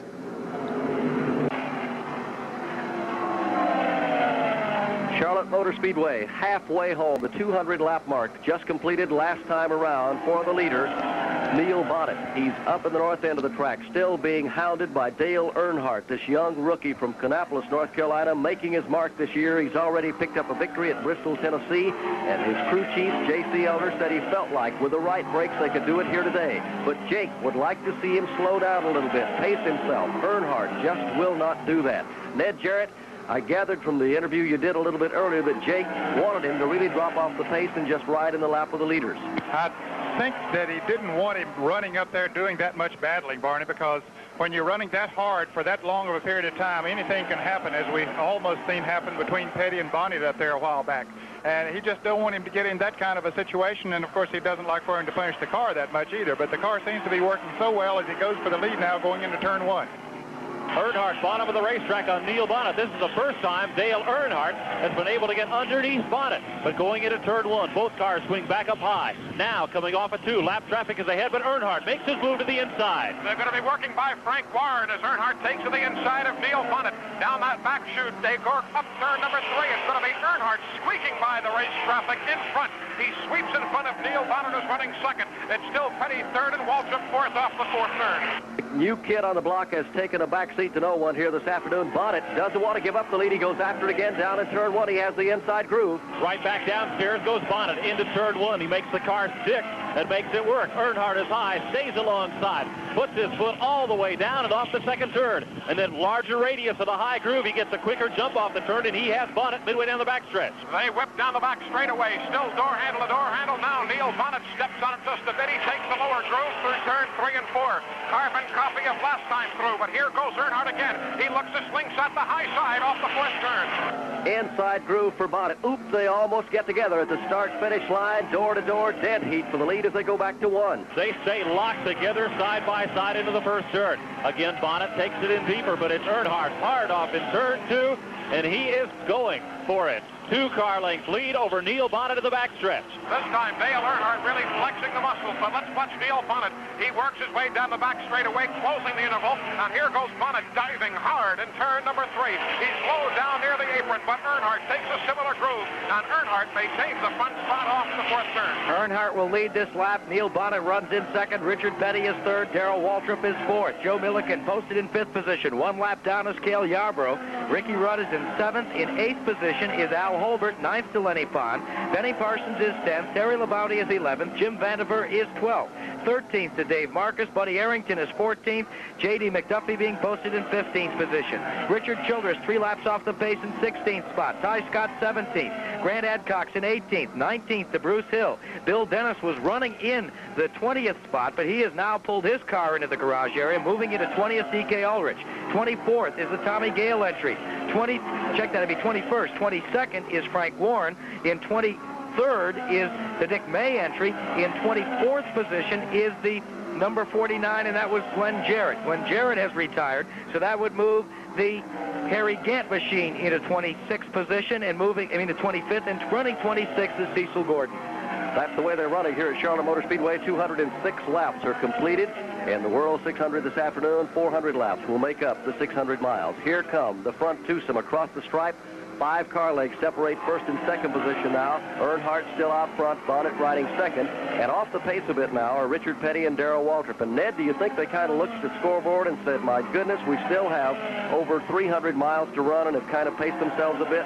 Well, if they didn't, they should have, Barney, because they have been punishing those vehicles out here this afternoon, and not only the vehicles, they've been punishing themselves. I'm going to go down and get another word with Jake Elder and see if he thinks now that Dale Earnhardt is running too hard. Barney, let's not forget, too, the draftability of the Purolator Mercury as it runs in second. Everybody has touted the Ford products as having the ability to sniff out a draft. Well, the car just, I've driven Chevrolets, Oldsmobiles, Dodges, and everything, and Bobby always said, and I saw it happen before, the Ford product, just a little sniff of air, and they're going.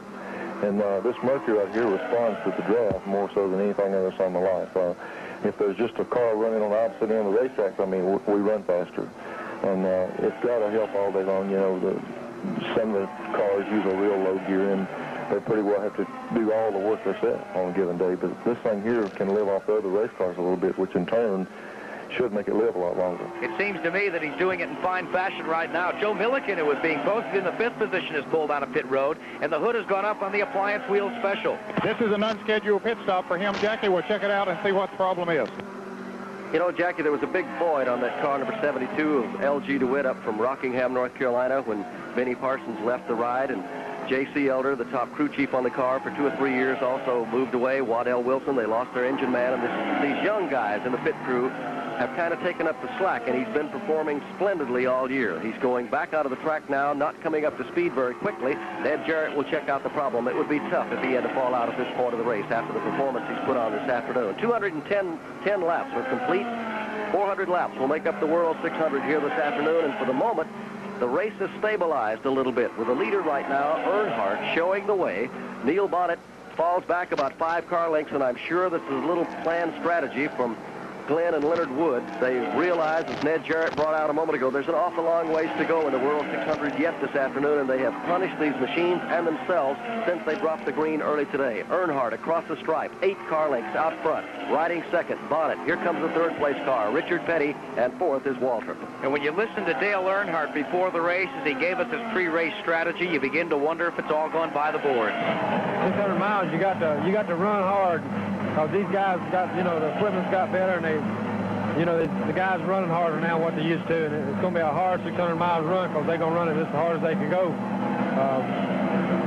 I'm looking, to sort of run and stay with them and run competitively there through the race and try to save myself for the last 100 mile or 100 laps or so, and come on in and try to do our best at the end there. I think maybe he forgot where the last 100 miles come up on the board because he's running so strong. Car number 90, Ricky Rudd, runs 7th, and he's the leader of the underdog division of cars. They're posting some money worth $3,500 to the top underdog here. The special posted awards as part of the World 600. And right now, Rudd is leading in that chase, which would be worth an additional $3,500 to him. Jackie, I'm standing in the pits with Tex Powell, the crew chief on Joe Milliken's car. Tex, what was the reason for the pit stop?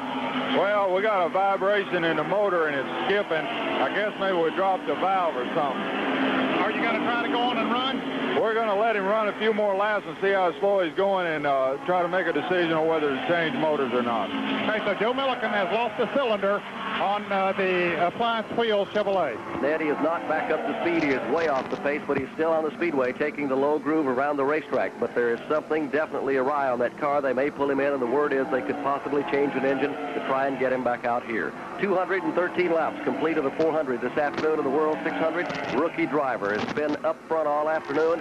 If he hasn't been in the lead, he's been charging for it. He's out there now. That's Dale Earnhardt from Kannapolis. Neil Bonnet is in second position. Richard Petty is third. Darrell Waltrip is fourth. Seems like every year they pack more and more performance into these racing machines. Speaking of performance, have you tried today's Simon Eye Shine? Today, that simple Simon Eye Shine is simply easier, simply brighter than the leading liquid or pre-soft. Simple Simon Eyes liquid shines easier and brighter than the leading liquid wax. And Simple Simon Eyes Pre-Soft shines easier and brighter than the leading pre-soft. That's performance, and that's why we can say there are shines and there are Simon Eyes shines. Ken Squire here for the refreshing mountains of Busch Beer. You know, since NASCAR was founded in '47, auto racing's become one of America's most popular spectator sports. That's because no other sport can match NASCAR's special brand of action. Fast cars, fast drivers, fast company. And that's why Busch Beer is committed to top-notch NASCAR racing. We share your enthusiasm for today's race and hope you share our enthusiasm for the great natural mountains of Busch Beer. Head for the mountains. Busch. Anheuser-Busch, St. Louis, Missouri. Here at the Charlotte Motor Speedway, the World 600 is 217 laps old. Dale Earnhardt leads. He's a rookie. Running in second in the Purolator Mercury is Neil Bonnet. Richard Petty in the SCB Chevrolet runs third. Fourth to Darrell Waltrip. 1 lap down is Cale Yarborough, the Busch Beer Oldsmobile in fifth. Ricky Rudd is sixth. He's leading the Underdog Awards. Al Holbert is in seventh. Eighth spot to Benny Parsons. Ninth to Lenny Pond. Terry LaBounty is 10th. Jim Vandiver runs in 11th. 12th spot goes to Dave Marcus. Buddy Arrington being shown 13th. Ty Scott 14th. And 15th is Grant Adcox. From Charlotte Motor Speedway, this is the MRN Broadcasting Company. Well, doggone it, if it wasn't for Shoney's Big Boy Restaurant, I probably wouldn't have a darn thing to eat. With a high price of living and everything. Like right now, Shoney's Big Boy Restaurant has their famous May Steak Special. Just take a little money out of the cookie jar, $3.59 worth, and you get Shoney's U.S. Choice Sirloin, cooked up the way you like it. It's served with delicious French fries, and toasted Grecian bread, and salad from Shoney's all-you-can-eat salad bar. Oh, I just love picking through all those tasty morsels. 19 salad favorites, crisp green lettuce, right off the farm, and a choice of tangy dressings. Why, it's a genuine delight. And remember, it's only $3.59. Let's all sing along. So from the minute you walk in, you know good evening's soon to begin. You're gonna love Shoney's. We borrow some nice ideas from your mother.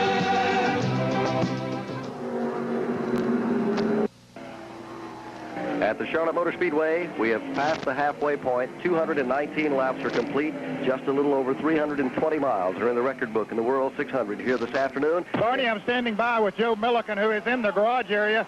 Joe, are they going to change the engine? Yeah, we're going to try to, Ned. I guess we dropped the valve in the car, and we want to try to get back out there. Well, you were running exceptionally well. Had to feel pretty good about it as long as it was going. Yeah, the car was running real good, and I hope to get back out there and run some more. Well, that's Joe Milliken, and still working on the Hodgson Ford T-Bird of Bobby Allison is the Bud Moore crew. They have the engine back in it, and it looks like they might be about 5 minutes away from getting it fired. So important is winning the Winston Cup Point Championship to the drivers on the trail this year. They elect to change engines. We've seen that so many times in Cale Yarborough in his quest for 3 national driving titles that he put back-to-back in the last 3 years. This year, he's had more problems probably than any driver on the circuit, and he's having a few problems this afternoon. He's currently showing in 5th position, a lap off the pace with the front runners. With 220 laps now on the board, the leader continues to be rookie driver Dale Earnhardt. Just a magnificent run for him today. Neil Bonnet, for the moment, has decided to just give him his head and let him go, back out of the pace a little bit. As they go back to Mike Joy, it looks like they're just going to ride that way a while, Mike. Bonnet is still working low on the bottom of the track, but he's not putting the pressure on. One driver that is moving up is Richard Petty. He has narrowed the gap considerably between his third-place position and Neil Bonnet in the Purelator Mercury. They are less than a second apart in the backstretch. But we see the biggest separation between first, second, third, and fourth place cars that we've seen all afternoon. In talking to Richard Petty about running here at Charlotte Motor Speedway, we asked him, how can you be so consistent, run consistent lap speeds all day, and still find the quickest groove as you look for a new way around the racetrack? Well, you know, you're just looking for a faster place, and, you know, the radios come in real handy on a deal like that, where if I'm running low on a racetrack, then I'll go, say, in the 1 and 2 corner, and I'll start trying to run high and try to find a groove in 1 and 2, and then when I find me a different groove there, then I'll go down to 3 and 4 and work on that. And Dale keeps me informed on what times I'm running, so from that standpoint, I can stay fairly consistent because I don't try a whole new groove all the way around the racetrack at one time. I'll just, like I say, I'll pick out a corner at a time and work on it. Petty is consistent right now. He rides in third position. He's never been further back than about fifth all afternoon. Earnhardt still showing the way. Bonnet riding second. Petty is third. Waltrip is fourth, and they are the front four. They are in the lead lap, showing in fifth position. Cale Yarborough a lap off the pace. Barney, I'm in the pits with Jake Elder. Jake, we talked to you an hour or so ago, and you said Dale was running a little bit too hard. What are your thoughts now? Still running too hard. Would you like to see him back off a little bit? Yeah, I like to, because if he keeps running like that, there ain't no way the car's going to last. Have you talked to him about it on the radio? Yeah. You don't listen? Okay, he says that he's talked to him about it, but apparently the car is feeling so well that he just wants to run out front. Well, he's doing that, Ned. Right now, he has even lengthened his separation over the second-place car, Neil Bonnet, to Mike Joy. Lap traffic has provided that difference, Barney. Neil Bonnet had trouble negotiating around Terry Labonte and Ty Scott. That has allowed the STP Chevrolet of Richard Petty to close right onto the back bumper of the second-place car. Indeed, it's just a half a car length differential right now as Richard Petty and Neil Bonnet both dive into turn number 3. Bonnet, as he has been, running a bit lower than Richard Petty. Now they take the identical groove midway through the turn, exiting the turn with Bonnet in second place, Richard Petty in third. Speaking of grooves, that groove seems to be moving up down to the south end of the track in 1 and 2. We notice that all the front runners are running a little bit higher.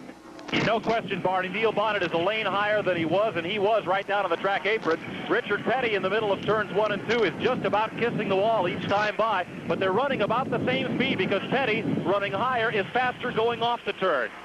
Leader up in turn 3 continues to be Dale Earnhardt, and you heard the word from the garage area a moment ago as Ned Jarrett was talking with crew chief J.C. Elder. Jake would like him to slow down, but Earnhardt does not want to break the pace. The car is working perfectly for him this afternoon. Apparently it's comfortable to ride out there, and he will just not come out of the throttle as he scoots back into number 1, pulling Neil Bonnet by about a second and a half. And Barney, now I'm standing in the pits with Junior Johnson, who I'm sure would like to see that Busch Oldsmobile run a little bit faster. Junior, that car is not running quite up to par for it. No, it don't seem to be running down the straightaway, Ned, like it should, and Cale says it don't handle it like it should either, so I guess the combination of it not running on through the corners is hurting it on the straightaway, so, you know, it's just not the right combination today for some reason. Do you wish at this point that you would have decided to bring the Monte Carlo that ran so well for you last week at Dover? Well, I don't think we would be any better off with the switch to Monte Carlo because the car don't seem to be running the straightaways as good as it should, so the body style on those should help it on the straightaways. So, you know, it's just a toss-up, I think. Okay, that's Junior Johnson. They're still in there struggling, though, and running in 5th position. Ned, if he's still standing by there, you might ask Junior. He's one of the best car builders in the business. If, as Jake Elder said a moment ago, they continue to run the pace they've been, will these cars last? Junior, they've been setting a tremendous pace out here all afternoon. Can they last running that hard all day? Well, it's hard to say. I'd say they can because most of the boys have got pretty good, you know, engine combinations right now. The pace is pretty strong, but I'll say they'll 1 or 2 of them make it. That's the voice of Junior Johnson. He should know he builds some of the best race cars in the business. At Charlotte Motor Speedway, 228 laps are complete in the 400-lap World 600. Earnhardt is leading. Second is Neil Bonnet. Third is Richard Petty. Fourth is Darrell Waltrip, and a lap off the pace in 5th position is Cale Yarborough in the Busch Oldsmobile. And you could hear the frustration in the voice of Jake Elder, the crew chief for your leader, Dale Earnhardt. He is not at all happy with the way Earnhardt is progressing in this race. But yesterday we asked Dale Earnhardt how much of a difference Jake Elder has made to the Australian racing team. Yeah, he's, you know, he knows a lot of the particulars about a chassis that we didn't know, and he does that. helped us out, and he got the pits together a little better, and the guys working together a little better. He demands things pretty tight, but he knows what he's saying when he says something, and you got to listen to him. And you know, we've been working good with him and looking pretty good here. So Jake's been a big asset to us, and you know, just like we won the race, that give all us confidence that we can win now. You know, we know we're a winning team, so it's going to be a great rest of the season. I think from the sounds of Jake Elder when he talked to Ned Jarrett, he'd like to have that put on cassette and played in the ears of Dale Earnhardt as he leads this World 600 from Charlotte Motor Speedway. This is the MRN Broadcasting Company.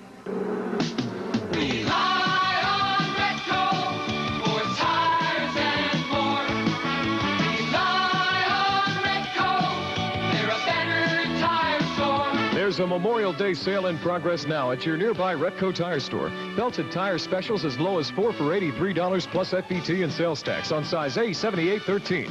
You get free mounting and static balancing. And with the purchase of 4 tires, Retco will rotate them every 5,000 miles for the life of the tread. Retco Tire Stores. Stop in now.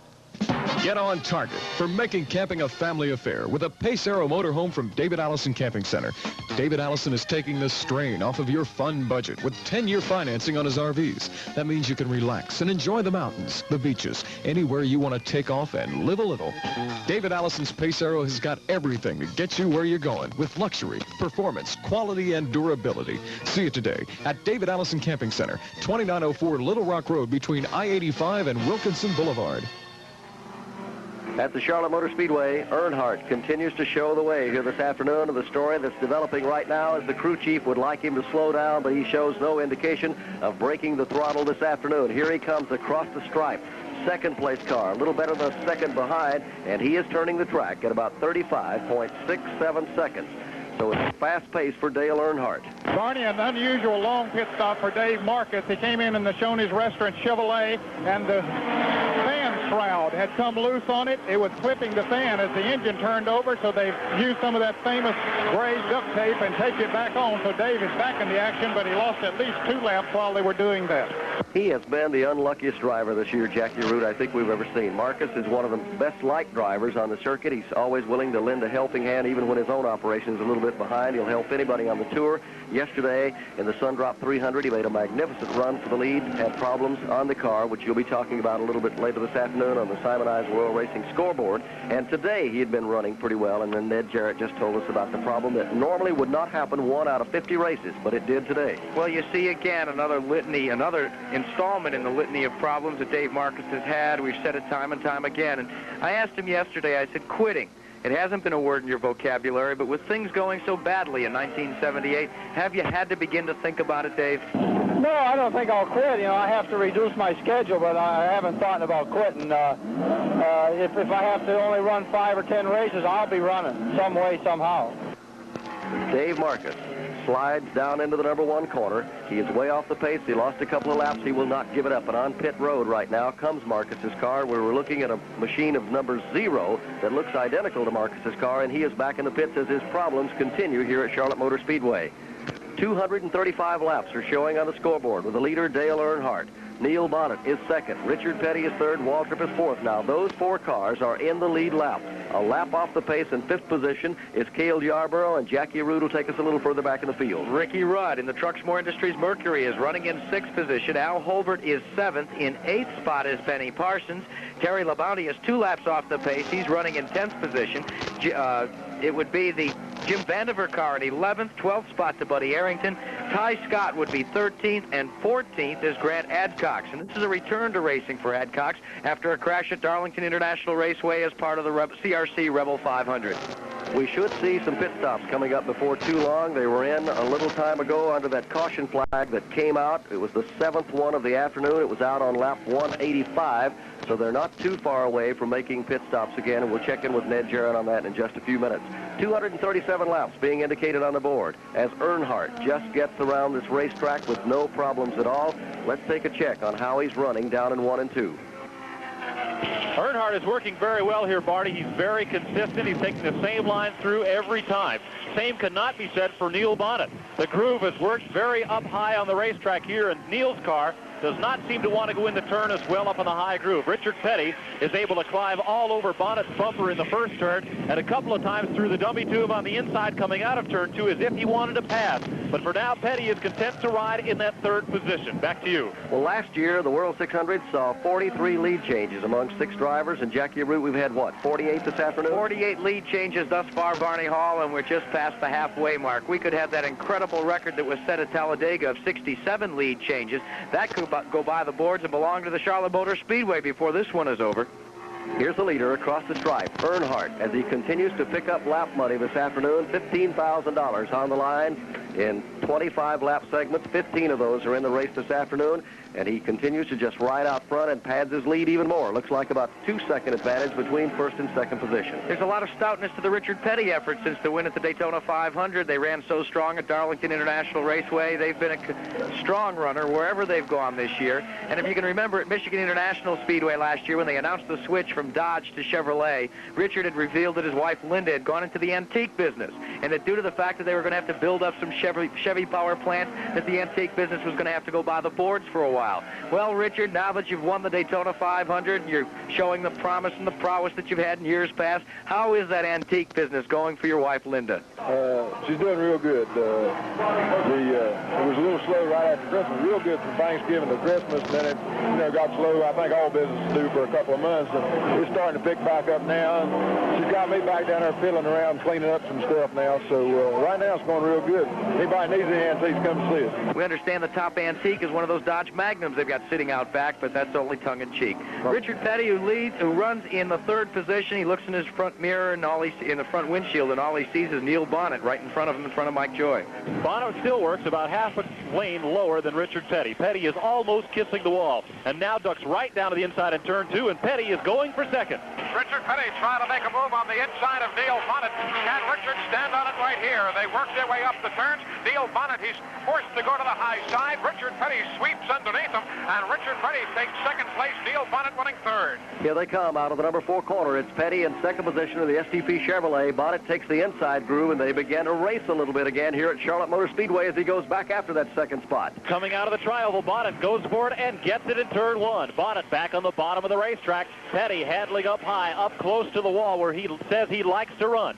Out of turn number 2, Petty, throttle foot down, has Bonnet midway down the backstretch. Richard Petty, where he's excelled all afternoon, makes a move again down the back straightaway. Now we get back to Neil Bonnet's playground. That's the third turn where Neil Bonnet dives, but Richard Petty has the advantage coming off the back straightaway. He holds him through 3 and out of turn number 4. About 375 miles are complete in the World 600. Here this afternoon, it's Petty in second position.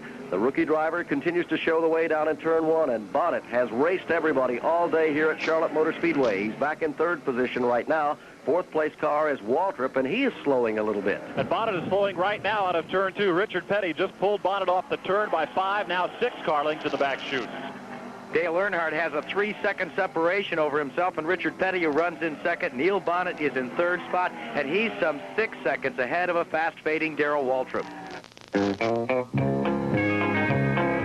There's a kind of man who's mighty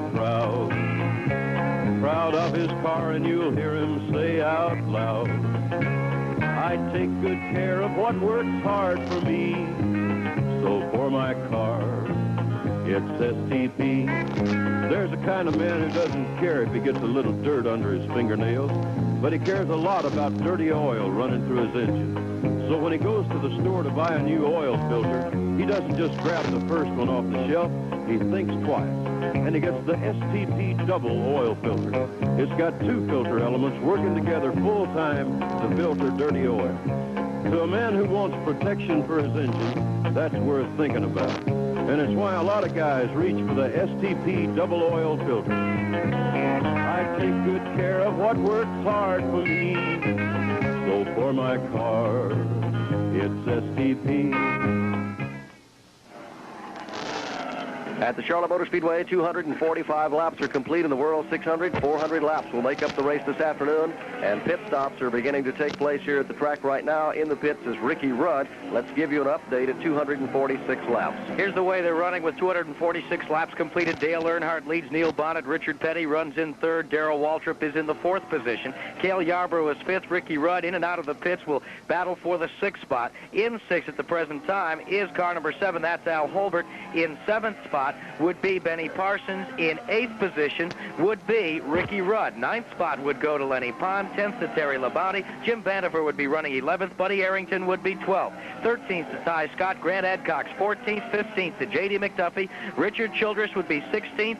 17th would be Bruce Hill. Dave Marcus is 18th. 19th to D.K. Ulrich in the U.S. Army car. Tommy Gale and the Sonny King Ford would be running 20th. 21st to Blackie Wangren. Harry Gant would be 22nd. 23rd to the native tan Dodge of Frank Warren. Dick May 24th. And running 25th is Cecil Gordon. And now Bobby Allison has presented his Warner W. Hodgdon. Bud Moore prepared Thunderbird back in after an engine exchange. And that was a long engine change too, Jackie. We failed to get the watch on him when he went in, but it has been a long time. They were not prepared for an engine change. They did have another engine, but they didn't have all the things done to them as we've seen Junior Johnson and some of the others in the past that have made the quick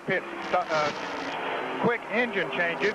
They did not have the carburetor on the car. They did not have the headers and a lot of the other paraphernalia that has to be hooked up, of course, that helps to make the car go. So as a result, it took them much longer than we've seen engine changes in the past. From Charlotte Motor Speedway, this is the MRN Broadcasting Company. For sturdy pickup trucks, for great prices, for a selection of trucks like you'll find nowhere else, come to Dodge Country. Dodge Country, the Carolina's largest truck dealer, with over 10 times the selection of the average truck dealer. D100s, D150s, Warlocks, and 4x4s. Nowhere else will you find a selection of great Dodge trucks like this at such incredible prices. And everything Dodge Country sells is backed up by their professional service department. Dodge Country, a name that means quality, value, and great selection at 4800 East Independence Boulevard. It's a Memorial Day sale going on now at your nearby Retco Tire store. You'll find belted tire specials like the A7813 for as low as $83 plus FET and sales tax. These tires feature fiberglass cord belts and 2 polyester cord body plies for strength, stability, and a comfortable ride. And you get free mounting, static balancing, and free rotation every 5,000 miles for the life of the tread with every set of 4 tires you purchase. Retco Tire stores, 3 convenient locations in Charlotte, also Maiden, Shelby, and Kannapolis.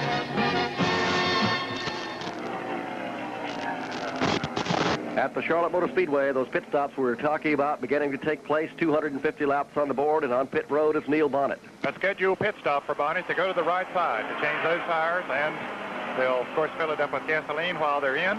This is only the second time today, I believe, Bonnet, that they've stopped under the green. They've been able to make those stops under caution heretofore. Well, with 6 caution flags having been displayed, make that 7 this afternoon in the race. They've had Marty, this is a lengthy stop for the Purolator Mercury, and they were going to the right rear, and they are underneath the car. We'll dispatch Ned Jarrett there to find out from Glenn Wood just what the problem is. He's away, but it's a lengthy one, 33 and 4/10 seconds. Very costly stop for Neil Bonnet. Whether there's a problem on the car or what the situation is, Ned Jarrett will update us shortly. Here he goes, back onto the track, but he has lost a lot of ground to the front runners. Earnhardt is still in front. Riding second is Richard Petty. Waltrip is third, and Neil Bonnet has lost a lap as he drops back to 4th position. Cale Yarborough is 5th. Dale Earnhardt comes across the stripe to complete the 253rd circuit here of 400 scheduled, and he continues to lengthen his advantage over a fast-fading Richard Petty. Petty is losing ground. Barney Hall and the pit stops now will become extremely important. Well, they'll all be coming in very shortly. Ned Jarrett is making his way now to the Glenwood crew to find out what the problem was on Neil Bonnet's car. 252 laps are complete. Rookie driver showing the way here this afternoon, and that has been the story in the World 600, the phenomenal run of Dale Earnhardt. And here comes Earnhardt in a pit road. His crew chief wants him to slow down, and here's Earnhardt pitting car number 2. A routine pit stop for the J.C. Elder crew on the Osterlin machine. The Monte Carlo is on pit road. Cecil Gordon is in and out of the pits. Bruce Hill's machine moving back onto the track as pit stops.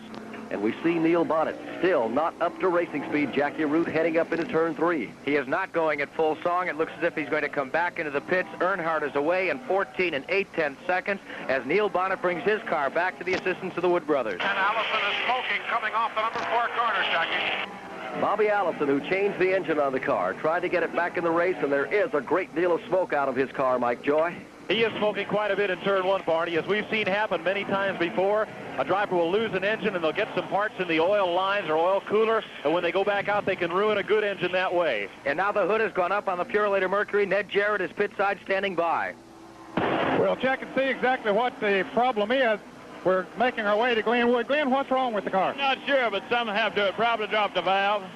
So it looks like the engine is gone now in that car number 21. Is he going to park it?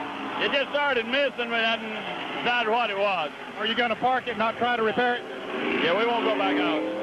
Okay, Darrell Waltrip was just in for his scheduled pit stop. Here is Benny Parsons in also, so it's pit stop time, but the Purolator Mercury out of the race. 14 and 1/10 seconds to stop on the Gatorade Chevrolet for Darrell Waltrip, who now runs in the second position.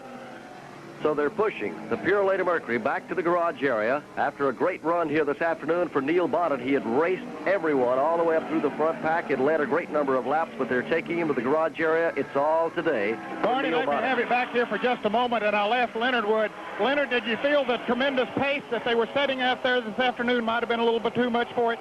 No, I wasn't it. It just, I think it dropped the valve. Okay, that's Leonard Wood, the crew chief on that car. Well, they said last week up at Dover, Delaware, Ned, that they felt like they had found their engine problems. They had lost 4 or 5. They've lost more engines this year than they had in about a 5-year period, and they thought they had found the problem. But such is not the case here today at Charlotte Motor Speedway. With 256 laps completed of the 400-lap chase in the World 600, Richard Petty is now the leader in the STP Chevrolet. Dale Earnhardt is second, and Waltrip is being posted as a third-place car. And he is 1 lap off the pace. Darrell Waltrip in the Dyguard Gatorade machine looks and sees Richard Petty directly in front of him, and that's the difference between being a lap ahead and a lap down. They come across the stripe with Petty out front. Now remember, Petty is yet to present his STP Chevrolet on pit road. Crew chief Maurice Petty and Dale Lindman, his cousin, are standing by, and the STP crew will have to do their tune, the high-speed ballet on pit road, very shortly. This is the second time this afternoon that they have had to pit under green. With 7 caution flags, they've been able to make the pit stop. Takes a little pressure off the crews, and they're waiting for Richard Petty on pit road right now. We see the crew coming out. They've put the pit board out, and here comes Petty out of turn 4, diving on the pit road of the STP Chevrolet, and they'll go to work on his machine. Let's go to Ned Jarrett. While they're coming in for that regular pit stop, I'm standing by with Herman Allman, who builds the engines on Joe Milliken's car. Herman, you decided not to change the engine. Yeah, we just decided just a few minutes ago not to, Ned. We dropped the valve first and thought we could make a few more laps and try to finish, but the race is over, half over, and it would be hard for us to get back in fast enough to try to make up any more time. At least that's the way we felt. As far as the engines were concerned, we're going to be a little short anyhow going out on the West Coast. Okay, and Richard Petty has made his pit stop and is back in the running. And he's back in the running to the tune of 14 and 8/10 seconds. That was the stop for the STP crew. From Charlotte Motor Speedway, this is the MRN Broadcasting Company. Hello there, Americans. I'd like to talk to you for just a moment about inflation. Yes, it's getting crazy out there, but there is one place where you can still get something almost for peanuts, pardon the expression, and that's Shoney's Big Boy Restaurant and what they call their May Steak Special. I invite you to drop in right now and try out Shoney's U.S. Choice Sirloin, cooked the way you like it, served with French fries, oh so good, toasted Grecian bread, and salad from Shoney's all-you-can-eat salad bar. And that includes 19 salad favorites, crisp lettuce, a variety of delicious condiments, and tangy dressing. That's nice, isn't it? And remember now, it only costs $3.59. Shoney's Big Boy Restaurant and your May Steak Special. Now, where's my money for saying this? You walk in, you know good English soon to begin. You're gonna love Shoney's. We borrow some nice ideas from your mother. Dave Marcus. Looks like his car. I believe it's Dave Marcus, because there are 2 cars identical here today. The car number 0, but Marcus is coasting slowly over into turn 3 in front of Eli Gold. He is indeed, Barney. It's another tough break for that Shoney's car. Dave Marcus, as has been said about other drivers at other times, if it wasn't for bad luck, there'd be no luck at all. And Dave Marcus is now coming to just about a complete stop in the grassy area of the apron inside of turn 3. This might bring out a caution flag if Marcus cannot nurse the car out onto the grass, because he is at the bottom of the racetrack, and from here we can't tell whether he's out on the apron of the track or whether he is on the being grass. displayed to the field. Caution is being shown, and this will be what, Barney Hall? The 8th caution flag of the afternoon. Right, the car is somewhat on the racing surface, Barney. Got about half the car into the grass, but the right side of the car does sit on the paved area. 8th caution comes out. Richard Petty in the FTP Chevrolet, as well as Dale Earnhardt in the Osterlund Racing Team entry. Now, those are the two drivers that are being posted on the same lap, and now Darrell Waltrip has made up his lap, so there'll be 3 cars in the lead lap. Running in the 4th spot will be Cale Yarborough, 1 lap down, and then 2 laps down is Benny Parsons in the 5th position, Barney. Well, let's recap a little bit for some of the fans who might have just joined our broadcast here this afternoon. There have been 8 caution flags. This is the 8th of the day. It's been displayed just a moment ago when Dave Marcus' car came to rest on the apron of the track over in turn number 3 in a very precarious position, and the NASCAR officials quickly display the caution flag to get him out of that area. First caution flag came out on lap number 10 when Dick Brooks crashed in turn 1. The second caution flag was short in coming. It came on lap number 27 when Blackie Wainstrom spun his car in turn 4 and hit the wall. And here comes everyone on pit road again. We see Dale Earnhardt back in the pits, the leader, and they're going to change tires on that machine. We had the 3rd caution on lap number 35 when Bill Elliott lost an engine here in the front stretch. Then the 4th caution came on lap number 117 when Connie Saylor and Lenny Pond did a little number up in turn 4 and hit the wall. The 5th one came out on lap 143. Bobby Fischer lost an engine, crashed in turn number 1. The 6th caution flag came out on lap 165. Glenn Jarrett spun the car, had a problem on the engine in that machine, and lost it over in turn number 1. And then the 7th one came on lap 185. Bobby Allison blew coming out of the turn. Let's take a look at the cars that are out of the race. Ron Hutcherson, Chuck Bound, Dick Brooks, Bill Elliott, Donnie Allison, Buddy Baker, Travis Tiller, Connie Saylor, Skip Manning, Cuckoo Marlin, Bobby Fischer, James Hilton. Bobby Allison was in and out, and he's exchanged an engine, but it looks like they've got problems on that car as he's back on pit road as well. Bill Dennis with engine problems, Joe Milliken with a valve problem, and Neil Bonnet going out. They make 16 cars that have retired from this World 600. Jockey, there's Nobody quite like you. You got your own thing to do. You like your beer light and clear, refreshing like mountain air. Head for the mountains of bush. Reach out and you'll be here.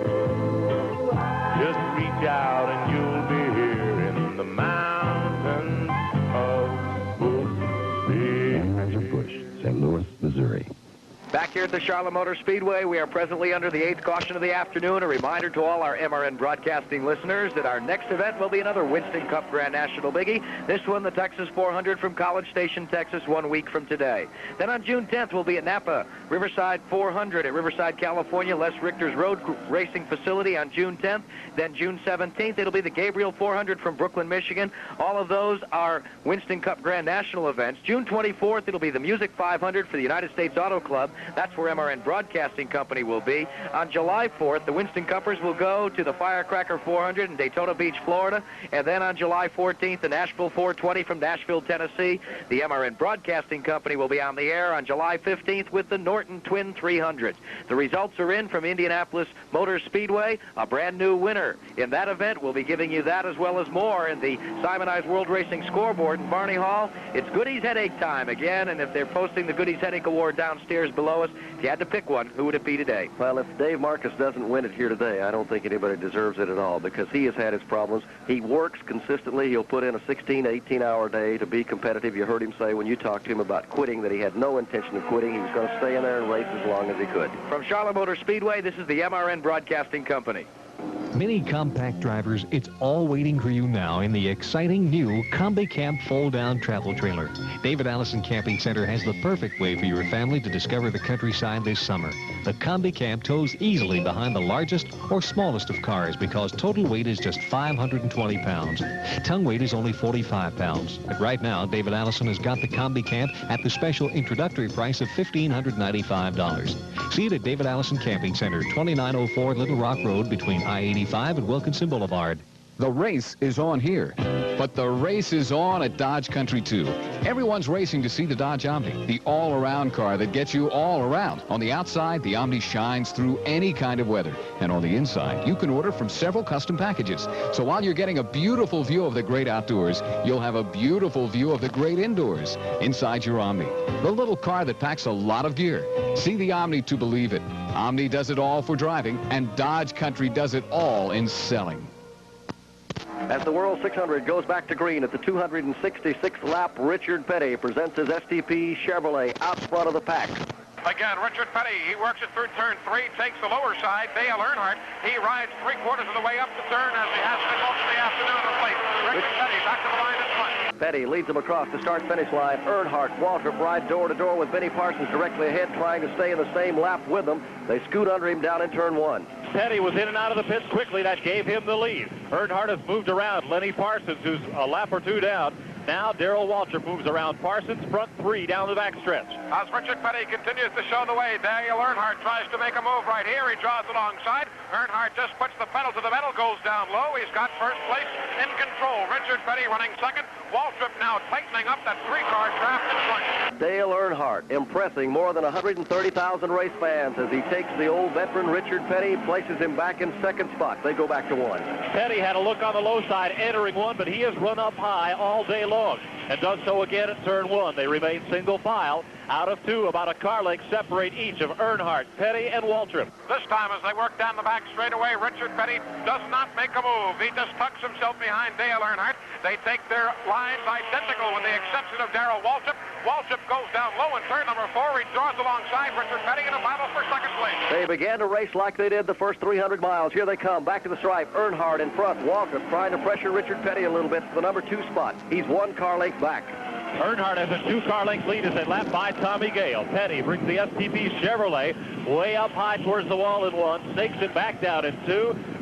Waltrip lines himself up on Petty's bumper for the run down the backstretch. Darrell Waltrip trying to make a move. He draws a beat on Richard Petty's automobile as they go up the banking. Darrell Waltrip draws not even inches apart from himself and Richard Petty. They work through turn number 4. Earnhardt a bit higher than the rest, but it's the same running order off the turn. Back to the line. It is Earnhardt, Petty, Waltrip, and you could drop a watermelon between the bumpers, and I don't think it would fall down on the speedway. That's how tight they're running as they head back into turn number 1.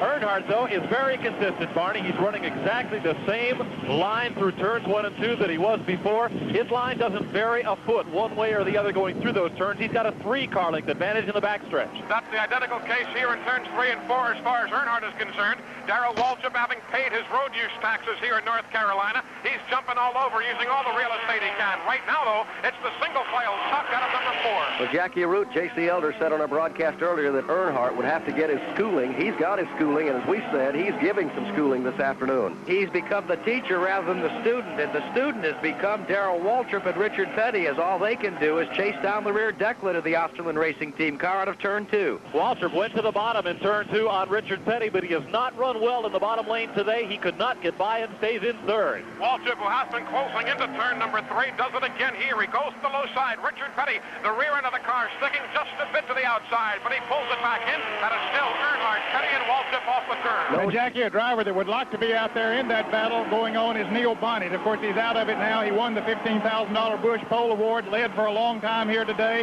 Neil, are you too disappointed after falling out after accomplishing as much as you did?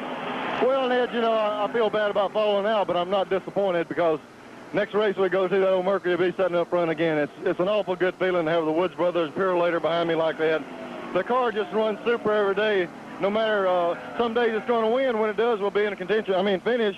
We'll be in contention to win. Days like today, there's no reason to get mad. We'll go back and come back another day. Neil, you raced with Dale Earnhardt, the rookie out there, making a tremendous showing this afternoon. Did you expect him to run that well?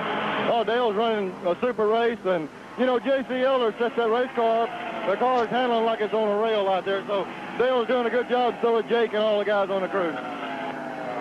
Barney Hall, as we watch Dale Earnhardt run, it becomes very reminiscent of the year when David Pearson came here, an unheralded driver and a rookie, and he came and he won the World 600. What was that? The second year they hosted the World 600? 1961, the second race here for David Pearson. And right now, Earnhardt continues to show his rear bumper to Richard Petty and Darrell Waltrip. And Petty, who had put a little pressure on Earnhardt a moment ago, he can't afford to put too much because Waltrip's pressing him so hard to take over the number 2 spot, Mike Joy. He has to watch both ends of the car. True, Barney, there was a bit of separation, but Petty has had to move right back up on Earnhardt's tail to hold off the pressures of Darrell Waltrip. They're in the back.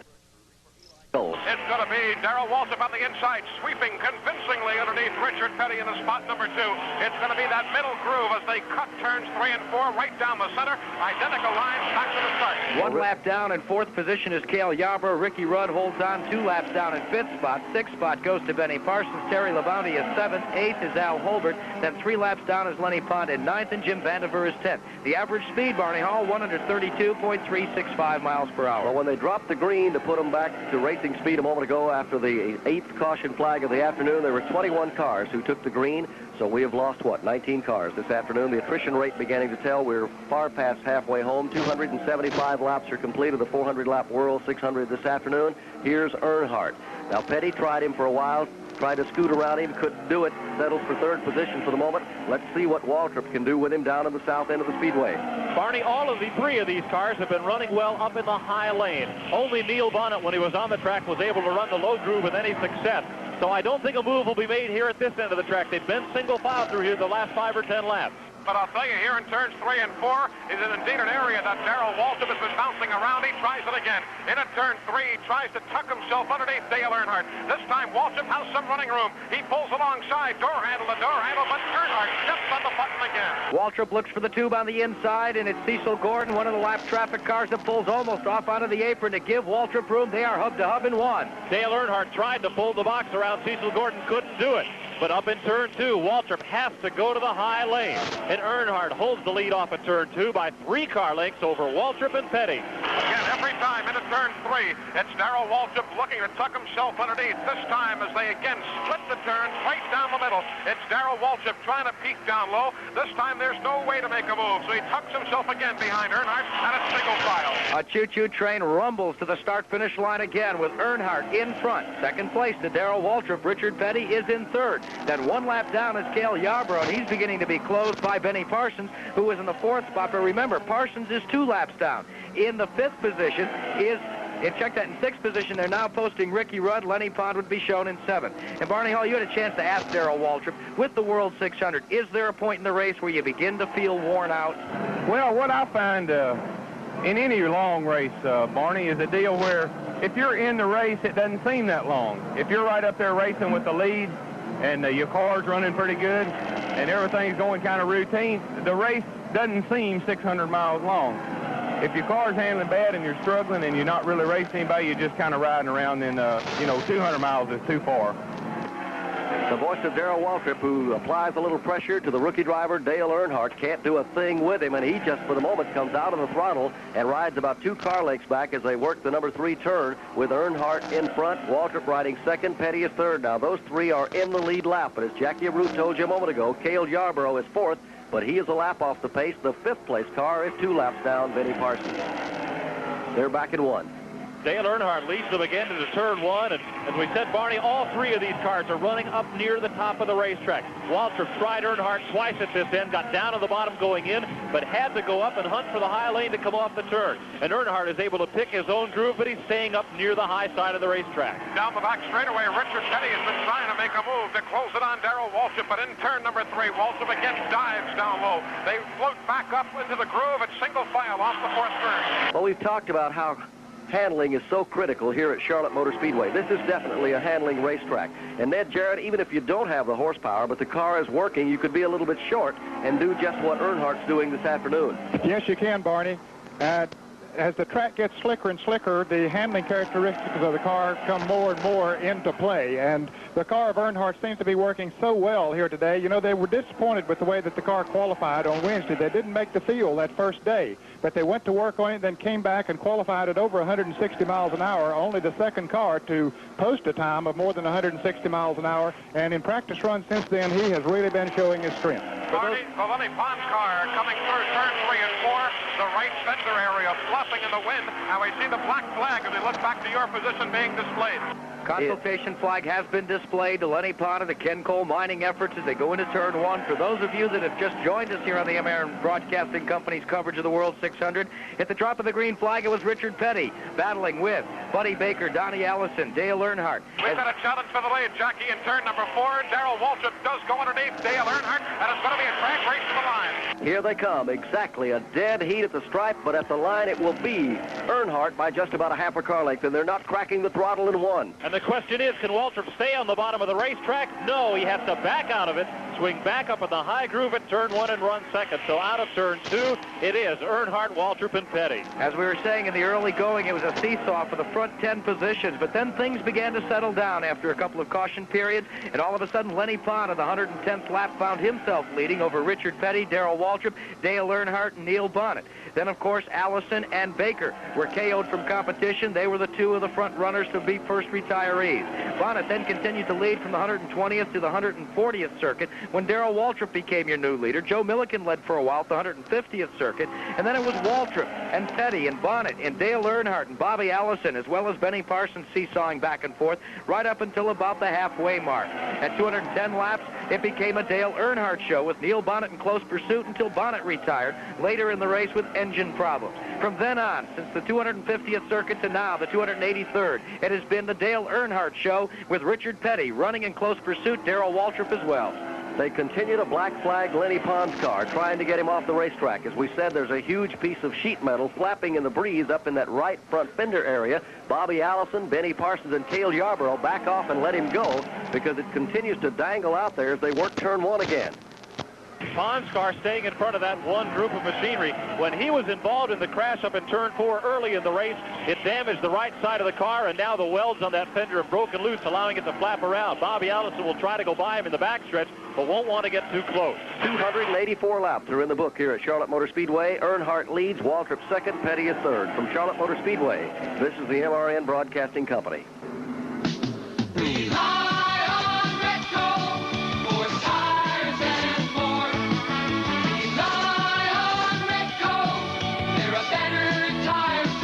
There's a Memorial Day sale in progress now at your nearby Repco Tire store. Belted tire specials as low as 4 for $83 plus FET and sales tax on size A7813. You get free mounting and static balancing. And with the purchase of 4 tires, Repco will rotate them every 5,000 miles for the life of the tread. Repco Tire Stores. Stop in now. David Allison Camping Center is Charlotte's #1 RV dealer for 1979. And David wants to thank everyone in North and South Carolina for making it possible. And now that summer's here and camping is in the air, David wants to invite all of you to come on down and see his beautiful new 79 Coachman camping trailers. The Coachman trailer is the ultimate in camping convenience. And at David Allison Camping Center, you'll find value you can't afford to pass by. David Allison Camping Center, 2904 Little Rock Road between I-85 and Wilkinson Boulevard. Come by. At the Charlotte Motor Speedway, 288 laps are completed in the World 600. 400 laps will make up the distance here this afternoon. 600 grueling miles, the longest race on the Winston Cup circuit. Barney, Lenny Pond finally made that pit stop. They cut away about half of the right front fender on him and sent him on his way. So Lenny Pond, who has had more than his share of rough breaks this year also, who landed that ride, has to make an unscheduled pit stop. It's going to cost him a lot of distance. 600 miles here at the Speedway, Jackie Root. That extra 100 miles really wears you down. And although Dave Marcus has retired his machine, we asked him, is it harder or easier for you the other day to run 600 miles here? How much problem that extra 100 miles presents? Well, you got to be in good physical condition, of course. You know, I keep myself that way, or try to, and you know, mentally, sometimes you drive the remaining 100 miles in a race just on your mental attitude. You know, your body is basically worn out, but it's a job that you have to do, and you tell yourself before the race that, you know, this race is 600 miles, and I have to run 600 miles, and you know, if you only run 550 and you let them all and you can't make the last 50, you're no damn good. It just, you don't win races getting relief drivers. The voice of Dave Marcus, who has had his problems here this afternoon, and if Waltrip continues to chew away at Dale Earnhardt, trying to get the lead away, but Mike Joy, this youngster's giving no ground to anyone. He is not, Barney, and he is consistent, but Waltrip is nibbling away at the yellow paint on Earnhardt's back bumper as they head for Eli Gold. Indeed, each time through the turn here, Darrell Waltrip comes perilously close to the rear decklet of the Dale Earnhardt car. Right now, it's about a car length of a disadvantage for Waltrip. He looks to go to the downstairs again, and again has to tuck himself behind Earnhardt. Waltrip trying to apply a little pressure to the rookie driver, Dale Earnhardt. He's tried him on the outside, and now he's going to peek down to the inside and won. They're alongside. Waltrip had the move underneath, but again, he's not been able to stick the car on the bottom of the racetrack and has to slide back up in the high groove in turn 2 behind Dale Earnhardt. He gets a swing off the second turn and trails Earnhardt by 2 car lengths. Down the back straightaway is not the area we see the move being being made, but right now, as they go up that banking, again, the nose of Darrell Waltrip's car points downward, but yet again, there's no relenting from the power that we've seen from Dale Earnhardt. Waltrip can get a look up front to take the lead, but that's as far as he can do. He's had a car length up there, about a half a car length on Earnhardt a couple of times. Just no way he can take the lead as Dale leads him back into the south end of the track. Waltrip, 1 car length behind, 292 laps. Shortly, we'll be coming up on the 300-lap mark with 100 laps to go here in the World 600 this afternoon. Earnhardt is the leader. Waltrip rides second. Petty is third, and Richard Petty is way off the pace. Well, not really way off the pace. Let's put him about 4 seconds behind the first and second place cars, and perhaps Petty elects to pace himself. 1 lap down in 4th position is Cale Yarborough. 2 laps down will be the 27 of Buddy Arrington. As they come to the stripe, the battle for the lead is enjoined again in turn 1. Lap traffic coming up, and Waltrip has chosen to make his move. He is underneath Earnhardt, but again, he has to back out of it at the first turn and slide back up in the high groove. They'll go up against lap traffic in the backstretch. Single file, Earnhardt leading. 2 laps off the pace is Benny Parsons' entry. Ricky Rudd is 6th. In 7th position is Terry Labonte. Al Holbert is in 8th. 9th spot, 5 laps down, is Jim Vandiver. Lenny Pond now 6 laps off the pace in 10th position. The Russ Toggs entry of Ty Scott is 11th. Richard Childress is 12th. Buddy Arrington is 13th.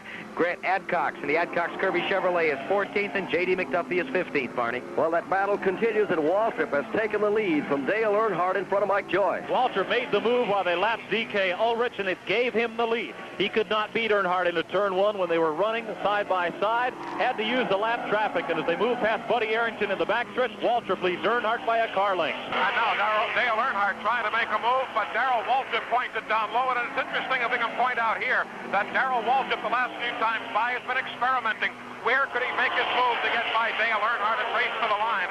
When he finally did appropriate the lead, it was almost directly into the entrance of turn number 3. Waltrip wasted no time. He went right for the lead, did not wait for the slingshot move, and it's paid off thus far. 2 Monte Carlos duel for the lead in the World 600 here this afternoon, and Jackie Root, many of the drivers feel the Monte Carlo is the best race car today, and Darrell Waltrip is one of those. Yeah, I have to be honest with you. If they ever build a race car any better than a Monte Carlo, I hope I'm still around to drive it. They're exceptional racing machines. They weren't built to be, but they are. They adapt to the super speedways, the short tracks, road courses. They're just they're the easiest race car that I've ever fooled with as far as setting the car up and making it drive well and making it comfortable for 500 miles. There are cars that are faster, and there are cars that are more aerodynamically suited to bigger racetracks. There'll never be a car more comfortable than a Monte Carlo. Darrell Waltrip, Grand National racing driver, talks about how long it takes to become a good driver. Let's face it. It really works, and I can count on that.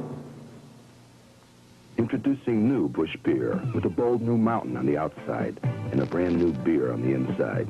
Smoother, brighter, more refreshing. So don't just reach for a beer. Head for the mountains.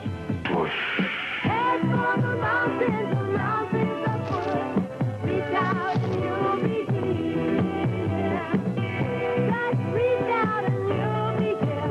In the mountains of Busch Beer. Anheuser-Busch, St. Louis, Missouri. Best competition we've ever seen at Charlotte Motor Speedway this afternoon as we are approaching the 300-lap mark. The leader is Waltrip. Riding second is Earnhardt. Richard Petty is third. From Charlotte Motor Speedway, this is the MRN Broadcasting Company. For sturdy pickup trucks, for great prices, for a selection of trucks like you'll find nowhere else, come to Dodge Country. Dodge Country, the Carolina's largest truck dealer, with over 10 times the selection of the average truck dealer. D100s, D150s, Warlocks, and 4x4s. Nowhere else will you find a selection of great Dodge trucks like this at such incredible prices. And everything Dodge Country sells is backed up by their professional service department. Dodge Country, a name that means quality, value, and great selection at 4800 East Independence Boulevard.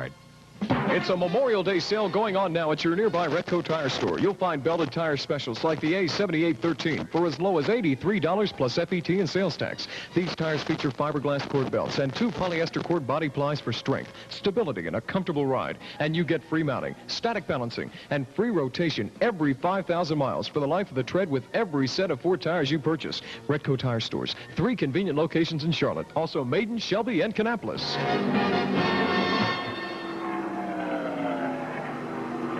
150 miles are down to the World 600 here at Charlotte Motor Speedway this afternoon. They have just posted 300 laps on the board. We pause now for station identification. You'll find whatever you need for the care and repair of your home at Moore's. Just look for the sign of the Orange Fox. WSOC-FM, Charlotte.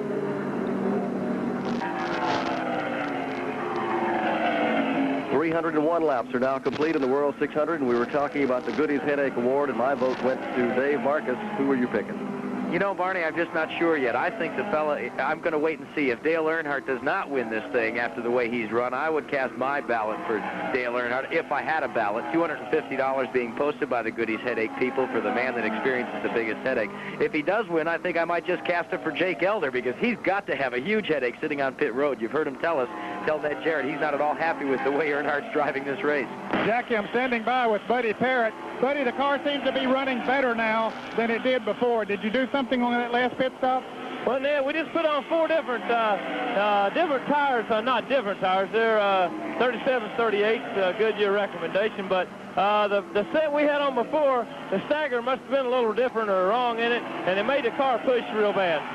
Okay, that's Buddy Parrott. Says that the new tires on the car is working better for them, and Darrell Waltrip up front as a result. Well, he's getting a good bite coming out of that fourth corner. That's where he's made his move all afternoon to try and grab the lead, and that's where he took it a moment ago. And he leads Dale Earnhardt by just 1 car length as they scoot back into the number 1 corner. Earnhardt, whether he's content to ride back in that second spot or not, Waltrip not giving any breathing room at all here at Charlotte Motor Speedway. It'll be interesting to see when Ned Jarrett goes to the STP Richard Petty crew chief, Maurice Petty, to see if maybe Richard is just laying back now to run it out to the final 100 miles, or if problems have begun to develop on the STP Chevrolet as well. Well, there will be more pit stops coming up very shortly. I think most of them pitted around the 254, 255 lap mark, so they've completed about 50-some laps since that point. Let's go to Ned Jarrett. Barney, I'm in the pits with Dale Inman. Dale, he seems to have slowed down a little bit. Richard said the car is pushing right now, Ned. I don't know where his screws got slick or whether we've got a set of tires on it's not working as good as what they have all day. But right now the car is pushing. That's the reason we've slowed down. It's like we have. And Darrell made a big chassis change on his. They must crank 40 rounds of wedge in the last time, so he's running real strong right now. So we really need a caution, but we don't need to be the one to cause it. Okay, that's Dale Inman saying that they need to make some adjustments on that car, but maybe, Barney, he's having the same problem that Waltrip was. Now, those tires are all supposed to be the same, but when they come out, they'll come out a little difference in size, and just a 1/4 of an inch difference in circumference can make a tremendous difference in the way that the car handles. And when he was talking about, Buddy Parrott was talking about the stagger a moment ago, that's what he was talking about, that the circumference on one tire would be bigger than on another. And they measure those things, especially the tires that they have ready in the pits that they would use in an event. But most of these drivers and crews have mounted extra tires here this afternoon, and they don't have time to do all of that during the race. So it's sort of a hit or miss type of a situation. When they put them on there, you'll get a set that'll run better, and then the next set might not run quite as good. And as we work the final 150 miles, as you survey down from the start-finish line, the entrance into the tri-oval area here, it looks like they've dug a gully. The dirt has been kicked up as they've tucked the left front wheel right off the pavement lap after lap. Your leaders have. I had a chance to ask Richard Petty just why a driver would put one wheel down onto the grass here at Charlotte Motor Speedway. Well, what you try to do is just run it just as straight as you can down through there. And, you know, when we go out and practice and stuff, you don't mind cutting the wheel and all that. But after you run 300 or 400 miles, you don't want to cut no more than you have to. So what you do is sort of aim it then. And, you know, you come off the number 4 corner, if you make just a slight miscalculation time you run 200 yards, you're out in the dirt. A contest for the lead out of turn number 2. Let's go to Mike Joy. Dale Earnhardt got underneath Darrell Waltrip, but coming up out of turn 2, they moved to lap by the John Kennedy car. Earnhardt came up the racetrack, and Waltrip had to either back out of the throttle or get pinned against the wall. Earnhardt has the lead. Out of turn number 4, Darrell Waltrip looks to go downstairs and is going to crash this way to the line. Earnhardt crowded him a little bit going out of that number 2 corner, just pressured Waltrip, put him in the high groove, and grabbed the lead. And here goes Waltrip right back after it, down in 1. He looks underneath him, Mike. There's nowhere to go. No, and he's still not handling on the bottom of the racetrack. Waltrip is not, that is. He's had to come back up high in turn 2 and try to draft by Earnhardt going down the back straightaway. Last time Darrell Waltrip went for the lead, he made his move quickly entering turn number 3. As they enter 3 right now, that's what Waltrip does. He wastes no real estate. He goes down low. Earnhardt goes up high, and Waltrip has the lead yet again. He seems to have found the spot on the racetrack. Well, they swapped that lead back and forth between the two young drivers on the Winston Cup circuit. Waltrip is out front. Earnhardt rides in second, and Jackie Rudy seems awfully strong at the north end of the track in turns 3 and 4. Waltrip does. We had a chance to ask him how much difference there was between the north and south end of the track. Well, you got a problem going into 1. You've got a big dip going into 1. Actually, it's a hump. You actually come up over a hump, and the car then just sort of sails down into the first turn. It almost feels like it wants to get airborne. And if you're running low on the racetrack, you experience this more than you do once the groove moves up a little and you go in above the hump. Turn 3 and 4, you get in there real nice into 3. It's a little rougher. It's been patched and it's been worked on over the years, and it's a little rougher. And what you got to really watch for here, as much as anything, is coming off of 4, where you don't get into that outside retaining wall. The car really is moving through that turn fast, and it has a tendency to really go for that wall. And it's a bump there right at the wall, right at the edge of the wall, and it really creates some problems for you sometimes. So the track has a lot of areas on it that you have to be aware of and adjust to. Well, Waltrip leads Dale Earnhardt as they come out of turn 4 once again, completing the 311th circuit. Running in third and fading quickly with an ill-handling STP Chevrolet is Richard Petty. 1 lap down in 4th position is Cale Yarborough. 2 laps down in the 5th spot is Benny Parsons. Ricky Rudd holding on tenaciously to 6th position. 7th spot to Terry Labonte. 8th position to Al Holbert. 9th to Lenny Pond. 5 laps off the pace. 10th is Richard Childers. Buddy Arrington is 11th. The Ken Cole mining efforts with Lenny Pond is in 12th position. 13th to Jim Vandiver. 14th goes to Grant Adcox. 15th to J.D. McDuffie. A slipping clutch puts 16th position to Harry Gant.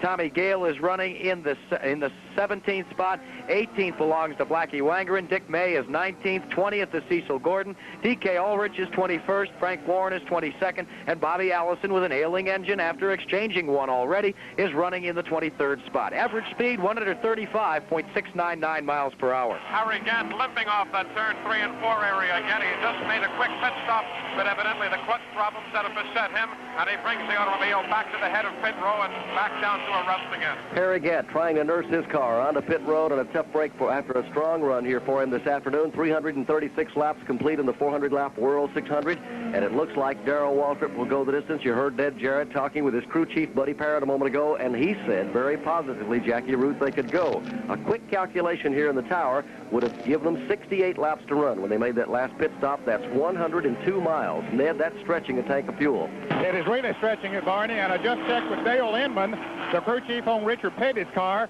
and he sort of shook his head. He said, I don't much think we can make it. He said it's going to be awfully close, but he said we're going to run her out of gas trying. But Barney Hall, the Darrell Waltrip entry has already done 68 laps here. The last pit stop came, and they made 68 laps before they came in for this last final pit stop. So they've already proven to themselves that they can go the distance, and you heard them tell Ned Jarrett that they felt that they could have gone an additional lap as well. And Jackie, you know, they took a little bit longer, even though it was a good pit stop. It was 17 seconds. They're capable of making a faster pit stop than that, but the reason for the extra couple seconds was to cap that thing off and get every drop of gasoline that they could possibly get in it.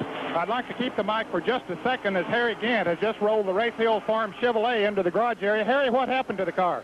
Clutch come out of it. Well, you had sort of tough luck out there today, in more ways than one, I guess. Yeah, the transmission levers fell off first. I just had high gears to find the clutch tore out. That's Harry Gant. He's out of the race now. Looks like trouble in turn 1. It is. Bruce Hill, who has spun his Oldsmobile down into turn number 1. Great clouds of smoke as he came out of the trioval. It looked to erupt an engine, and the oil got on the tires down in turn 1. He spun it up the groove and came quickly down to the track apron. Caution is out. That will be the 9th caution of the afternoon as we come close to the record set back in 1965 of 11 cautions. This one coming out for Bruce Hill, who just recently returned from the garage area. And he said that he had blown an engine, Jackie, is what he told us. They must have found something else and was able to get the car back in the race. Well, it wasn't long enough, though, as on the 338th lap, the caution is displayed again here at Charlotte. From Charlotte Motor Speedway, this is the MRN Broadcasting Company. For sturdy pickup trucks, for great prices, for a selection of trucks like you'll find nowhere else, come to Dodge Country.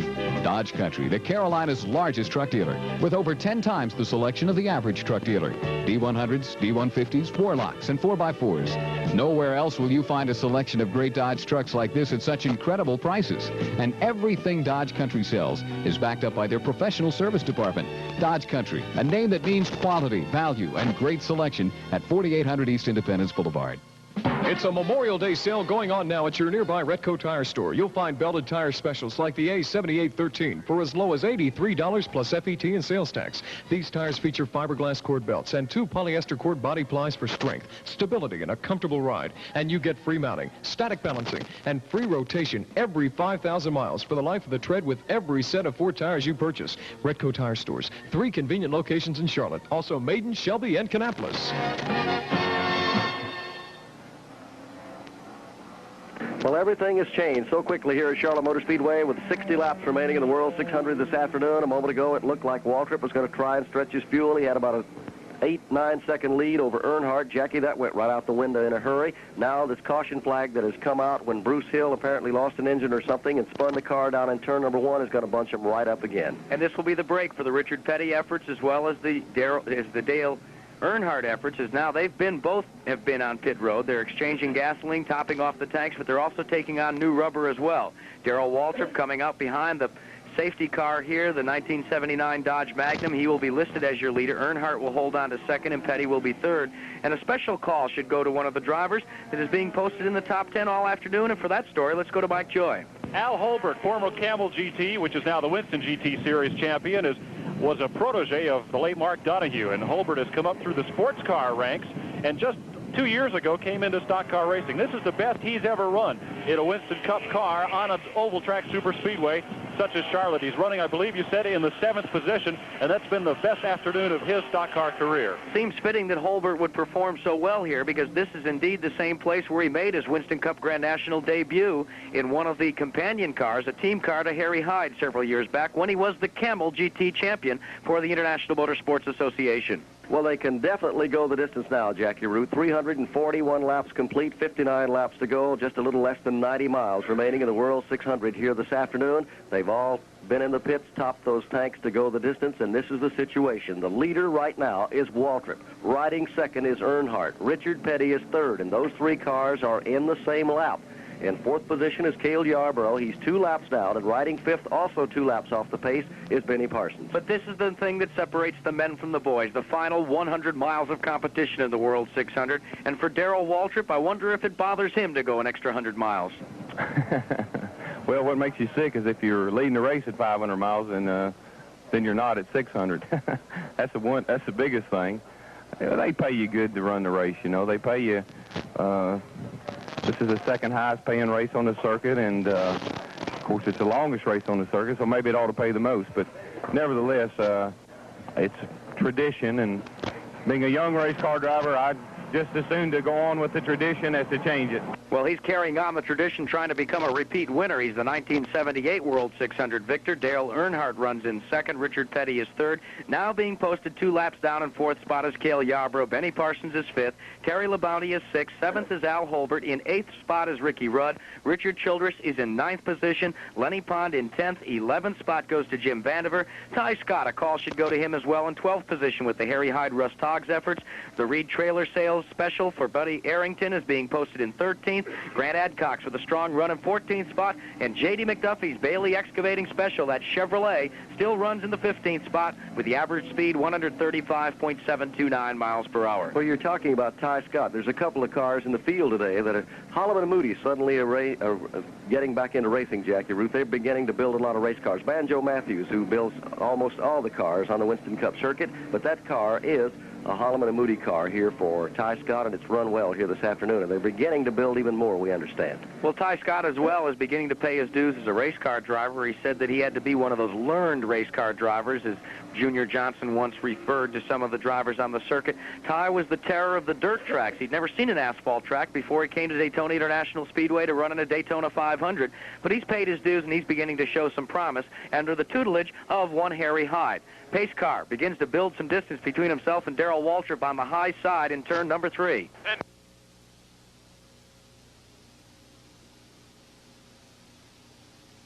On the lead lap as we're back to green and racing. The race car wastes no time in getting out of the way because we're coming down to the final laps of the World 600. Waltrip up through the gears, heads down into one. He's out front by half a car length. Riding in second spot, Earnhardt. Petty is third. 56 laps to go as the leaders are nose to tail. They run through the speedy drive out in turn number 1. A bit gingerly off that second turn. Petty looks to the bottom of the racetrack on Earnhardt. Petty is going for second. As Darrell Waltrip runs away, Richard Petty tries to make a challenge on Earnhardt for second place, but no luck there. It's the pedal to the metal for Dale Earnhardt. He appropriates second spot. Richard Petty stays down low on the racetrack. He runs third.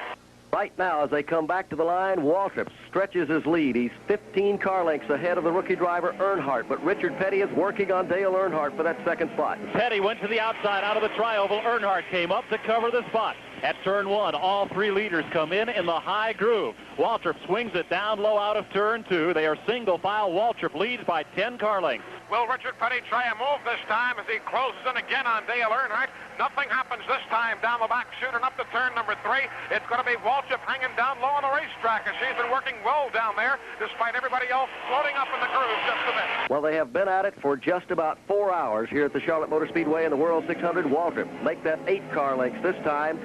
Earnhardt riding second, Petty third as we go into the final laps here in the World 600 this afternoon. Those 3 cars are in the lead lap now, off the pace. 2 laps behind in 4th position is Cale Yarborough. Benny Parsons is 5th. He is 2 laps down. They work the back chute and head for 3. As Richard Petty again closes in on Dale Earnhardt, he decides to just hang right in there, get the ride off the draft, and it's going to be Darrell Waltrip leading them the way. He clings again down low. It's going to be Earnhardt and Petty splitting the turn right down the middle as they ride 1 groove higher.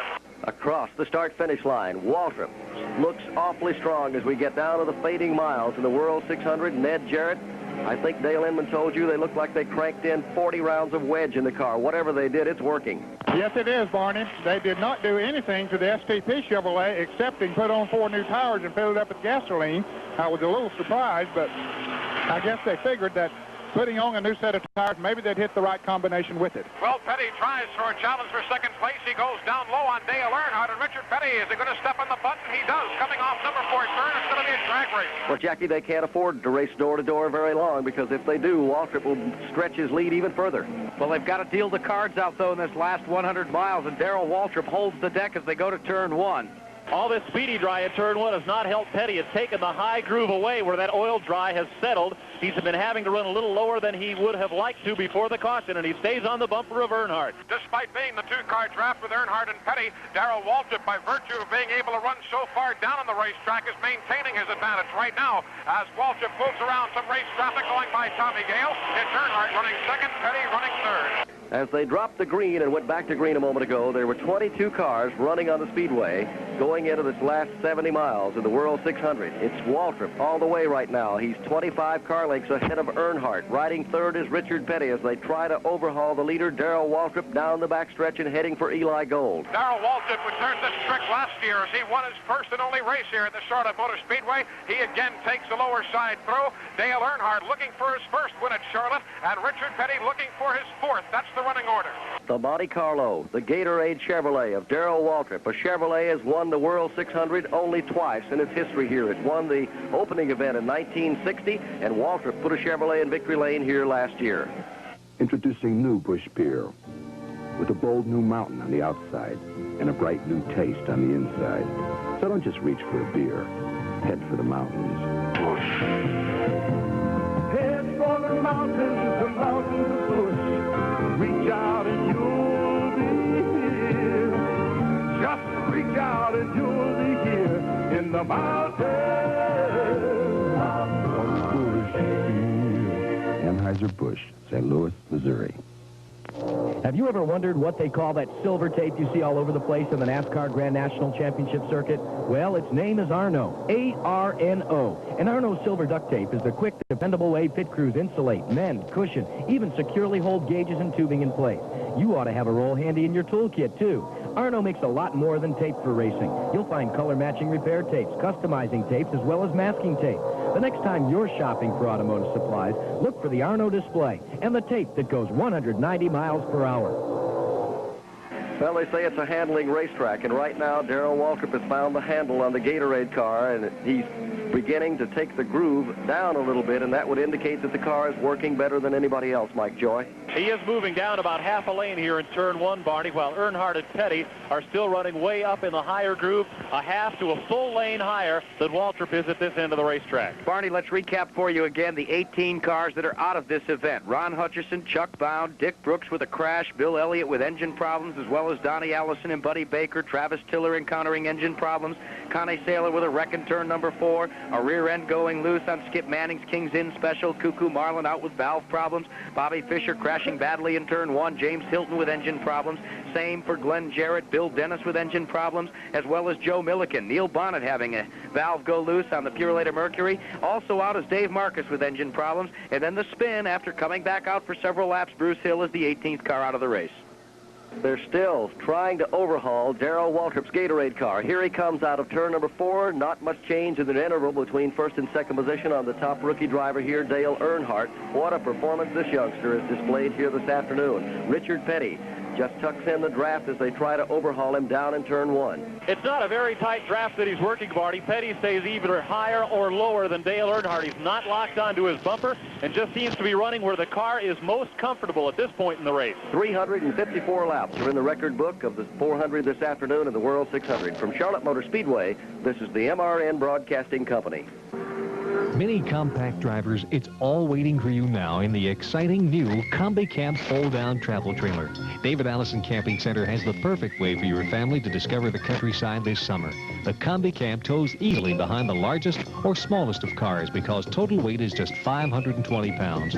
Tongue weight is only 45 pounds. But right now, David Allison has got the Combi Camp at the special introductory price of $1,595. See it at David Allison Camping Center, 2904 Little Rock Road between I-85 and Wilkinson Boulevard. The race is on here, but the race is on at Dodge Country too. Everyone's racing to see the Dodge Omni, the all-around car that gets you all around. On the outside, the Omni shines through any kind of weather. And on the inside, you can order from several custom packages. So while you're getting a beautiful view of the great outdoors, you'll have a beautiful view of the great indoors inside your Omni.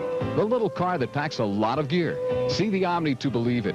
Omni does it all for driving, and Dodge Country does it all in selling.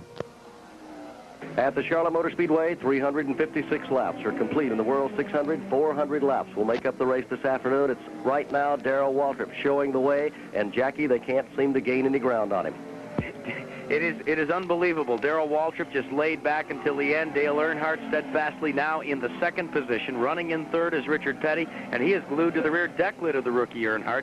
Still 2 laps down in fourth spot is Cale Yarborough. Fifth position belongs to Benny Parsons. He's 2 laps off the pace. Ricky Rudd is now in the 6th position. In 7th spot is Terry LaBounty. In 8th position is Al Holbert. In 9th spot is Jim Vandiver. In 10th position is Richard Childress. 11th spot to Ty Scott. In 12th position is the Martinsville, Virginia-based Reed trailer sales entry for Buddy Arrington. In 13th position is Grant Adcox. In 14th is J.D. McDuffie. And Dick May runs in 15th spot. In terms of the underdog bonus of $3,500, the man that's leading that is Ricky Rudd in the Truxmore Industries event. Jackie, I'm standing by with J.C. Elder. J.C., you said earlier they was running too hard. What are your thoughts now? I don't know, Dad. Looks like Darrell must adjust his chassis. He's beating us a little bit now on the racetrack. Are you still running as good as you were, and he's just running faster? Yeah, we're running just as good as we was. He's running a little bit faster right now. Hey, that's J.C. Elder. He said he just didn't know about the speed that Dale Earnhardt is running now. He'd like to see him running a little bit faster. Well, Jake has to have mixed emotions, Ned, about how the youngsters run here this afternoon, but he has certainly impressed me, regardless of the communication between the crew chief and the driver. Earnhardt has done a heck of a job this afternoon. He's second on the field right now. Petty is third, and that interval looks like it may be lengthening, Jackie Root, just a little bit between first and second position. Well, here's Petty making a bid for the number 2 spot. Richard Petty goes down low on Dale Earnhardt in turn number 3. He takes the low side, stands on it, and he pulls away from Dale Earnhardt. But here comes Earnhardt slingshotting off the 4th turn. They come to the line like a drag race. As they hit the stripe, it will be Earnhardt by half a car length as they head for 1. Earnhardt by a full car length at the entrance of turn 1. Petty comes back up in the high groove Cale Yarborough trying to move past him, although Yarborough is 2 laps down. He's playing the spoiler role in this strong battle for second spot down the back chute. Down that back straightaway, Richard Petty is tucked in behind Dale Earnhardt. Petty made a move going in at turn number 3 before. This time, Dale Earnhardt stays right with him as they both cut down. But Richard Petty jerks the car even further down on the track, but now is forced to float back up behind Dale Earnhardt. Jackie Arute, we've just been informed of the NASCAR observers out in the turns and also the NASCAR officials who are running the race from next door to us that they are reporting some smoke from under Waltrip's car in the corners. Let's check with Mike Joy on it in the south end of the speedway. Nothing apparent here, Barney. Waltrip will back off for the turn right in front of us, and there's nothing apparent at this time. Might just be some tire smoke. Eli Gold, any sign of that up in turn 4? Well, right now, as Darrell Waltrip comes motoring through us, all looks clear as far as our view is concerned. We are right now top side of the Waltrip car. Eagle whisking by, and there seems to be no smoke at all. Well, at the pace he's setting, it could well be tire smoke the way he's attacking the turns here at Charlotte Motor Speedway. As he eases off into the number 1 corner, Richard Petty falls back again, and Earnhardt puts a lock on the second position by just about 2 car lengths in front of Mike Joy. There is still nothing showing from that Waltrip car, Barney, but the battle for second has heated up. Cale Yarborough has stayed right glued on the back bumper of Richard Petty. Petty goes for it in the back chute. Richard pulls off from behind Dale Earnhardt. He draws alongside. Now Richard Petty steps on it into turn number 3. Goes low on the racetrack. Dale Earnhardt goes high. Cale Yarborough, there's the spoiler. It's going to be 3 wide. Now Yarborough bails out. It's going to be Petty and Earnhardt to the line. The windup and the pitch at the line for second position. Too close to call. They are still side by side as they go into 1. They've run a full lap. 2 abreast. Petty comes out of it just a bit. The car won't run on the bottom of turn number 1. Out of 2, Earnhardt leads Petty for the second spot by 2. Mark it now down as 3 car lengths. Again, Richard Petty, this time showing a bit of an interval between himself and the second place runner, Earnhardt. Richard Petty trying to close. They go to the outside of the DKO Rich automobile. Through turn number 3, again, the middle groove is picked this time, and Earnhardt takes the second place spot. In the meantime, the advantage for Darrell Waltrip continues to lengthen over Dale Earnhardt and Richard Petty. 4 laps ago, it was 2 and 4/10 seconds. Now, at this time, as they came across the stripe, it was 4 and 3/10 seconds. Field works out of turn number 2. It is Darrell Waltrip midway down the backstretch with a sizable advantage over Dale Earnhardt and Richard Petty. Petty sneaks a peek to the inside once again for second. All right, Richard Petty one more time goes downstairs. He's had no problem going down low on Earnhardt here, but it's Earnhardt who comes back off the exit of turn 4. They do exit the turn again, and here comes Earnhardt. He goes to the outside wall and seems to put the nose in front. Jackie, this could be a problem for both these cars because they're running door to door, and Waltrip is getting further and further ahead. Now, if Earnhardt would back off a little bit or let Petty get in front, Richard may feel that his car drafts a little bit better than the Earnhardt machine. They're back to Mike Joy.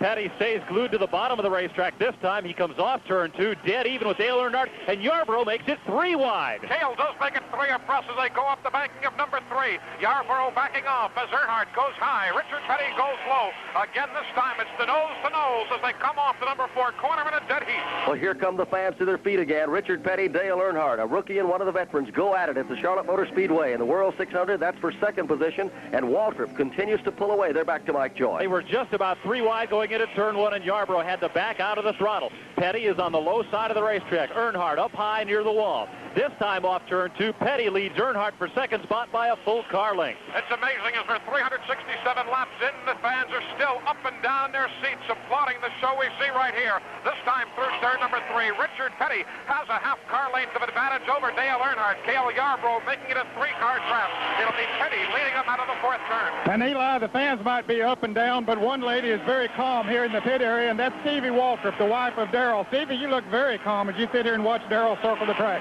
I don't feel calm at all. We've got about 32 more laps to go, and I know it's going to seem like an eternity. Tell the fans what you're doing here in the pit.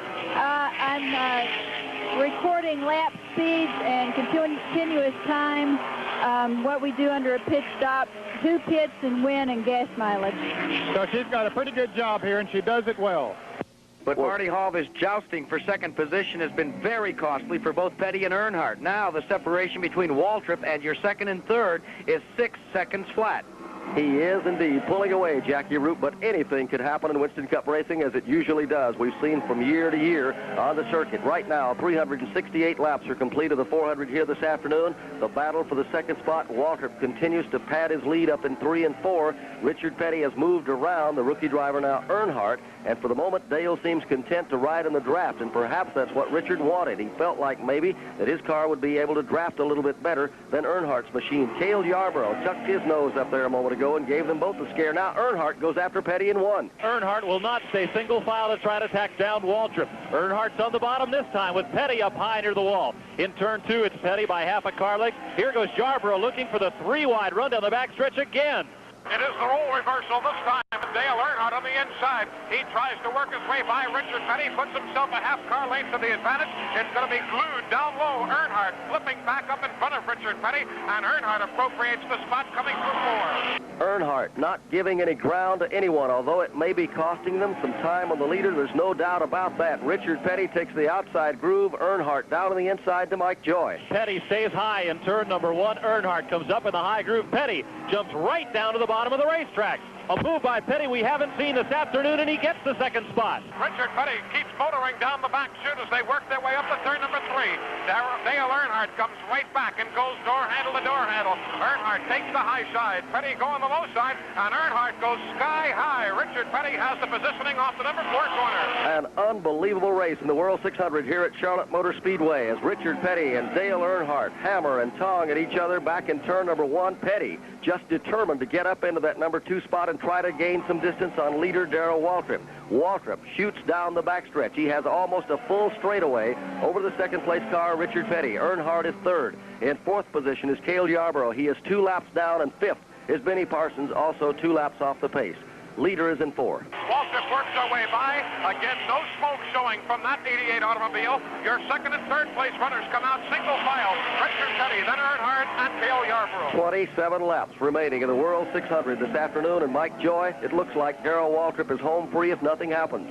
He is with all the racing going on behind him, Barney. There's no way those 2 cars can catch him if they continue to run side by side. But, fellas, don't forget last Sunday when Cale Yarborough looked the same way, a half a lap to go, sitting there riding, and then 10 laps to go, that caution came out, and the picture changed completely.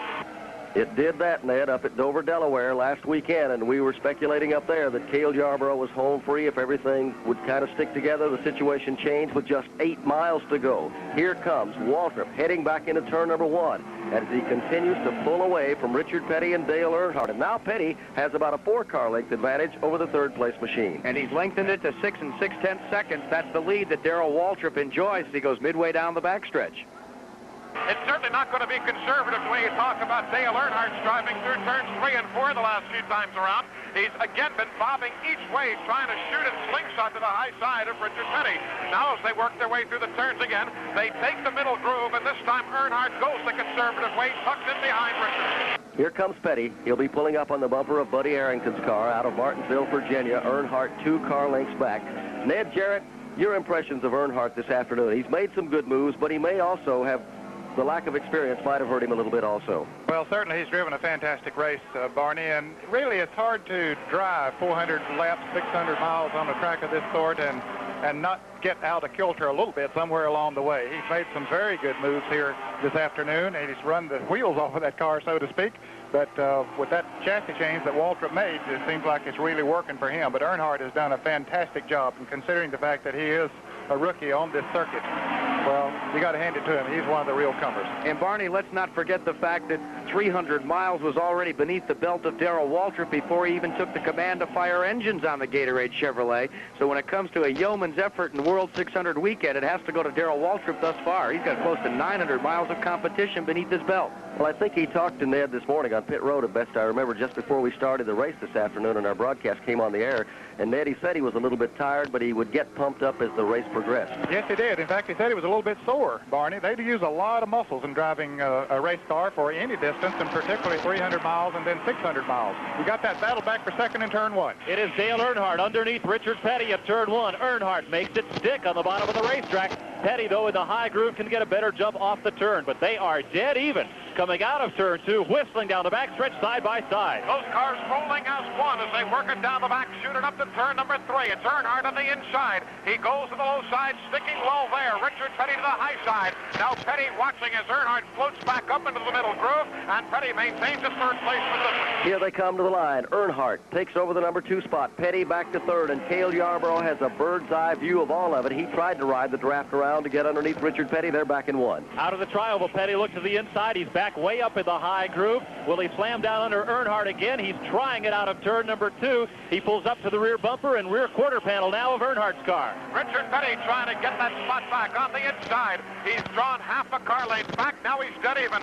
Richard has the inside groove and goes down low. Earnhardt has liked that move to slingshot off the 4th turn. Here they come off the exit, and that's indeed what Earnhardt's going to try and do. But this contest for second position is very costly, as both drivers would like to take an assault on your lead, Darrell Waltrip, as they continue to run side by side. Waltrip has lengthened his advantage to 7 1/10 seconds.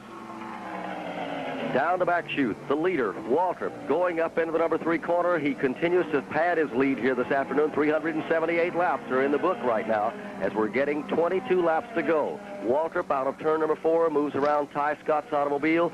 Second place car, it's Earnhardt right now. Petty is 3rd. 4th is Cale Yarborough. 5th is Benny Parsons. Field comes to the stripe once again. This is the battle for second spot. It is just inches apart as they go into turn 1. Earnhardt is in 2nd. Petty is in 3rd. 4th spot to Yarborough. 5th spot to Parsons. Again, Petty looked to the inside coming out of the trioval, then swung way up high. The first time he made that move on Earnhardt, he surprised him, but the last time Earnhardt was ready, and Petty was unable to get underneath and take the position down the backstretch. Richard Petty this time trying to creep up again, but thinks better now as Dale Earnhardt dives down low through turn number 3. Cale Yarborough slipping back up behind Richard Petty, and it's going to be single file. I say that, and here it goes double file. Off the turn comes Petty. Richard Petty.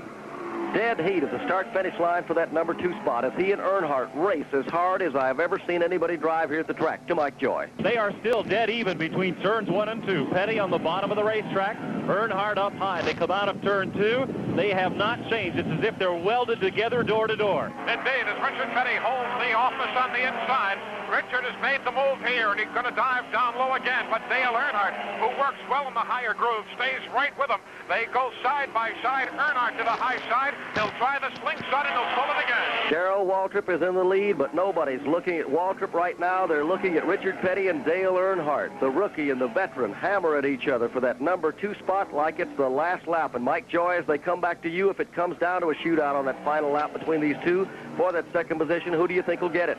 If Petty can get up high enough between 1 and 2, Barney, and slingshot underneath Dale on the second turn, it's all going to come down to turn 3 and 4. What about it, Eli Gold? Well, I've got to say Dale Earnhardt has worked well on the high side. He's liked that position. He's liked the slingshot off the number 4 corner, and it's been reasonably successful for him this afternoon. Petty leads him by 1 car length. Waltrip is in front. Petty is 2nd. Earnhardt is 3rd. Those 3 cars end the lead lap, and Jackie Root, it looks like Darrell Waltrip is long gone, but as Ned Jarrett said a moment ago, remember what happened last weekend at Dover. And of course, Darrell Waltrip and the Dyegard Gatorade Racing team have set this Monte Carlo up. They call it Wicked Wanda, and it's performing very well. And I asked Darrell, what do you sacrifice when you come to Charlotte? Is it in suspension, or do you look for horsepower? Well, what you have to do is you have to sacrifice, at every racetrack you go to, really, you got to sacrifice a little comfort for some speed. You know, you can fix the car where it just drives so easy that probably somebody out of the stands could drive it. But it won't go nowhere. It won't run.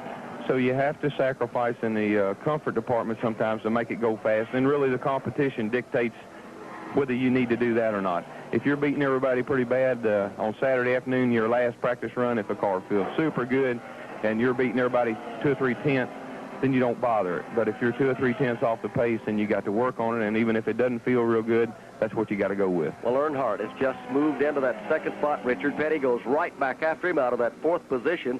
Hardest racing we've seen in a long time between 2 drivers. Here they come to the line, and it would be a photo finish if this were the final lap for that 2nd spot, and they're still door-to-door back in 1. Lapping by the Dick Bay car, Earnhardt folds the box around Dick Bay. Petty has to back out of the throttle and run 3rd. They come out of turn 2, single file. Dale Earnhardt, 1 car length ahead of Petty's STP Chevrolet for second spot. Richard Petty, though, closing the gap. He tries to look to the inside. He'll wait one more time as they go up into the turn. Dale Earnhardt takes the car down low. Cale Yarborough closing tightly on Richard Petty. It's going to be Earnhardt leading the way off the turn. Richard Petty running third. With Darrell Waltrip leading by about 10 seconds with 15 laps to go in the World 600 from Charlotte Motor Speedway, this is the MRN Broadcasting Company. David Allison Camping Center is Charlotte's #1 RV dealer for 1979. And David wants to thank everyone in North and South Carolina for making it possible. And now that summer's here and camping is in the air, David wants to invite all of you to come on down and see his beautiful new 79 Coachman camping trailers. The Coachman trailer is the ultimate in camping convenience. And at David Allison Camping Center, you'll find value you can't afford to pass by. David Allison Camping Center, 2904 Little Rock Road between I-85 and Wilkinson Boulevard. Come by.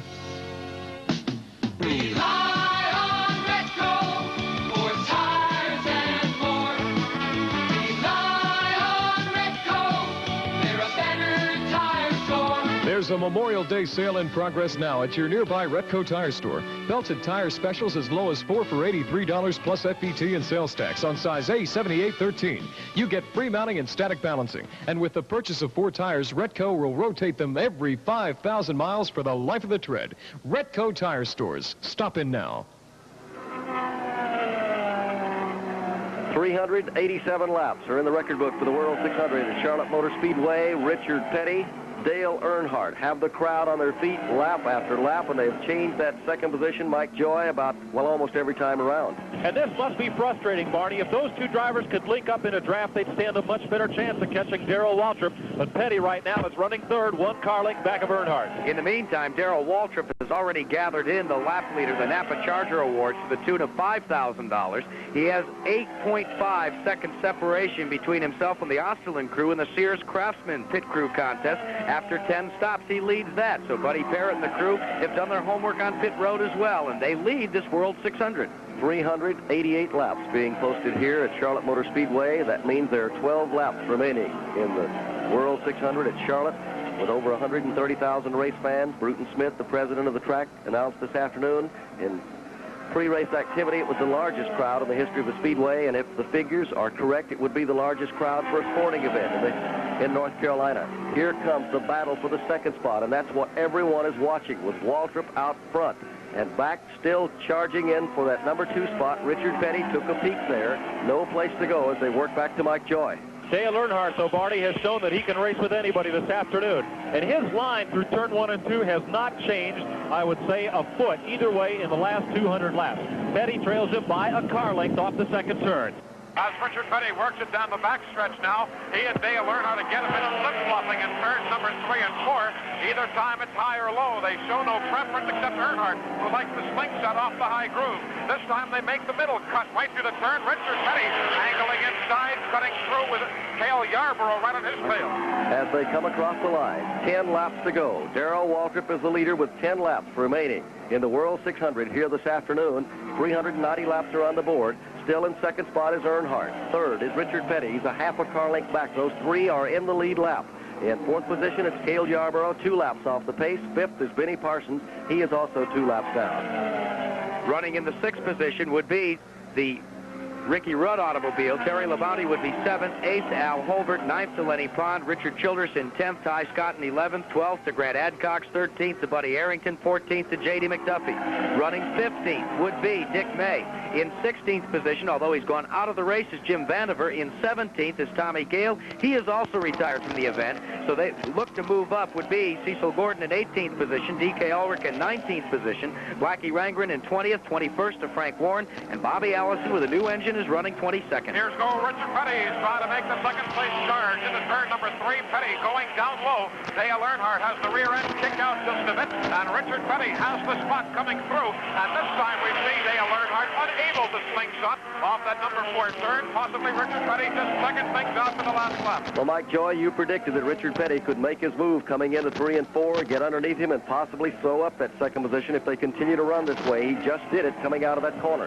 And that may be a test of the last lap, as Eli Gold pointed out. Down here in 1 and 2, all you can do, Barney, is set up for the long run down the backstretch. That's where the position will be decided on the last lap. Eli, 3 and 4. They're heading back to you, Eli Gold, and that looks like where both of them are awfully strong. Indeed, Dale Earnhardt right now is going to try and look around. He bounces around, but cuts right back in behind Richard Petty. So Earnhardt does not try and make a move that time. 6 laps to go. 9 miles remain in the World 600. And the separation between Darrell Waltrip, Richard Petty, and Dale Earnhardt between first and second is 8 seconds flat. So Waltrip with an 8-second advantage right now as we get down to the concluding laps of the World 600. Here he is. The car sticks right on the bottom of the racetrack up in front of Eli Gold. Indeed, Darrell Waltrip running so well all afternoon. The groove moving just a slight bit up. The battle for second place reheating. There goes Dale Earnhardt. He takes the low side. Richard Petty now testing the high groove. And they're going to go drag racing back to the line. Earnhardt squeezed Petty a little bit up in turn number 4. Got into the number 2 spot, but Petty will not give it up. The race of the day for second spot here down at turn number 1. Petty way high, riding right up almost against the retaining wall, goes around Earnhardt on the high side to take back the second spot by 3 car lengths out of turn 2. And indeed, Richard Petty showing more difference right now between himself and Earnhardt than we've seen in a long time.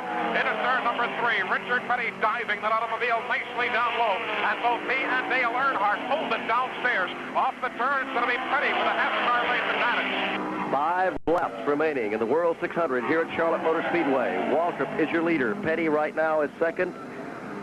Earnhardt is third. Those 3 cars in the lead lap. They're back to Mike Joy. Although 2 laps down, Cale Yarborough has caught up to Petty and Earnhardt, as has Benny Parsons. Those 4 cars are in a tight draft as Petty leads Earnhardt by still 3 car lengths. And that battle for second, the difference between second and third in the World 600 first is a base $7,500. So that'll be a costly last lap maneuver. Earnhardt trying the high side after taking the low groove through the first part of turn 3. He flips up to the top side, but sees that doesn't work as Richard Petty still leads him to the line. 4 laps to go for the field here at Charlotte Motor Speedway, and another situation developing back for 4th position right now between Cale Yarborough and Benny Parsons. They are in the same lap, and that's a battle for position. We pause now for station identification. You'll find whatever you need for the care and repair of your home at Moore's. Just look for the sign of the Orange Fox. WSOC-FM, Charlotte.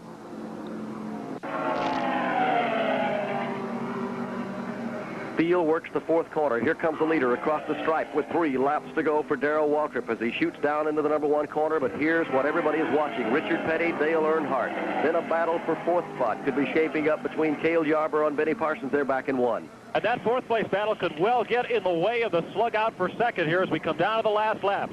Out of turn 2, they're working race traffic with Richard Petty leading Dale Earnhardt, Cale Yarborough, and Benny Parsons in that order. You've got to feel like you're sitting in a laboratory because each time through it's an experiment.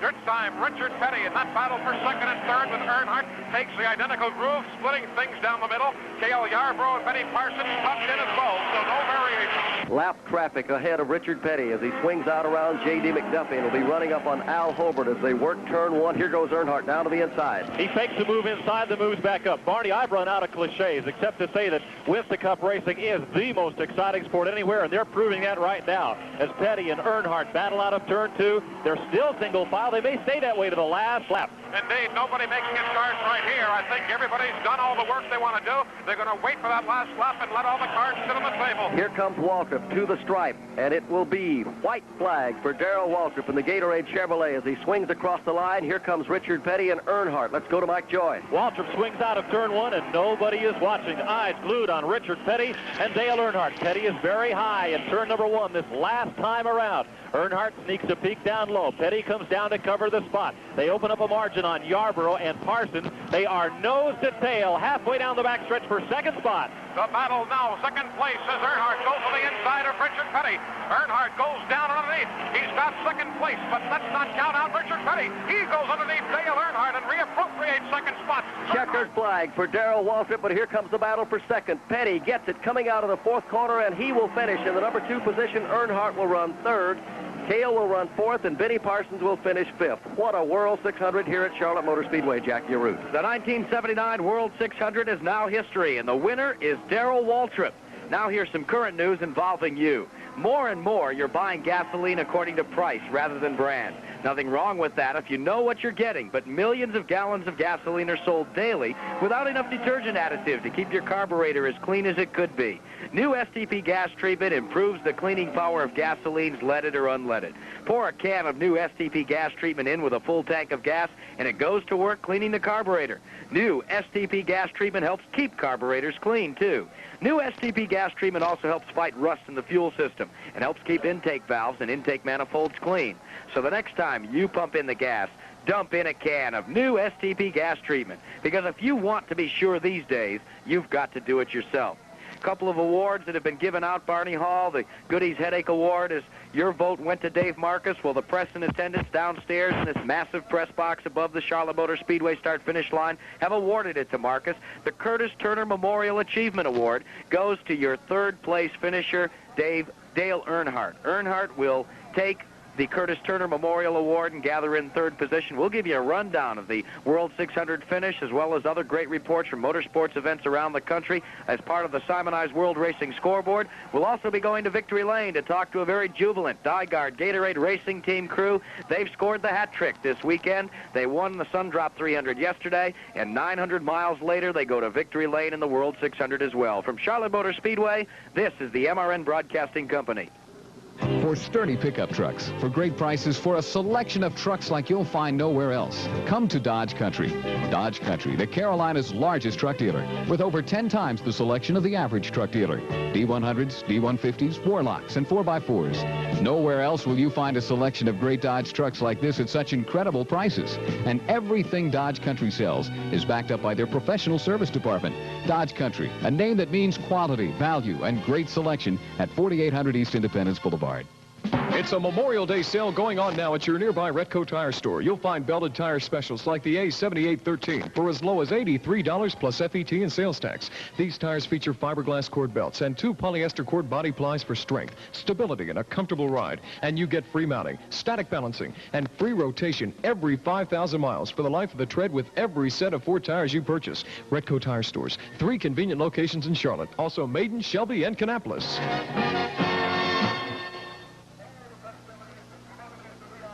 At the Charlotte Motor Speedway, the World 600 is history. And right now, Waltrip has just pulled his car into Victory Lane, and let's go down to Ned Jarrett. And as you reported, he will be a jubilant individual, and he is that. But I can tell you, Barney, he is a tired individual also. He hasn't attempted to get out of the car as yet.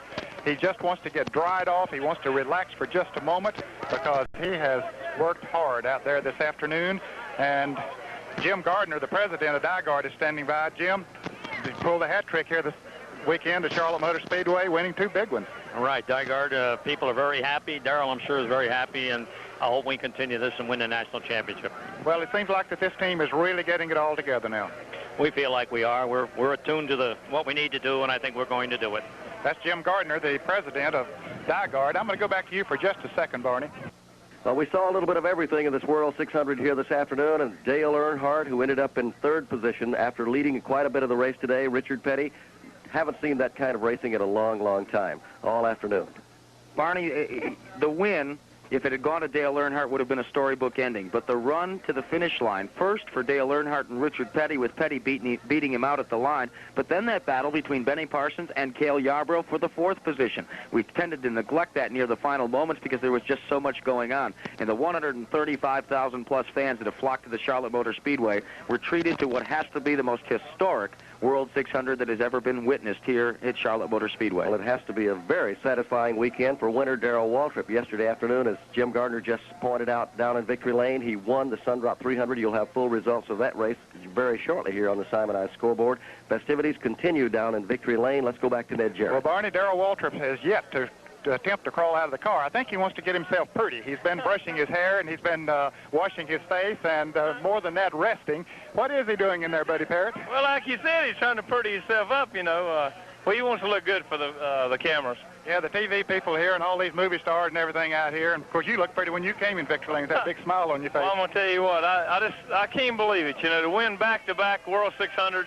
I just don't know what else we can do. Well, back-to-back days. You captured that race here yesterday. That's true. You know, we just had a great weekend. We didn't sit on the pole, but we got the rest of the stuff. Buddy, you made a chassis adjustment late in the race. It looked like it really worked for you. Well, it really did. You know, we started out running scuffed tires, and then we put on some new tires, and they seemed to work a little better, but the car was real tight, and so we took some wedge out, and it really turned out great. Well, they brought Wanda here this time, as we reported earlier today. Wanda didn't really work that well for him here last year for the running of the 1978 World 600. It crashed on the backstretch in a practice run. They had to go back and get Bertha, and it did work very well for him here. We're going to get to Darrell Waltrip in just a moment. He has gotten out of the car finally, and we'll be getting to him in just 1 minute, Barney. Okay, the crowd continues to gather around Victory Lane as thousands of race fans are making their way over to get a glimpse of Darrell Waltrip and the Gatorade Chevrolet. Very shortly, Jackie Arute will be on the air with the Simonized Racing Scoreboard to give you racing results, not only the complete finish here in the World 600 this afternoon, but how they finished at Indy and other events around the world. Barney, we're just about to move into Darrell now as he finishes up a TV interview here. We'll say hello to Stevie. We talked to her a little bit out there in the pit. She looks so calm. You even look more nervous now, Stevie, than you did out there on pit road. I just kind of let loose after the race. Well, she has that big smile on her face. Darrell Waltrip, congratulations on a real hard, super run here this afternoon. Well, Ned, gee whiz, 2 days in a row. I said they ought to change the name of the thing to the, I think we went off. No, you keep talking. We're on. Sorry about that. I think you ought to change the name of it to the World 900 for me. 300 miles yesterday and 600 miles a day. But 2 beautifully prepared automobiles, run well, handled well. My hat's off to the entire Gatorade team. They just did a tremendous job, and I'm just glad that we could end up here both days. Darrell, you said before the start of the race that you were a little bit sore from yesterday and a little bit tired. Well, I'm a whole lot sore and a whole lot tired now, believe me. But you're also a whole lot richer. Well, and I feel a whole lot better now that it's all over. You know, when you got a job to do like we had the 2 days here, it makes you have a few anxieties, but after it's all over and we've won everything, I'll never forget this day as long as I live. Darrell, that was a tough race in 1978 with about 5 or 6 of you battling down to the wire. Was this one as tough or tougher? Well, it was tougher for me, Ned, because I tell you, it's harder to run by yourself than it is to run with somebody. I just absolutely can't believe how long those last 40 laps lasted. It seemed like an eternity. I was counting every one of them. I was praying for no caution flags. I asked the good Lord, I said, Lord, let me win a routine race one time. Darrell, we know that Richard Petty, he's been capable for many, many years, turned in some fantastic performances. You expected it from him, but how about that rookie Dale Earnhardt? Well, he run a heck of a race, and you know, he's a tremendous driver. He's got a great future ahead of him, and looks like when everybody else is kind of gone and laying by the wayside, that's who I'm going to have to fight with. Well, that indicates that Darrell Waltrip will be around here for a long time to come. From the Charlotte Motor Speedway, this is the MRN Broadcasting Company.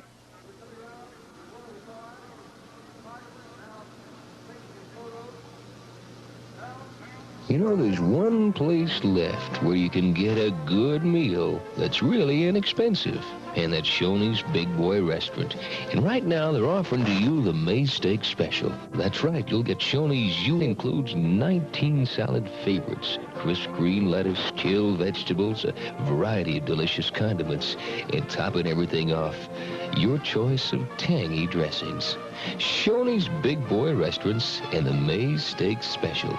And it only costs $3.59. So from the minute you walk in, you know good evening soon begin. You're gonna love Shoney. We borrow some nice ideas from your mother. Scoreboard, with racing results from around America and abroad. The Simonized World Racing Scoreboard is brought to you by the Simonized Shine. There are shines, and there are Simonized Shine. Today's Simonized Liquid and Simonized Pre-Soft are 2 simple ways to get a great Simonized Shine. For today's report, here's Jack Arute.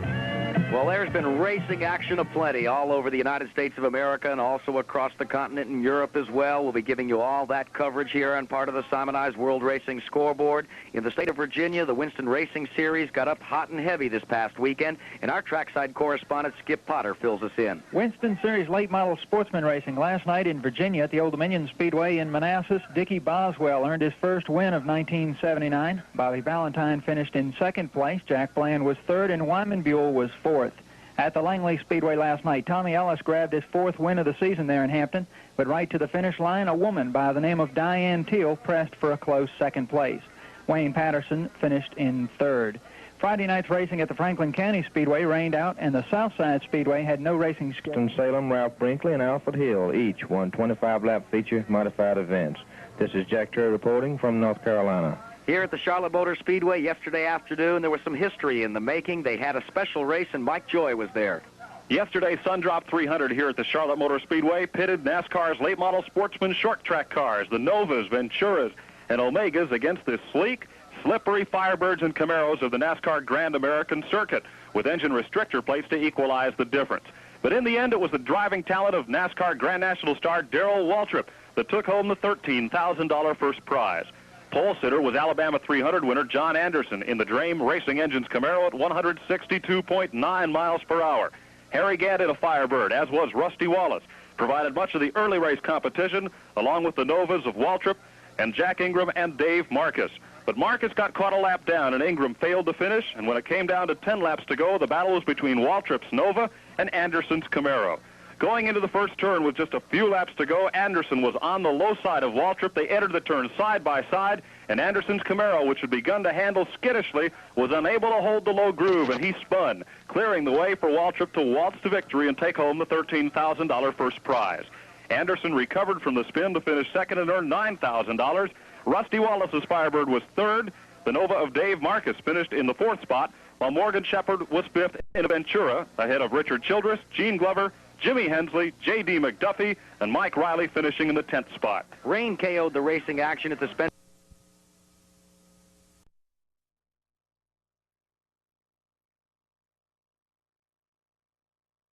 Across the line. Last Sunday, here at Charlotte, Wallace spun Waltrip out and stole the $200,000